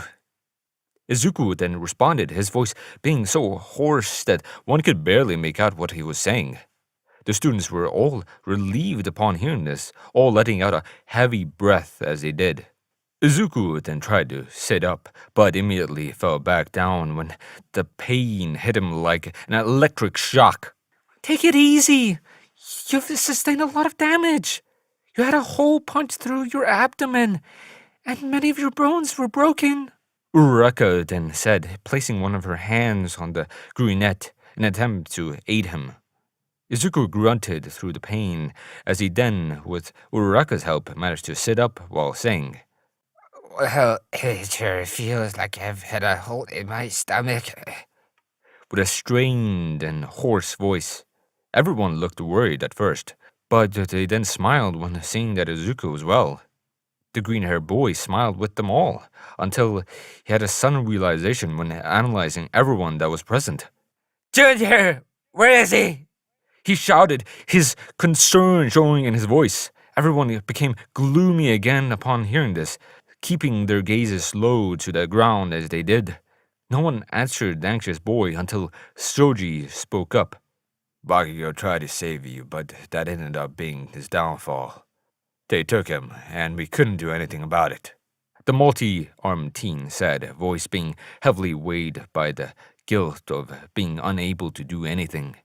Izuku was broken upon hearing this, with nothing but an inky black despair slowly seeping into it. He clenched his fist hard and gritted his teeth as he, with a pained voice, then spoke. "Damn it! I couldn't save him! But he needed me the most. I was unable to do anything. I let myself be defeated by some villain, and I call myself Invincible." The room was silent once again, for no one knew what to say. They could do nothing but watch as the green net beat himself up, all while he clenched his fingers, starting getting coated in blood. A single tear dropped from Izuku's eye, as he then spoke once more. "Todoroki was there too. Is he okay?" He asked, desperately trying to change the subject. The room remained in the same mood as Soji then answered the question. You started finding the villain that had mutilated you, and he was also horribly injured. He got desperate and had no choice but to kill his opponent. Soji said, his voice not changing as he did. Izuku only frowned and grunted upon hearing this, not wanting to imagine what Todoroki was going through right now. His mind, however, jumped into something else the second he heard that Todoroki was injured. Is he in the hospital? Izuku then asked, looking towards Soji as he did.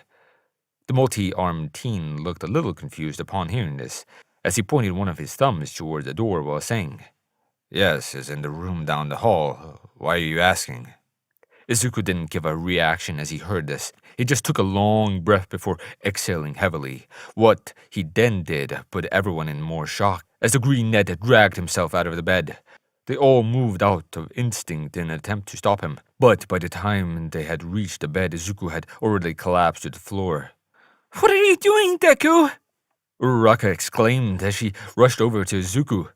The green-haired boy grunted heavily like an injured animal as he leaned against the wall while dragging himself up to his feet. The students didn't know how to feel about this. Izuku had just woken up from heavy injuries and should still be bedridden. Yet he was standing up on what could only be described as glass legs, as if his life depended on it. The green-haired boy didn't answer Uraraka as he took a step forward. He then took another step, continuing to lean against the wall as he walked his way towards the door. Where are you going? Uraraka then asked, her voice being permanently alarmed by Izuku's unstable form. The greenette slid the door open in silence before answering. I need to see Todoroki, he said, grunting through the pain as he did.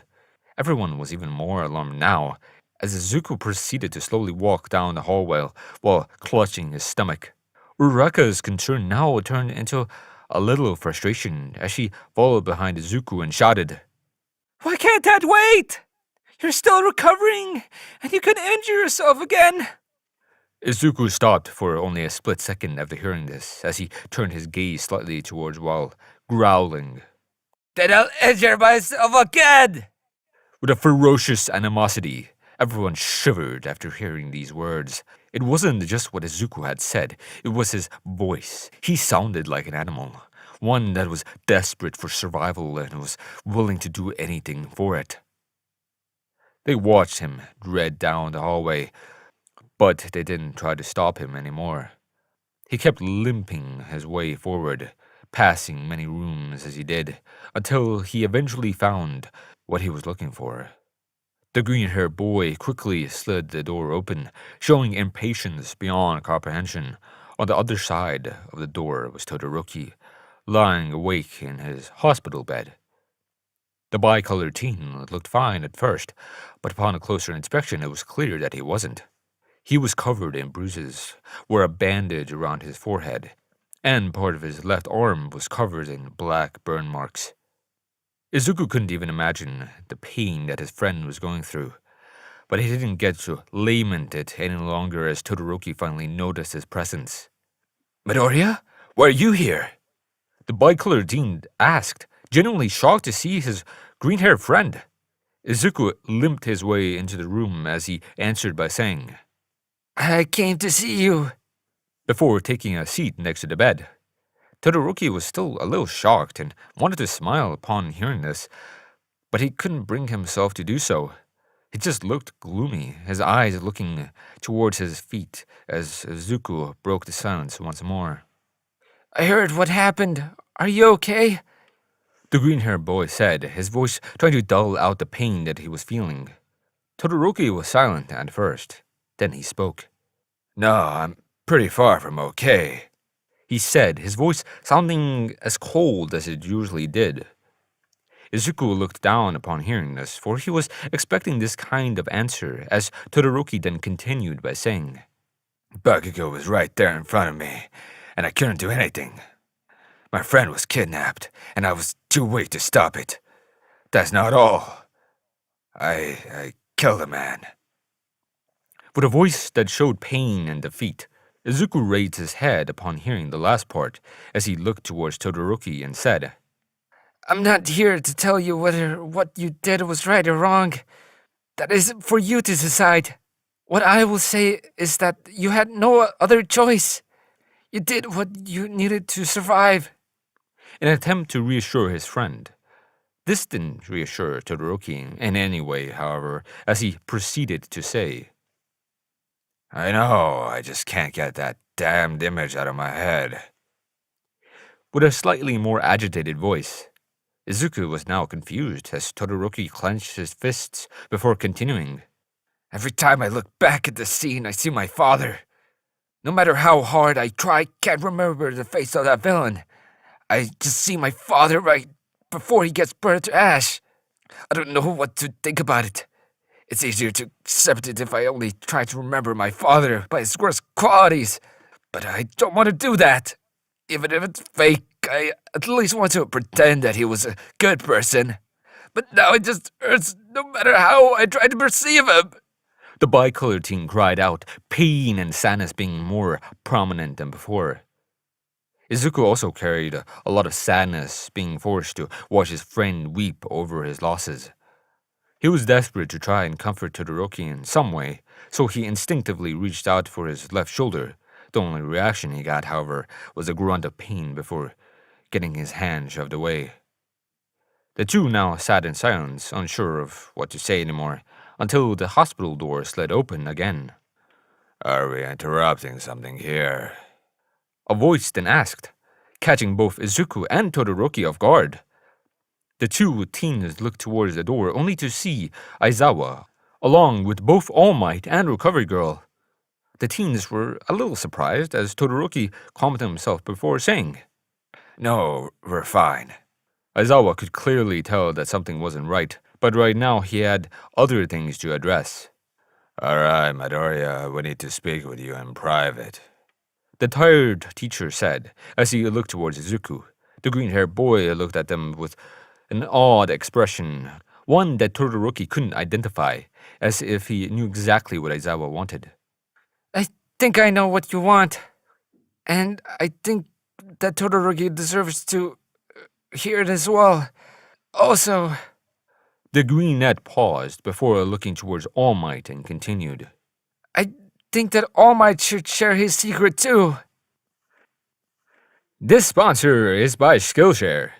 With the services Skillshare provides, you can get access to many in-depth tutorial videos on basically anything you want to learn.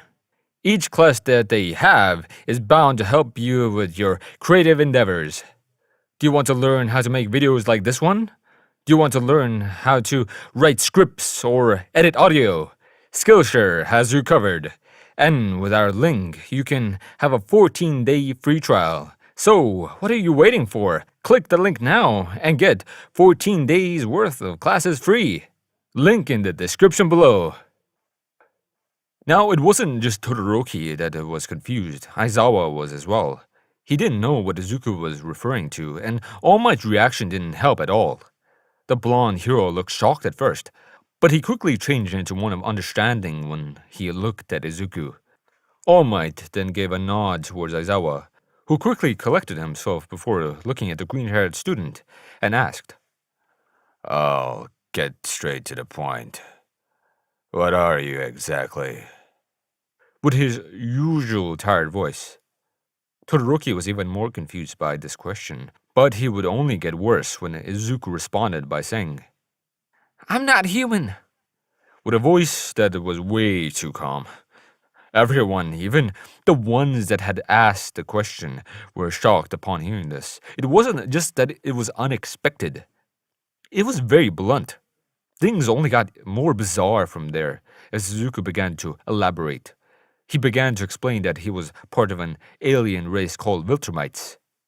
He then explained that they go out of their way to help other civilizations on their planets, and that his father was tasked with protecting Earth. No one knew how to react to this, for it was far too absurd. But at the same time, Izuku showed no signs of lying, and there was even evidence to back up what he was saying. This does explain a few things. For instance, none of your powers come from a quirk. Aizawa then added, fully acknowledging what his student had just told him. Aizawa did intend to say something else, but he was interrupted when Todoroki decided to speak. Bakugo, doesn't he know? Is that what the two of you were hiding from me? The bicolored teen asked, sounding like he understood but was disappointed. Izuku shared a slightly pained expression as he looked at Todoroki and said, Yes, I knew. I'm sorry I didn't tell you. But this isn't something that I can just openly share with anyone. With a voice that mirrored his expression, Todoroki could understand Izuku's reasoning, but there was still something that bothered him. Then why was Bakugo the sole exception? Aizawa asked, voicing Todoroki's question long before he could. Izuku looked ready to give his response, but he too was beaten to it. Actually, All Might then said, stopping Izuku dead in his tracks. Everyone turned their attention to the blonde hero, waiting for him to continue. What they saw instead shocked them, but for different reasons. The blonde hero had deflated, revealing his skinny form to everyone in the room. Of course, Recover Girl and Aizawa already knew, but they didn't expect All Might to show his former to the students. It also didn't help that Izuku, unlike Todoroki, wasn't at all surprised by All Might's skeletal form. The skeletal man then breathed a heavy sigh before he said, I might be able to answer that question. with his usual voice. Everyone was immediately knocked out of their episode as All Might began to explain.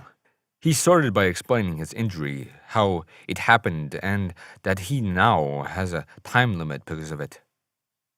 He then proceeded to tell them about One for All, how it was created, and that Bakugo was the 9th user. Everyone was shocked by this information, except for Izuku, as All Might then finished by saying, If young Midoriya knows about One for All, I suspect the young Bakugo told him in exchange for his secret. Or better yet, they both figured each other out and decided to come clean about it. Now everyone turned to Izuku for a response to All Might's theory, which came in the form of a nod. So you're an alien, and Bakugo is destined to be the next symbol of peace. No wonder I can't catch up. Neither of you obey the same rules that I do. Todoroki then added, his voice sounding like it was a mix between realization and frustration. Izuku could feel the frustration coming from Todoroki, but he didn't know what he could say to make it any better. He didn't get any time to think about it, as Aizawa then spoke up again. Well, now we have more information. If Bakugo was captured, it could very well have something to do with One for All, which makes this far more urgent than it was before. Not only that, we now know for certain that Midoriya is actually quirkless, and we might be able to use that in some way. The tired teacher said, scratching his chin as he did. Everyone understood his reasoning, especially Izuku, but they were slightly alarmed by what he had said at the end. The way that Aizawa had said it was as if he was willing to let Izuku break the rules against using quirks, then state that he's quirkless.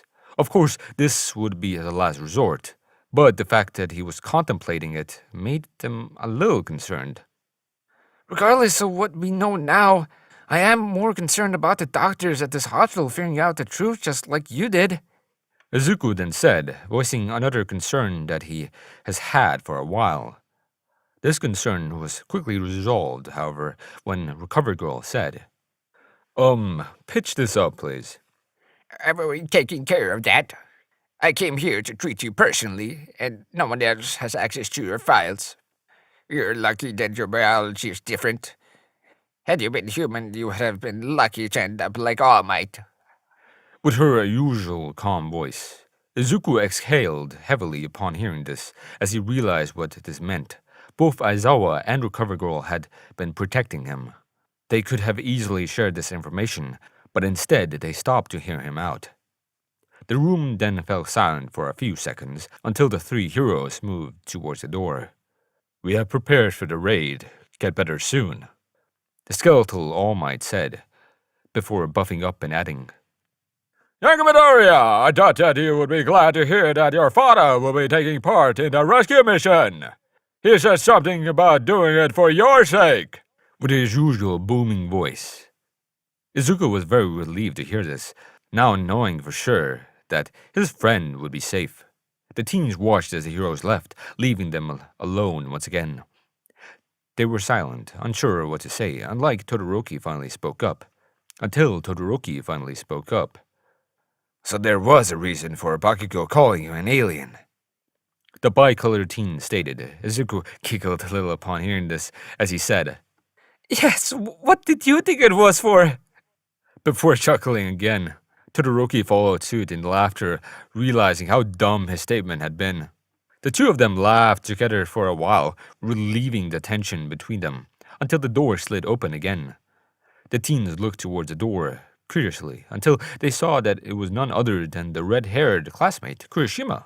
You need something, Kurishima? Izuku asked, being rather curious about his intentions. The redhead looked a little reluctant, taking a deep breath before speaking his mind. I'm gonna go and rescue Bakugo. Both Izuku and Todoroki were shocked to hear this, as Kurishima then continued to explain. Yaoyorozu put a tracker on one of the Nomus. I'm going to ask her to make another receiver, then I'm going. I know that you and Bakugo are close, so I'm here to ask you if you're coming with me. The green-haired teen said, sounding confident about the fact that both Izuku and Todoroki would say yes. His hopes were crushed. However, when Izuku responded, I think that's a bad idea. I'm not going. the greenette said, his voice sounding as calm as it usually did. Kurishima was genuinely shocked to hear this, as he asked, Why? Sochi and Tokiyami have already agreed to go with me. So why aren't the two of you? with his shocked clearly present in his voice. Izuku was unaffected by this, as he responded by saying, If Soji and Tokiyami really decide to join you on your rescue mission, you should tell them that my dad, Omni-Man, is helping the heroes. You'll see why I said no. with his usual calm voice. Kurishima staggered upon hearing this, for he knew what it meant. If he told this to the others, they would bail on him without a second thought. But he still felt that he wanted to do something. To what happened, then I'll injure myself. Where is that guy that was willing to hurt himself to just help his friends? The redhead then shouted, his voice getting more aggressive as he spoke. Izuku went from calm to annoyed in less than a second, as he then said, He went to rest after hearing that his friends would be safe. with an annoyed tone. Kurishima was thrown off by this, unsure of how to respond. He has seen Izuku get annoyed with both Bakugo and Todoroki numerous times, but he has never been on the receiving end of it. He was unable to speak, almost trembling by the animosity that he was feeling. Did you need anything else? Izuku then asked, knocking the redhead out of his staggered state.